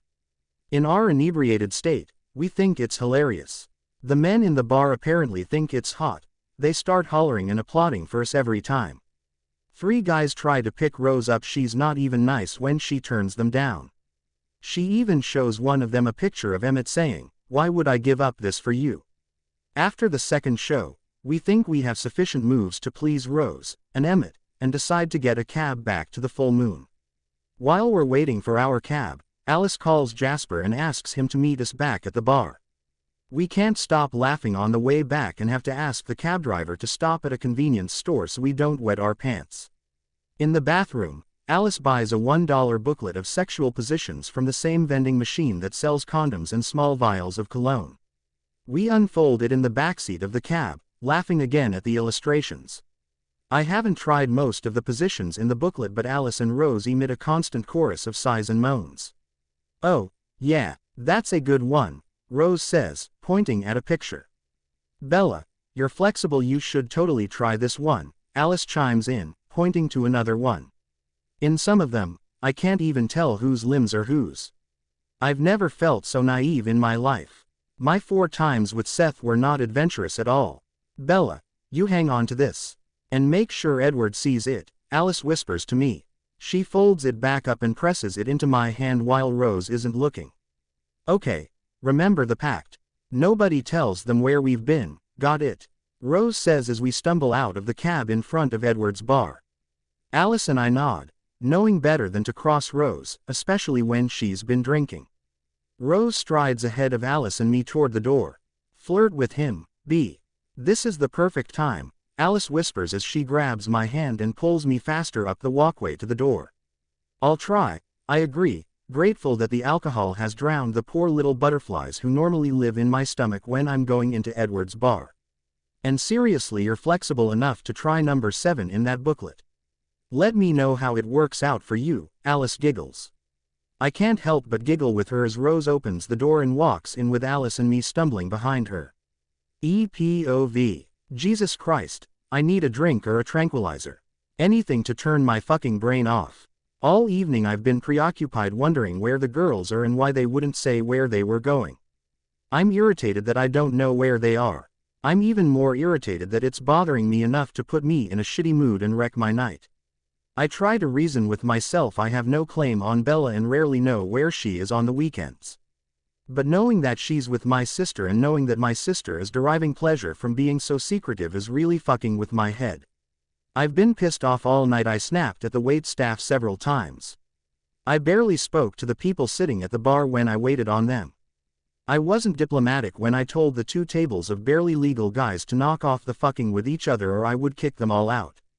Now, at just past 11 o'clock, even Emmett is fed up with me. He calls me a moody whore every time he passes me behind the bar. He's completely relaxed even though the girls are Mia while I'm worried about what kind of trouble Rose is getting them into. My theories have ranged from seedy tattoo parlors to seedier biker bars. Emmett laughed his fucking ass off about that one. And then called me a paranoid moody whore. Kegs out, Emmett calls from down the bar where he's actually working while I'm standing off to the side staring blankly at whatever ESPN is replaying on the TV above the bar.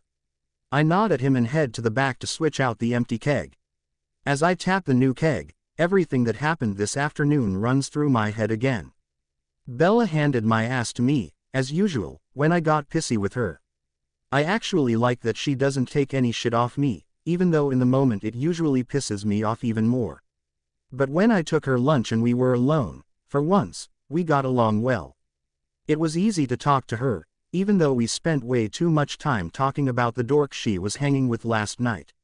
Of course, that was because I kept asking about him hoping she would say she didn't like him, didn't want him. She didn't say either of those things. I felt better by the time I left her studio, though I felt hopeful. How stupid is it that a fucking fortune cookie is what gave me hope? It was weird how accurate our fortunes were.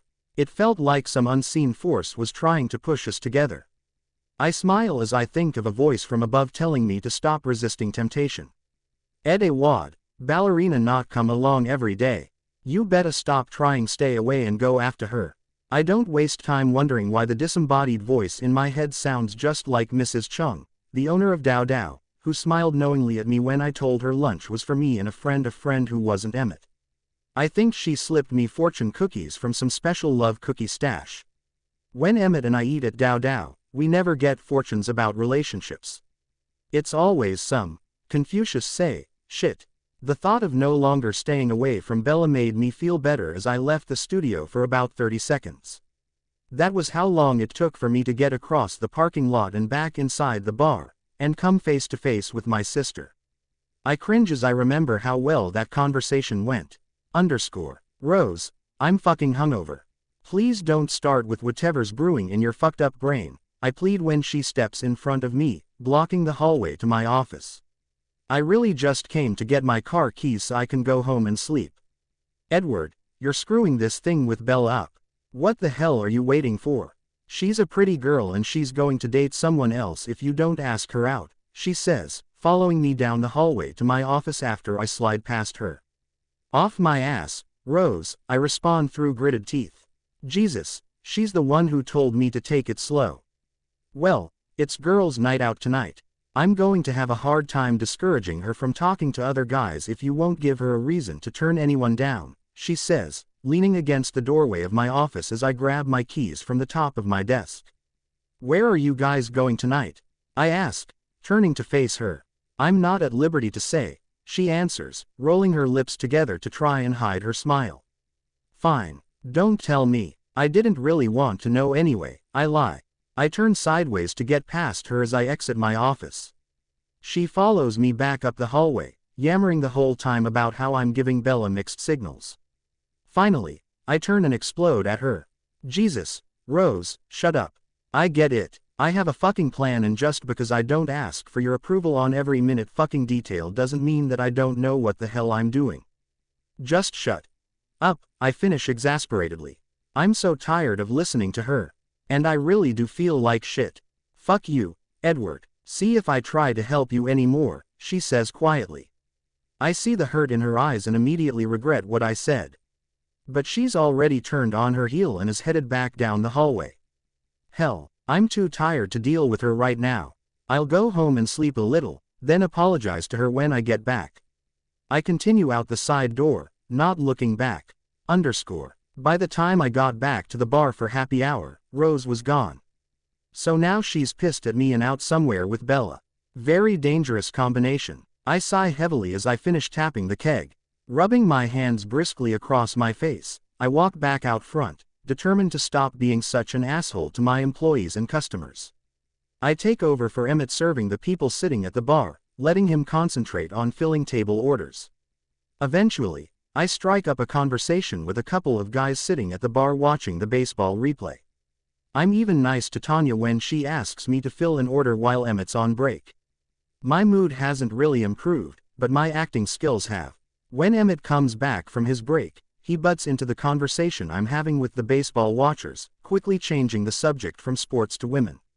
He gives us a lecture about the ups and downs of relationships. I keep quiet, but the others chime in with their own bits of wisdom about women. The one thing we all seem to agree on: they love to drive us crazy. When one of the guys orders an expensive brand of scotch, I turn toward the back bar and crouch down to get the bottle from the back of the bottom shelf. Ooh, shiiiiit, Emmett groans from behind me, dragging the words out. I haven't heard him sound like that for a long time and immediately cringe, worried that there's a bar fight brewing between those two tables of young bloods I warned earlier. What's wrong? I ask, standing back up and turning around. Then I see what he's looking at. Rosalie, Alice and Bella are stumbling in the front door of the bar loudly. I think they're all smashed. None of them are walking straight. They are all giggling to the point of being obnoxious, and Bella and Rose have lipstick prints on their faces all over their faces. I'm immediately fixated on Bella's face, all smiley and glassy-eyed, so fucking adorable. And is she wearing my hoodie again? Yep, that's definitely my hoodie. I can't stop the smile that slowly spreads across my face. Rose, what the hell? Who drove you? Emmett growls at her when she sits on a bar stool in front of us. She smiles drunkenly up at him. Oh, calm down, Grandpa. We took a cab. Knew we'd be getting blitzed tonight, she says. Bella and Alice sit down on either side of her and they all trade high fives, laughing loudly at Rose's joke. Emmett is not amused at fucking all. I, on the other hand, am now in a great mood. I contain my laughter and decide to butt in before things between Emmett and Rosalie deteriorate further. What have you girls been up to? I ask, smiling at them and setting glasses of water in front of each of them. This causes a fresh round of giggles.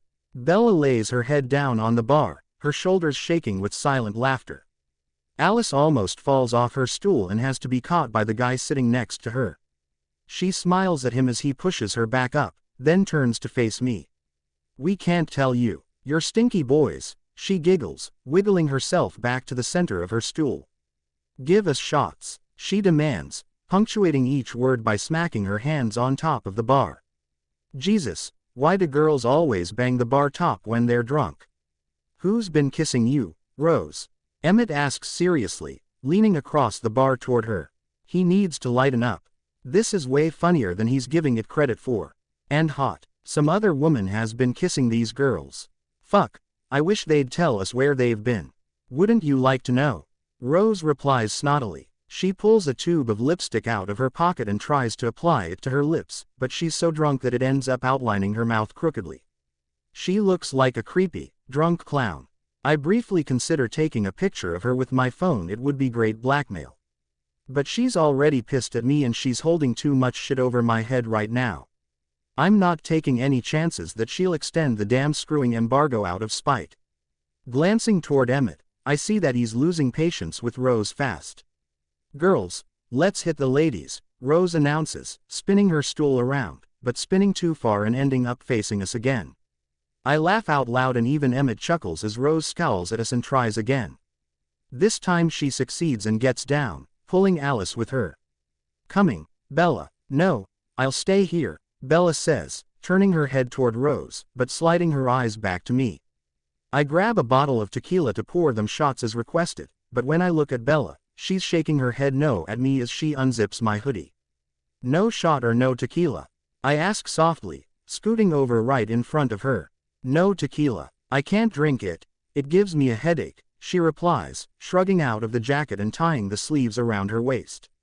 Amazingly, I am able to hold my laughter in and not point out that she's going to have a headache tomorrow no matter what she drinks at this point. She picks up her glass of water and takes a few big drinks.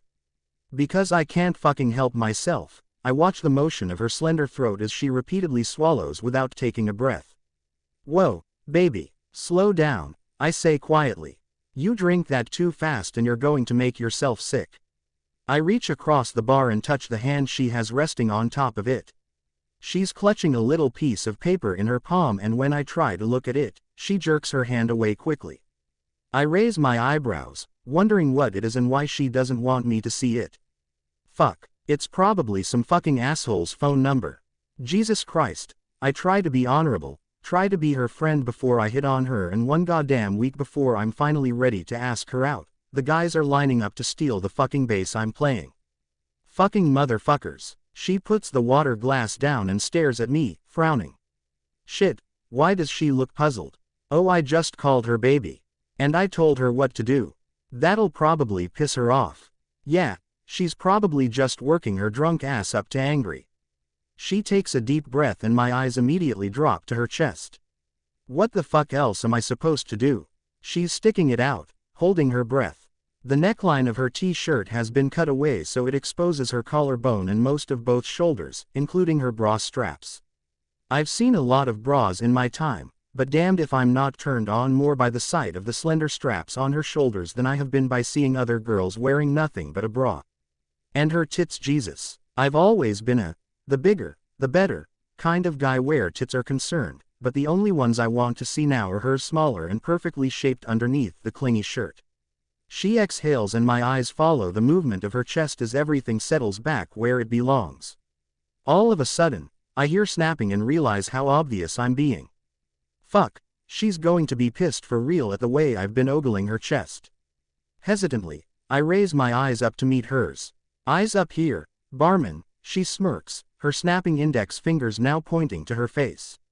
The girls do look pretty good tonight, though, don't they? Push up bra, push up. She looks down at her own chest and sticks it out again for a moment before relaxing again and laughing. I was just trying to read the front of your shirt, I answer with a straight fucking face, thank you very much. I'm starting to break out in a cold sweat and my dick is about to bust through the fly of my jeans.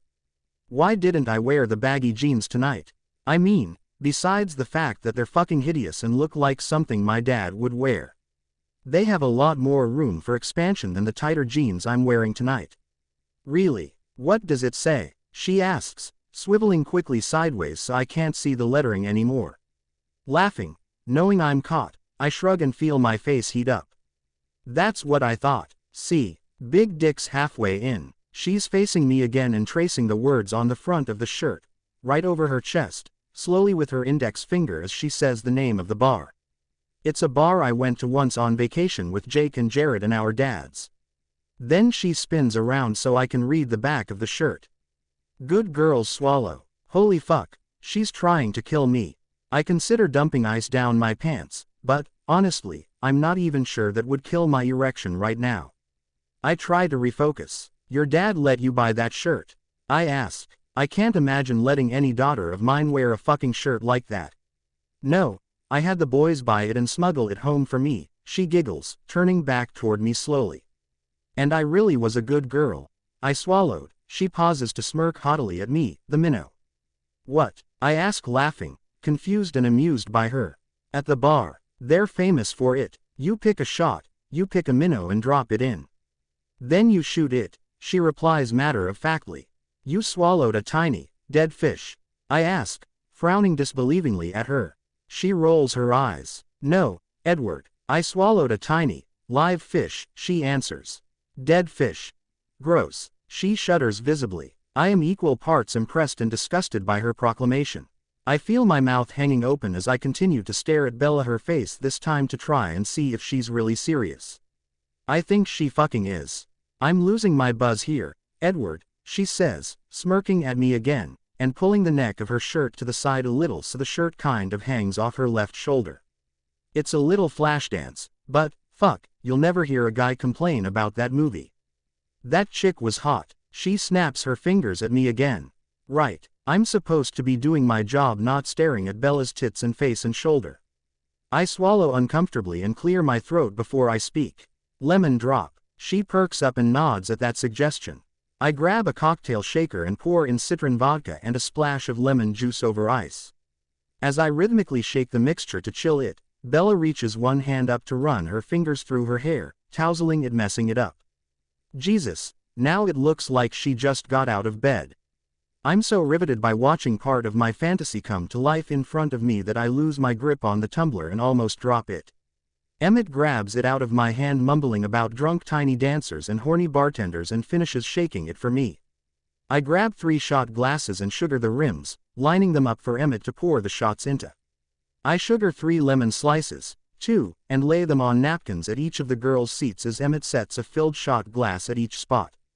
Rose and Alice aren't back yet, but Bella doesn't look like she intends to wait for them. Looking into my eyes, she raises her left wrist to her mouth and licks across the inside of it slowly. Fuck, my dick becomes impossibly harder. I need some sugar, she says slowly, extending her wrist across the bar toward me, then adding a sultry, baby, to make fun of me. I chuckle as I grab a packet of sugar and rip the top off, then sprinkle it across her wet wrist, only taking my eyes off hers long enough to make sure I'm dumping the sugar in the right spot. She pulls her wrist away from my hand. Using her other hand, she picks up the lemon wedge in front of her and holds it out to me. I take it from her, holding it between my thumb and index finger, then allow her to position my hand so I'm holding it where she wants it, where she can lean forward and take it out of my hand. She sits back up straight, looking proud of herself, and lifts her sugared wrist to her lips, locking eyes with me again. I stare back at her dumbly, watching silently as she quickly drags her tongue across her wrist and then downs the shot. She leans forward slowly, reaching her right hand up to grab my wrist and hold it in place. I barely hold back a groan when she closes her lips around both the lemon wedge and my fingers and sucks hard, pulling my fingers farther and farther into her warm, wet mouth. Jesus fucking Christ, I haven't been this close to coming in my pants since I was 14. My heart is racing, my breathing labored, my gaze fused to hers. I don't think I could look away from her if the fucking bar was on fire. Jesus, why don't you two just throw down on the fucking bar? Emmett grumbles from behind me. Bella lifts her mouth away from my hand then and laughs loudly. Fucking Emmett, thanks a lot, I'm all sticky now, she complains, looking at me again. Fuck, I know I've got it bad when I think even her whining is cute. I hand her a wet napkin and she quickly wipes off her wrist, seemingly forgetting the seduction routine she was putting on 30 seconds ago. She's still holding that paper in her left hand, though, and I vow to get a look at it before the night's over. If it's some other guy's number, I will burn it or eat it. If she can swallow a live fish, I can swallow an asshole's phone number. Edward, will you fix me another shot to do with my girls?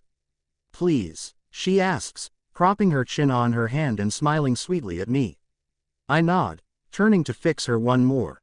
When I set it in front of her, Rose and Alice have returned and the 3 of them toast each other and drink. She doesn't even glance at me this time. If it was any other girl, I'd think she was toying with me, but Bella is more naive than most girls. I don't think she has it in her to be a calculating temptress. I suddenly become aware that Emmett and Rose are having a silent stare down. He's glaring at her, she's angrily tapping her empty shot glass against the bar and glaring right back. Shit, even sober Rose doesn't give in often, and she's even more stubborn when she's drunk. Finally, Emmett lowers his eyes for a split second and goes at her verbally instead. I want to know where you've been, Rosalie. And I want to know who left fucking lip prints all over your face, he says, his voice steely. You do look a little ridiculous with all those lipstick kisses on your face, Bella says, turning her head toward Rose. You have as many as I do, Einstein, Rose retorts. Bella throws her head back to laugh loudly, then leans sideways toward Rose. Oh, right, I forgot I have them, too. We match. It was fun, she says wistfully, resting her head on Rose's shoulder for an instant before sitting back up. And sexy, Alice pipes up. Rose, I'm waiting for an answer, Emmett seethes. Where the hell have you girls been? His face is reddening. He's definitely angry now. Whoa, calm down. I'm sure the girls will tell us where they were when they sober up a little, I say, putting a hand on his shoulder to silently convey to him that he's overreacting. He seems to relax a bit until the little freak Alice starts chirping again. Nope, we're not telling, Alice says shrilly. Not until after M. She is cut off when Rose claps her hand across Alice's mouth. Wow, if I had known that would be so effective against the onslaught of Alice chatter, I might have tried that weeks ago. Well, no, I wouldn't. She's Bella's friend, plus I like Jasper and he definitely wouldn't like me treating Alice that way. Zip it, Whitlock, Rose says. You know the rule. To the grave. Bella jumps in. Emmett, I promise it's nothing bad. And you're gonna love her even more for it, she says before Rose can shut her up, too. Rose swivels to glare at Bella, prompting Bella to jump down from her stool and run behind the bar to cower behind me. I try not to pay attention to the fact that she's hooked her hands into the back waistband of my jeans and is pressing her perfect fucking tits against my back. Edward, don't let her hurt me, she says, the words muffled against my back. She nudges my arm away from my body with her elbow and pushes her head through the space to peek at Rosalie. She squeals when she sees Rose is still shooting daggers at her and buries her face in my back again, sliding her right arm around my waist, holding me tightly, pushing her goddamn chest even harder into my back. Fuck, save me, Edward, she pleads against my back, warming the fabric of my t-shirt and sending the up and at him signal to my dick again. Hey, my dick knows women. Arms around us, tits pressed up against us, warm breath on our skin leads him to the perfectly reasonable assumption that we are headed for the pearly pink gates of heaven tonight. He's going to be really disappointed when it's a bottle of lotion and some five-fingered Charlie later. No, heaven first tonight. Come on, ballerina, come outside with me for a minute and give Rose a chance to cool off, I say, grabbing her hand from around my waist and pulling her along with me toward the side door. When we get outside, I pull a cigarette from my pack and light it. Want one? I ask, knowing the answer, but asking anyway. No, those are bad for you, she says, wrinkling her nose at me. She stumbles just standing there and ends up leaning against the brick wall, looking at me and smiling like she's feeling the effects of the 2 shots she just consumed. I know, I'm quitting. I've pretty much quit already. I just wanted to get you away from Rose for a minute before she put her hand over your mouth, I say, taking a drag of the cigarette. Why? She asks, looking confused. And fucking cute as hell. Because I fucking hate fighting with my sister, but I will if she puts her hands on you that way, I answer, flicking ashes down on the ground. Why? She asks again, still confused. It's demeaning. I don't want her treating you that way. I don't want anyone treating you that way, I say, turning my head to exhale smoke away from her. She did it to Alice, too, Bella says softly, looking at me with her big, round, brown eyes, slightly glazed, slightly bloodshot. Yeah, I acknowledge, nodding at her. But that didn't upset you. I shake my head slowly before I answer. Not as much, I finally say. Huh, she says, smiling at me again. Whatcha got there? I ask, pointing at the piece of paper she's twirling in her fingers. I have my lit cigarette ready to set the motherfucking thing on fire if it's some jerk's phone number. She giggles and I smile in response. It's an illustrated pamphlet of sex positions, she finally manages to say between fits of laughter. Oh shit. Oh fucking shit. My smile fades as I close my eyes momentarily, trying to regain some semblance of control before I unfold the damn booklet and talk Bella into trying every illustration with me. She's still grinning when I open my eyes. Jesus, I might feel better if it was some asshole's phone number. Ballerina, you think you might want to tell me where you've been tonight and why you have that little booklet? I ask, still trying to tame the lust running through me. Nope, she answers, still giggling. She's way too fucking amused and suddenly I think that maybe she is toying with me tonight. She's been laying it on pretty thick since she got here with the dirty t-shirt wearing, the bra strap showing, the body shot licking and sucking. Fuck, why didn't I see it earlier? I would be willing to bet the bar that my sister has something to do with this. It's bad enough that she's life coaching me. Now she's apparently coaching Bella, too, coaching her on how to drive me insane. Well, two can play that game, sweetheart. Time to pull out the big guns. I drop my cigarette and step on it before stepping in front of her. I place my palms on the wall on either side of her head and lean my upper body in toward her, stopping when our faces are only a few inches apart. She stops giggling and fixes her eyes on my lips. She licks her lips and I bite back a groan, reminding myself that I'm taking control now. Where have you been, Bella? I ask quietly, dropping my voice as low as I can. She closes her eyes and moans quietly, shifting her hips restlessly from side to side. I know that body language. She is affected by our physical closeness just like I am.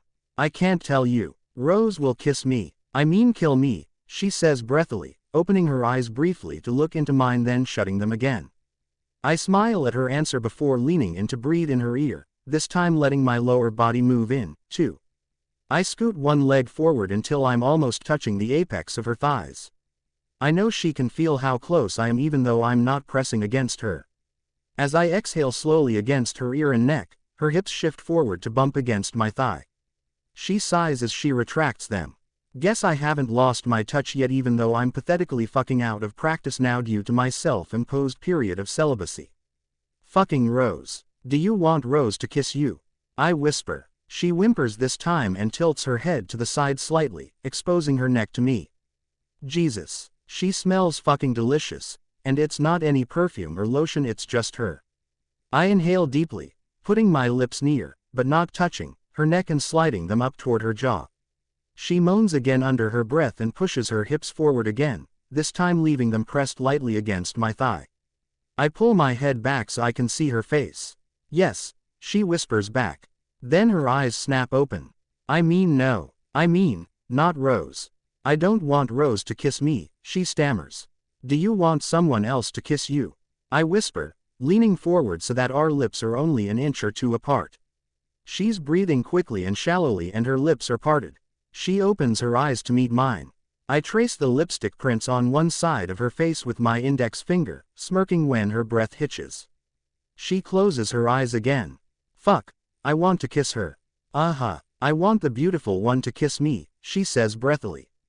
Nausea rolls through my body like a wave, taking my breath away, almost making me drop to my knees. Barely able to keep the strain out of my voice, I push myself off the wall and take a step back from her, separating our bodies completely. Who is the beautiful one?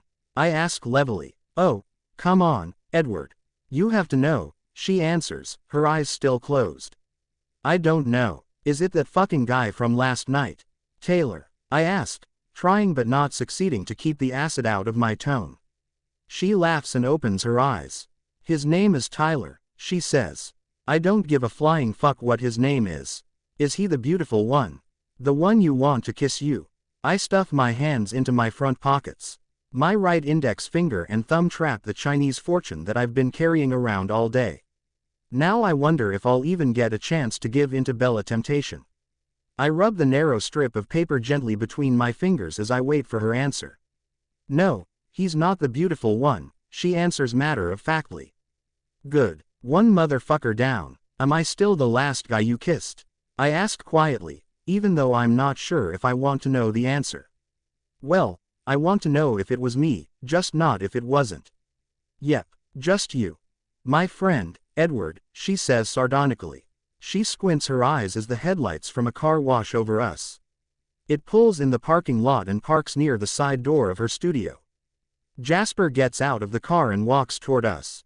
Hey, you two, he calls out to us, then directs his attention to Bella as he gets closer. Did you girls have a good time? Bella nods and giggles. Are you going to tell me where you've been now? No way. It's a big secret, but you and Emmett will find out soon and you'll like it a lot, she laughs. So it's something that will directly affect the men in your lives? He asks. Definitely, she nods. What about you and the beautiful one?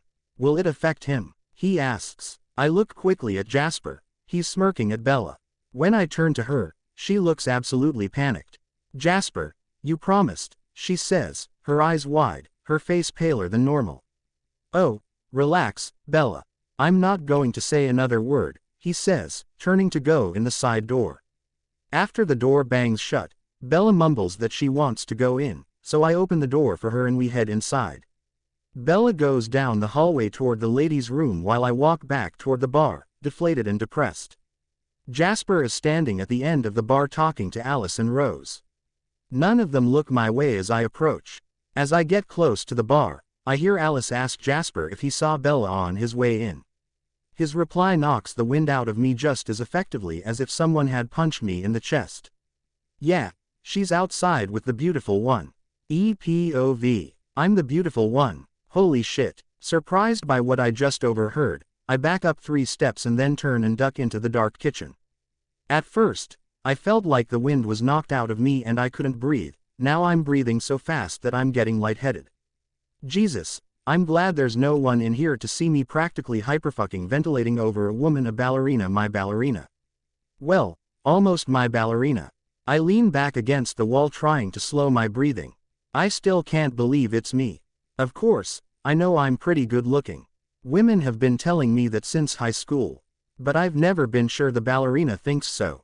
She makes fun of me as much as she ogles me. She yells back at me. She seems to be unaffected by the smirks and pouts that have gotten me invited into other women's beds. But Jasper said I'm the beautiful one when he didn't know I was listening. And Bella said I had to know who she was talking about outside. Maybe she was trying to tell me and I was so jealous that she wanted someone, anyone, to kiss her that it didn't occur to me that it was me. Christ. She invited that other guy into her studio to drink wine with her last night. And then she said she wanted the beautiful one to kiss her. What the fuck was I supposed to think? How was I supposed to know that she meant me? She fucking meant me. I bend over and put my palms on my knees, sucking wind like a fat man who just ran a 100-meter sprint. I usually blame the fucking cigarettes, but this time I know that's not it. So why can't I breathe right? Why am I hiding like a big baby in the pitch-dark kitchen? I quickly recognize the feeling that's got a death grip on me. It's fear. I'm scared shitless being so close to having what I want. My heart is thundering in my chest because I'm suddenly terrified to talk to her. But, fuck. I want to talk to her. I want to go tell her how I feel, except she's so tipsy. She likely won't remember it by morning if I tell her tonight. And I want her to remember. I want her to know I'm serious, as serious as the fucking heart attack I'm about to have.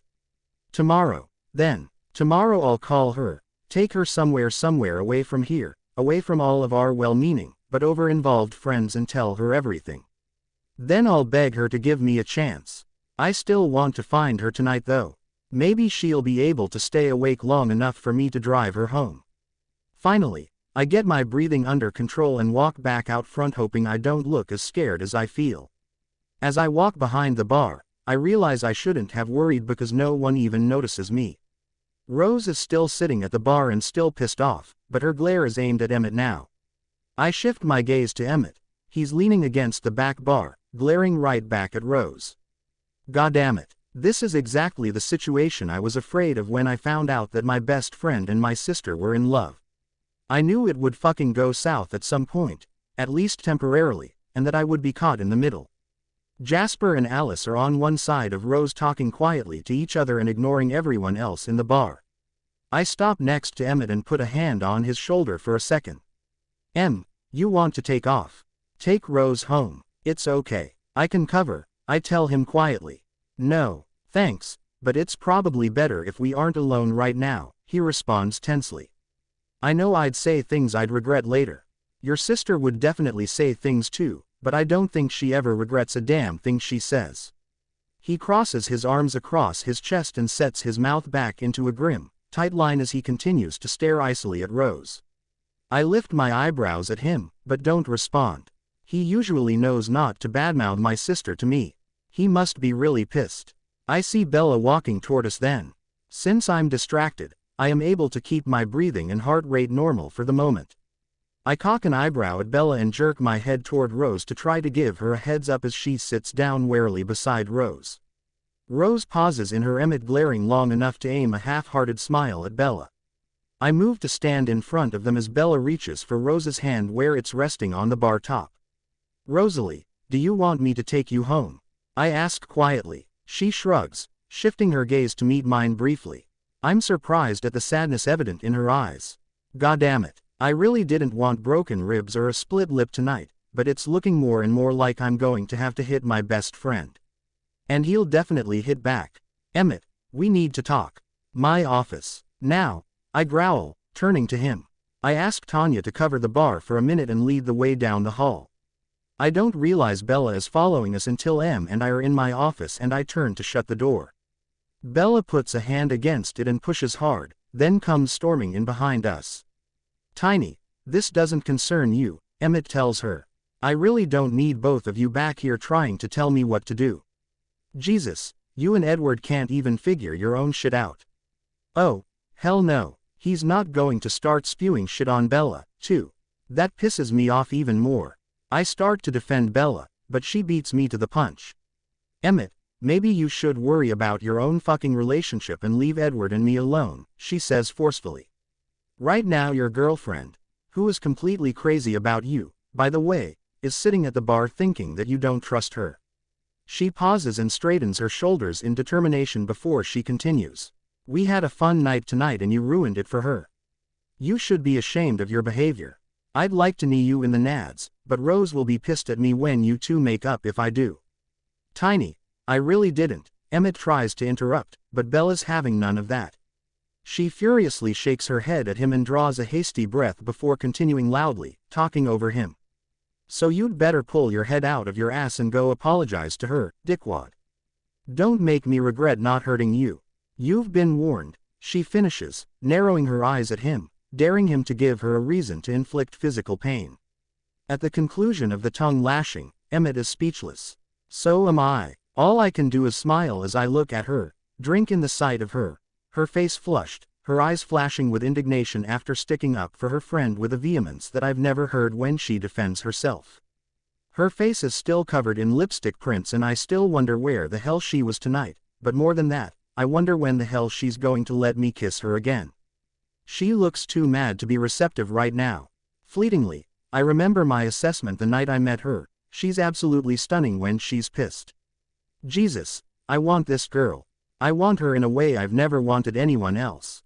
I mean, yeah, I want her body but even more than that, I want her.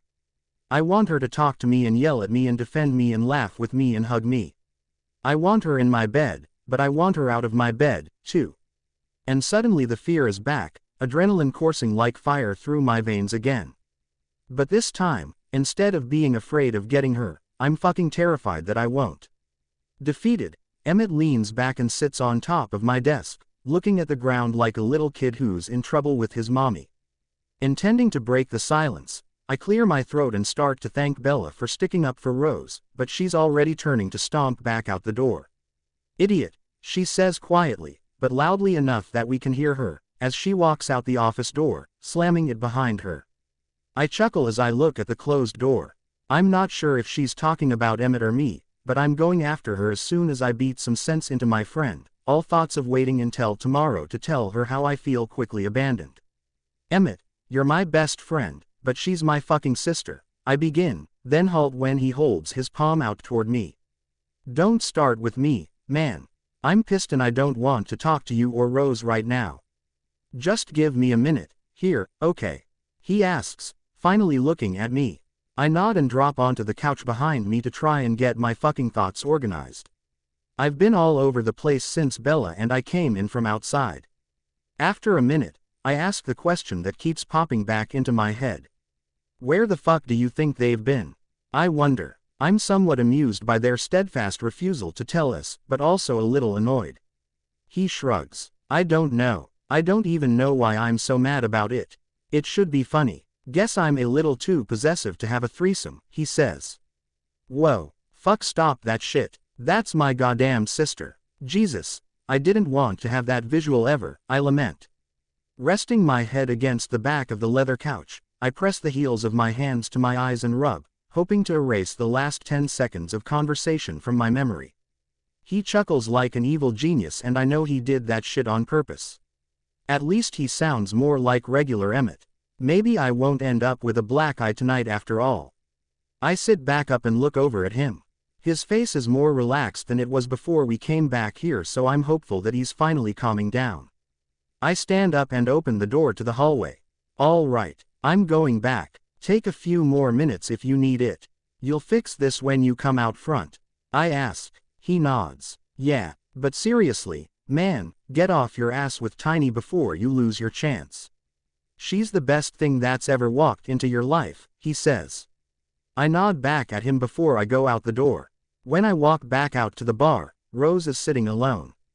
Where is everyone? I ask, stopping beside her and sliding an arm around her shoulders. Alice was about to pass out, so Jasper took her home, she answers, depressed now instead of angry. Bella went with them. Fuck, I missed her. Luckily, Emmett hasn't emerged from my office yet. Right now I feel like punching him just because his stupid ass made me miss talking to Bella, or at least telling her goodnight. We never fight, Edward. He's never been this mad at me before, Rose says, sniffling. I hug her and let her rub her snotty nose on me. Jesus, I'm a good brother. When I feel her stiffen in my arms a few minutes later, I know that Emmett must be behind me. Rose, I'm sorry, baby, I hear him say. She pulls away from me and flings herself at him. The lip prints, it was just some girls, she explains, still blubbering as he holds her tightly and strokes her hair. You don't have to explain. This was my fault. I'm so sorry I overreacted, Rose. I just hate the thought of anyone else kissing you, he murmurs. I've heard enough. Shaking my head, I walk away to give them some privacy and am not surprised when Emmett asks to leave a few minutes later. While he goes to get his jacket from the back, I walk over toward Rose. She looks better, her face relaxed now that she and Emmett made up. I ask if she's okay, wanting to make sure that she's comfortable letting Emmett drive her home after their fight. She assures me that everything's fine now and even manages a haughty eye roll as she refuses, again, to disclose any information about where she and the girls were earlier tonight. Sensing that I've hit a dead end on that subject, I try another one. Rose, did you put Bella up to all the flirting tonight? I ask, raising an eyebrow at her. I can see that she tries to hold the smile back, but she can't seem to stop the smug grin that eventually curls her lips upward. I may have suggested that she push you along a little, yeah, she admits. She exhales loudly before she speaks again. Edward, I love you, so I'm going to level with you. You're confusing the hell out of her. I frown at her because she's confusing the hell out of me. Rose, you're the one who told me to be her friend. You're the one who instituted the fucking sex ban that's practically ruined my life, coach, I complain bitterly. She smirks, but doesn't call me melodramatic like I'm sure she wants to. Yeah, I told you to be her friend and I told you to date her, which you haven't done.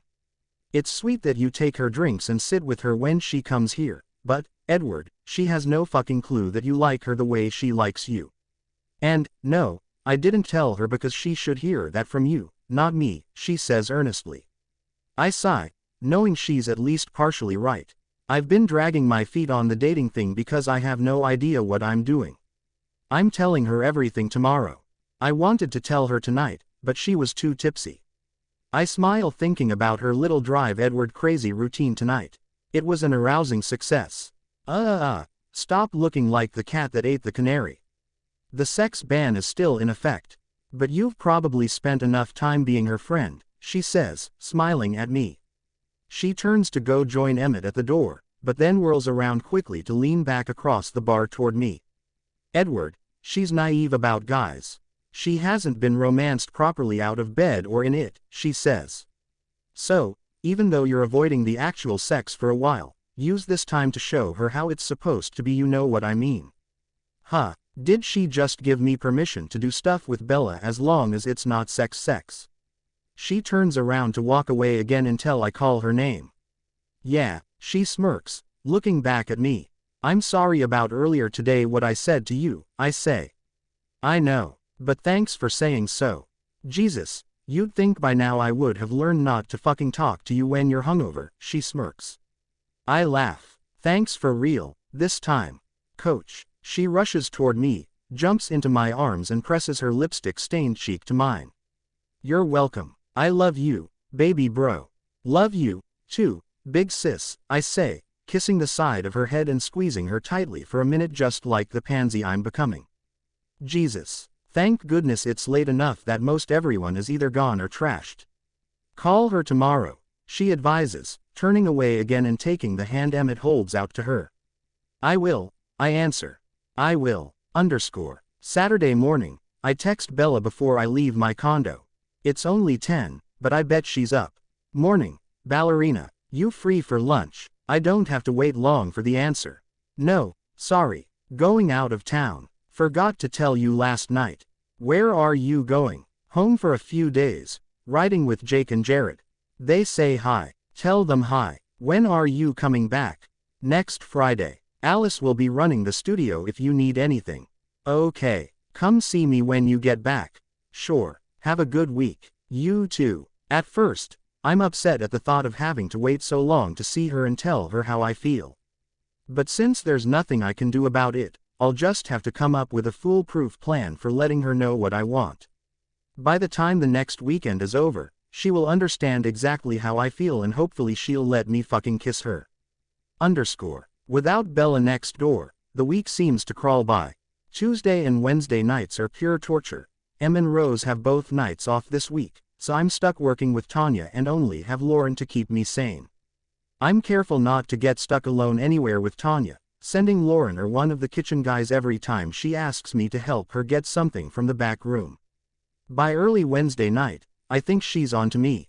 She keeps trying to get me to go outside with her to smoke, and each time when I won't go, she gets more pissy.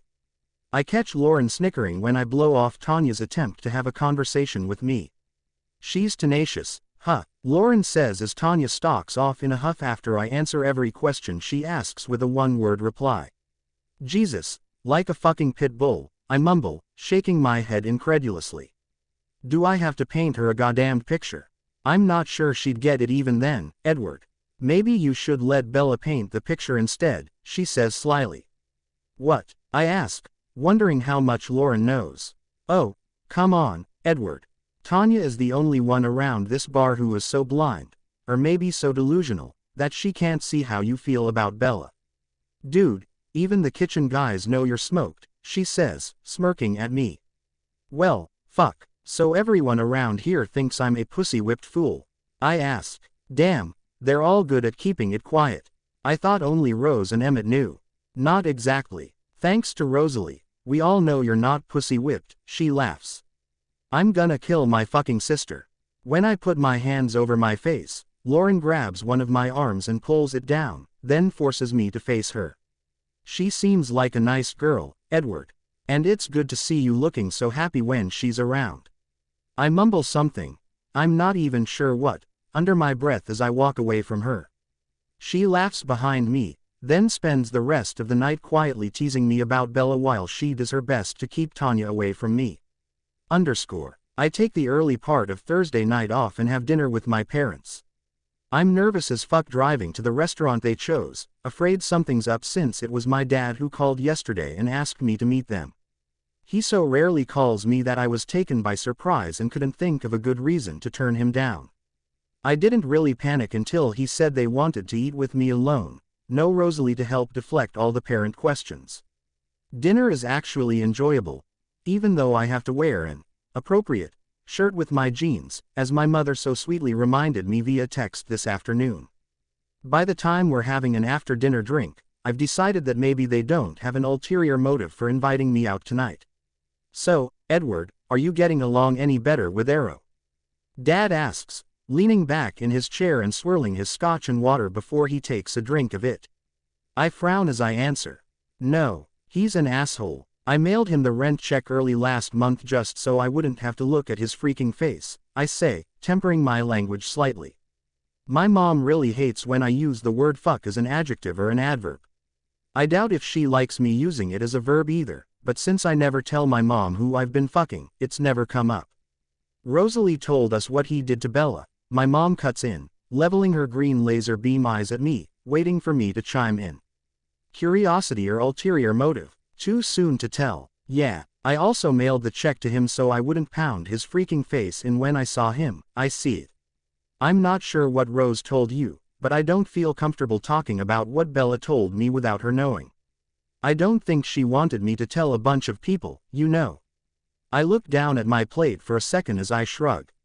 I look back up just in time to see my parents exchange a look. Neither of them says anything, but I don't have to be a mind reader to know that a slight eyebrow raise from my dad followed by a tiny nod from my mom means, told ya so. Fucking Rose. I wonder how much she's told them about my feelings for Bella. Of course, sweetheart, we would never expect you to betray Bella's trust, my mom says. When will I get to meet this young lady? My dad asks, smiling at me like I'm a goddamn teenager with his first girlfriend. I don't know. Come by sometime. If she's around, I'll introduce you, as long as you promise not to make any weird freaking comments, I say, chuckling lightly when my mom purses her lips at my slip. Maybe she'll be around for the holidays, my mom says, recovering from my use of vulgar language enough to smile at me. I don't know, Mom. I don't really know anything about her family. She's not from Seattle, I reply. And that is my cue to get the fuck out of here. Jesus. Bella and I haven't even been on a goddamn date and Esme's ready to hang up a fucking stocking for her on the mantle. Well, I'll stop in soon to meet her, Dad says, looking at me like he knows I'm about to bolt after Mom's holiday talk. I nod and tell them thanks for dinner. It wasn't nearly as bad as I thought it would be. I'm still not sure exactly why they asked me to come alone. It seemed like they were trying to get information from me, but they didn't pry very much except right at the end.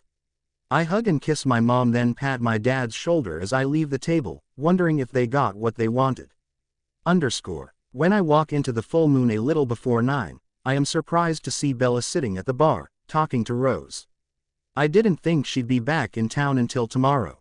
I smile as I head straight for her, but as I approach, I see that her eyes are puffy, her nose is red, and there's a pile of shredded napkins on the bar in front of her. Suddenly, I feel a hand clamp down on my shoulder from behind and drag me into the hallway. I know without looking that it's Emmett. What's wrong with Bella? I ask immediately, turning to look at him, but desperate to get out front and talk to her. I don't know, man. She's been here for a couple of hours, knocking down the cosmos and alternately laughing and crying. Rose has been talking to her, trying to take her home, but she won't go. She's a mess, dude. I just thought you should know what's going on before you try to talk to her. Fuck. It better not be fucking Arrow again, I muse through clenched teeth.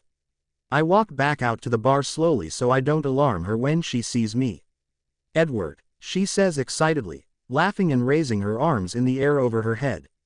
I smile at her. I like that she seems to be happy to see me. Bella, I answer in the same tone, but not as loudly. She laughs harder. I look questioningly at Rose and she shrugs at me and shakes her head, clearly concerned. Where have you been all night? Bella asks, slurring her words a bit. Dinner with my parents. It sounds like you've been here all night. How about letting me drive you home?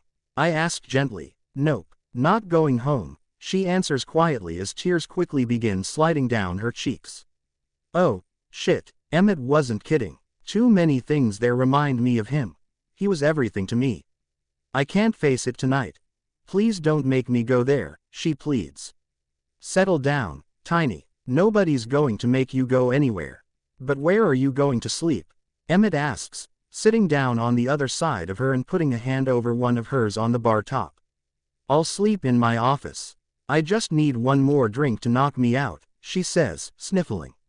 Not until you drink some water, ballerina, I reply. Come on, barman. I won't drive, I promise. Gimme what I want, she says, laughing now.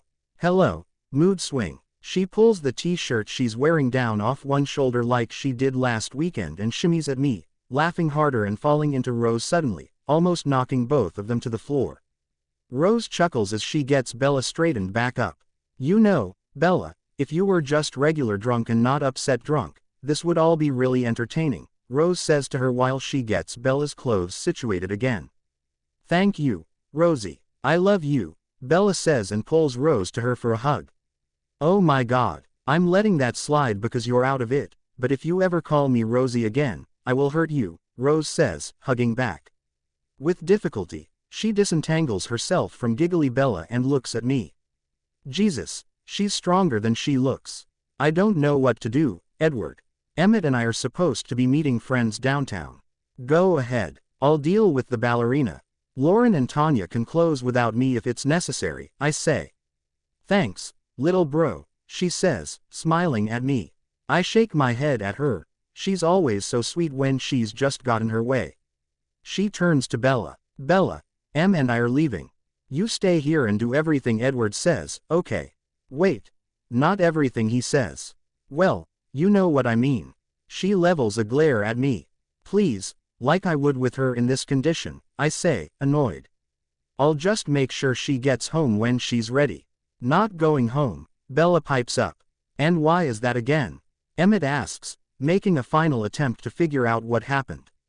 All his stuff. Too many memories makes me so sad, she says, her eyes filled with tears again. I don't know enough about her past to know who he is. But if I find out, I'm kicking his ass for making her cry. Okay, you two, out, I say to Rose and Emmett. All the questioning is not helping Bella right now. She's too far gone. Go have fun. Bella and I will be just fine, won't we? I ask, looking at her.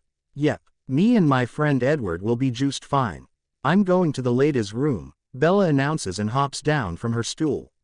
Emmett steadies her before she smacks his hands away and heads down the hallway. Call if you need help, he says to me as he and Rose head for the side door. We'll be fine, I say again, hoping it's true. Jesus, it's probably a good thing Rose was so upset last weekend. At least I'm not completely out of practice at comforting crying chicks. Although last weekend, I had Emmett to hand Rose off to. Tonight, I'm flying solo. Bella's back in a couple of minutes and still wants another drink. I make it, going light on the alcohol even though she glares at me. I get her to drink some water along with it, which I hope will slow her down, but she keeps going for another hour, giggling and telling me stories about being in the car with Jake and Jared. From what I gather, they treat her like a little sister, even though she's older than Jake, and she doesn't like it. She doesn't burst into tears again though, and they made me sit in the backseat the whole time driving there and back, she tells me for the third time. I told Leah though, and I know she'll get back at Jake. Fucker. I burst out laughing at that and she smiles back at me. Did you miss me this week, Edward? She asks, putting an elbow on top of the bar and leaning over to rest her head against her bent forearm. She's blinking more slowly now, letting her eyes stay shut for a few seconds before slowly opening them again. Jesus, maybe she's finally winding down. I hope that if I get her good and sleepy, she'll agree to let me drive her home. Of course, it's not the same around here without you, ballerina, I answer. She smiles more widely then lets her eyes stay closed. I study her face for a minute, wondering if she looks this beautiful and content when she's sleeping in bed. Unable to stop myself, I reach across the bar and push back the hair that's fallen forward across her face. Her hair is as silky as I remember from the day I had my hands in it the day Arrow propositioned her. I play with her hair for a minute, until I see Tanya approaching us. She walks up and drops her tray on the bar right next to Bella's head, laughing contemptuously at the loud, jarring sound it makes. Bella startles and sits up, her eyes popping open as she searches for the source of the noise. Tanya, I seethe lowly. Oops, sorry, hun. What's your name again? Della, Estella, Cruella, she sneers. Jesus, she's a bitch. Tanya, knock it the fuck off, I growl. Jesus, I wish Rose was here. Rose would drag Tanya out by her hair for talking to Bella this way. Since I'm a guy, and her employer, I have to be more careful. Oh, lighten up, Edward. When did you become such an uptight prick? I said I was sorry, she says, frowning. She picks her tray back up, tosses her hair over her shoulder and slinks away. Are you okay? I ask Bella, afraid she'll start crying again. To my surprise, she giggles. Yeah, she doesn't like me. Rose told her she caught us kissing that day, Bella says, looking at me. Rose told her that to be cruel I kind of felt bad about it until now.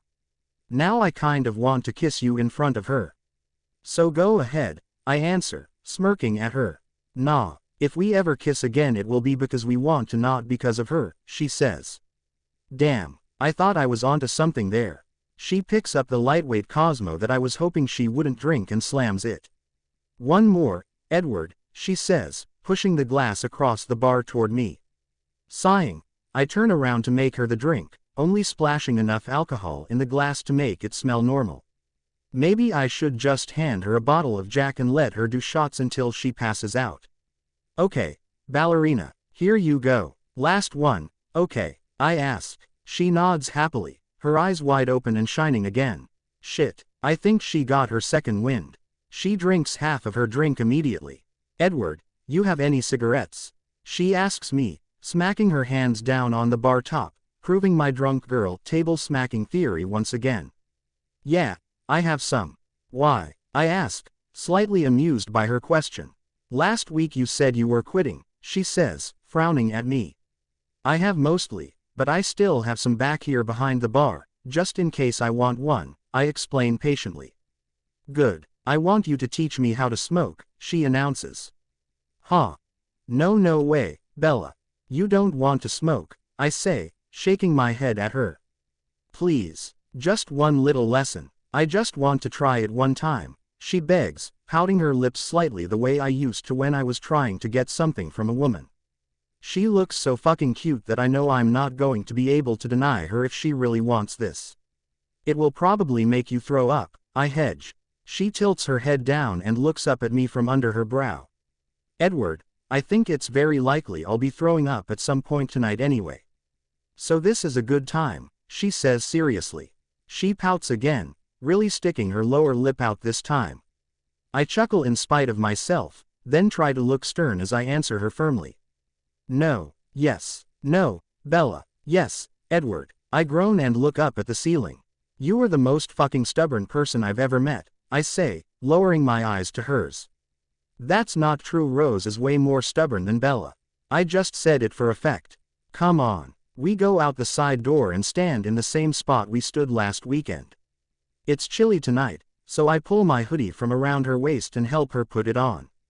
She leans back against the building as I zip it up for her, letting my hand linger for just a second at the top. Then I make the mistake of looking down at her legs. She's wearing really tight jeans and motorcycle boots. She looks hot. I like your boots, I say, still staring at them. Thanks. Jake made me buy them last spring before he would ride me on his motorcycle, she says, gazing up at me with wide, innocent eyes. You mean take you for a ride on his motorcycle, I correct, not liking her phrasing at fucking all. That's what I said, Edward, she insists irritably. I laugh then and pull the pack of cigs out of my pocket, asking if she's sure she wants to do this. Yep, I want to smoke. I want to be a smoker. A joker. A midnight toker. Steve Miller fan, huh? I ask, continuing to smile at her. Used to be, until I was stuck in the backseat of Jared's car for 6 hours without my freaking iPod. I mean, I like Steve Miller and Aerosmith, but not non-stop for 6 hours. Geez, enough's enough, she says. Did I tell you they made me sit in the back the whole way? The whole way there, and the whole way back. No, you're kidding me, really, I ask, even though it's the 4th time she's said it. I can't believe they would be so mean. I wouldn't make you sit in the backseat, ballerina. Or if I did, I'd sit back there with you. That answer seems to satisfy her and she smiles up at me. Then I light 2 cigarettes and hand one to her, helping her get it situated between her fingers. I want to hold it like you do. It's much cooler, she complains, not liking the way I've positioned hers in between her index and middle fingers. Learn to inhale first, then we'll work on other stuff, okay? I say, smiling at her. I show her how to take a drag and exhale, going into detail about how she can avoid making herself cough up a lung in the process. So, first I suck, then I blow. She asks, blinking her dark eyes up at me. I'm sure all the color drains from my face, because I feel all the blood in my body rush to my dick. Edward, the look on your face. What did I say wrong? She laughs. Nothing. You didn't say anything wrong, I answer. Baby, she says, right as I inhale. What? I laugh, coughing a little since she made me take a deeper pull than I intended when I laughed. Did you just call me a baby? No, last week you called me baby, she answers. I liked it. I stare into her eyes as she takes another drag. She talks quite a bit as she smokes. She's now decided it's funny to talk about sucking and blowing. I'm not as amused. My dick continues to stand at attention though. Bella does pretty well with the cig and looks way fucking sexier than I expect, tossing her hair repeatedly as she turns her head to exhale. I don't know which I like better, the sucking or the blowing, she muses, smirking at me again. I think I should keep practicing. Want me to practice, Edward? I don't answer that. I shake my head at her and look away. She's definitely flirting, right? It's different than last weekend, maybe because she's really drunk this time, not just tipsy like last Friday. But it doesn't feel as lighthearted. She seems more serious tonight, or maybe I'm just more serious and want to see that in her, too. She drops her cigarette butt to the ground and asks for one more, wanting to light it herself this time. After her first drag, she starts talking again. When we met, you were smoking. Remember? She says, her words a little slurred, her eyes a little glassy. Yeah, I answer, smiling at her. You looked so sexy with that cigarette hanging out of your mouth. I thought about knocking you down and ripping your clothes off right then, she says, then takes another drag. She had a good time teasing me on Saturday, but I'm not sure she's doing this on purpose tonight. Her demeanor is completely different. My reaction, however, is exactly the same. I adjust things in the front of my jeans, which she notices. But there's no nervous giggle from her like I expect. Bella lets her gaze linger over my crotch and licks her lips before taking another drag of the cigarette. Why didn't you? I ask, smirking at her when her gaze returns to my face. Because I wouldn't have a clue what to do with you once you were naked, she says, shrugging one shoulder. I've only slept with one person and I didn't really like it that much. Fuck me. Now, I did not need that information tonight. Who did you sleep with? Wait, don't tell me. That isn't something I want to know right now. Why didn't you like it? I hear myself ask. Jesus, I'm so fucking stupid. Why would I ask her that?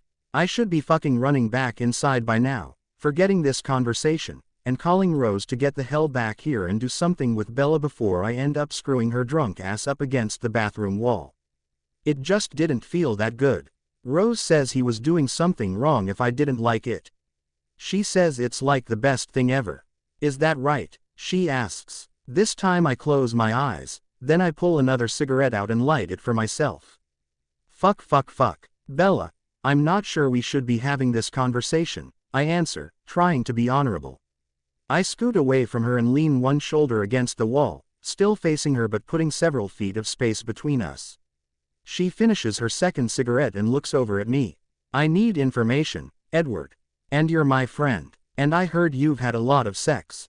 I hope that someday someone will want to sleep with me again and I need to know what to do to make it good, she says earnestly. Jesus Christ, Bella, I can't talk about this with you, I groan, readjusting myself again and turning to lean my back against the brick wall. This time she does giggle. She walks over to me and takes the cigarette from my hand. She takes a drag, then turns her head to the side to exhale before stepping toward me. She straddles one of my legs and hooks her fingers into the front belt loop of my jeans. Shit, her hand is way too close to my dick. She keeps her eyes on mine as she puts the cigarette between my lips. She holds it there while I take a drag, pressing her hips up against mine. She continues leaning against me as she takes one more drag herself. Suddenly, she tosses the cigarette to the ground. Do you think you'll ever want to kiss me again? She asks quietly. Fuck, ballerina, I want to kiss you every time I see you, I answer, lifting one hand up to touch the side of her face gently. So this is okay? She asks, reaching up to dig a hand into my hair and gently pulling my head down toward hers. MMHMM, I hum, letting her lead. When she stops pulling on me right before my lips reach hers, I bite back a groan, but stop and wait for her to show me what she wants. I have cigarette breath, she whispers. Me too, baby, I reply softly. She smiles and pulls my head the last few inches down to hers. I slide my hand down from her face to cup her neck gently, rubbing my thumb back and forth along her jaw. She tilts her head up toward me and I press my lips to hers. We move our lips against each other several times before I open my lips slightly and wait to see what she does. She immediately opens her lips, too, and I feel her tongue lick across my bottom lip. I groan and she pulls back slightly, opening her eyes to look at me. Ballerina, I ask quietly. I like kissing you, she says simply. Then I think you should do it more often, I respond, smiling at her. I tug her gently to me and kiss her again. There's no pretense of closed-mouth kisses this time, both of us leave our mouths open. She pushes her tongue into my mouth as soon as our lips meet and I slide my free arm around her waist to hold her body close to mine. Slowly, our tongues and lips meet and pull apart, over and over.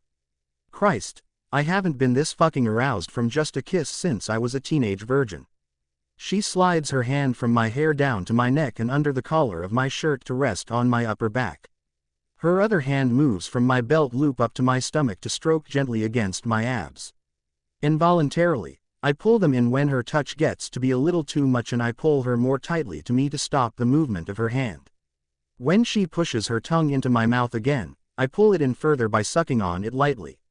She moans into my mouth and digs her fingernails into the skin of my upper back as our kiss becomes more urgent for a moment. Then she sighs when I slow the kiss again and then gently pull my mouth away. I don't want to get too carried away in the goddamned bar parking lot. We are both breathing heavily and I lean my forehead against hers, keeping my eyes closed, still holding her, still being held by her. Once my breathing is close to normal, I open my eyes to find her gazing sweetly at me, smiling at me. I smile back and press a slow, chaste kiss against her lips before I lean my head back against the wall. She takes a deep breath and lets go of me, stepping back from me slightly. I need to go to the bathroom again, she says cheerily, as if she hasn't just been trying to fucking kill me with the kissing and the sex talk and the cigarette sharing. She struggles with the door, so I help her get it open and then watch as she weaves her way down the hall toward the bathroom. She may need help, Lauren says walking up beside me. She grabs my hand and puts one of those stretchy ponytail holder things in it. When I look at her quizzically, she smiles. She'll be puking later. Pull her hair back. No girl likes to wake up with vomit in her hair. I chuckle lightly as I stretch the band around my wrist and Lauren winks at me before turning away to go back behind the bar. I notice Tanya glaring my way before I turn toward the hallway to follow Bella. When Bella comes out of the bathroom a few minutes later, I'm leaning against the opposite wall, waiting. "Hi, Edward," she says, giggling as she walks up to me. "You're really, really hot. Do you already know that?" she asks as she places both palms flat on my chest and leans on me. "Bella, I think it's time we get you to bed," I tell her, trying to ignore the way she's rubbing both of her hands up and down my chest. "I will not fuck the ballerina tonight. I will not fuck the ballerina tonight," I repeat inside my head. I jam my hands in my front pockets to keep myself from grabbing her. "Are you taking me to bed?" she says, hooking her arms around my neck and looking up at me with her open, trusting eyes. Fuck, I'm not going to be able to fight off a lot more of this attention. If it was any other girl, and if it was 3 months ago, I wouldn't even try. "No, ballerina, I'm not taking you to bed. I'm putting you to bed. Let me take you home," I implore her, putting my hands on her waist to hold her away from me. Rose was right though. She's freakishly strong for as small as she is and she's successful when she attempts to rub her chest against mine. "Edward, I'm serious. I can't go home. Not tonight," she says, dropping her arms from my neck and leaning her forehead against my chest. "What happened, ballerina? Who is he? Is it Arrow again?" I ask softly, putting a finger under her chin to lift it so I can see her eyes. They are full of pain. Arrow. She laughs hollowly. No, not Arrow. Arrow's nothing to me. He was everything to me. I can't talk about it. I can't. Please. She starts to cry full force now, sobs racking her slight shoulders. Okay, baby, don't cry, I say, pulling her to me and rubbing her back. She puts her arms around my waist and cries for a few minutes, then slowly quiets, still clinging to me and taking shaky breaths every few seconds. How many drinks did you have tonight? 6 or 7 here, I think. And I drank some in my office before I came, too. I cancelled classes for tonight because I didn't think I'd be back. I think I need to go to bed, she says, letting go of me and stepping back. I think that's an excellent idea, I respond, relieved. Just let me ask Lauren to close. I'm just going across the parking lot. You don't have to walk me, she says, stumbling backwards and finally leaning against the opposite wall. I laugh. Really? It doesn't look like you're walking that well.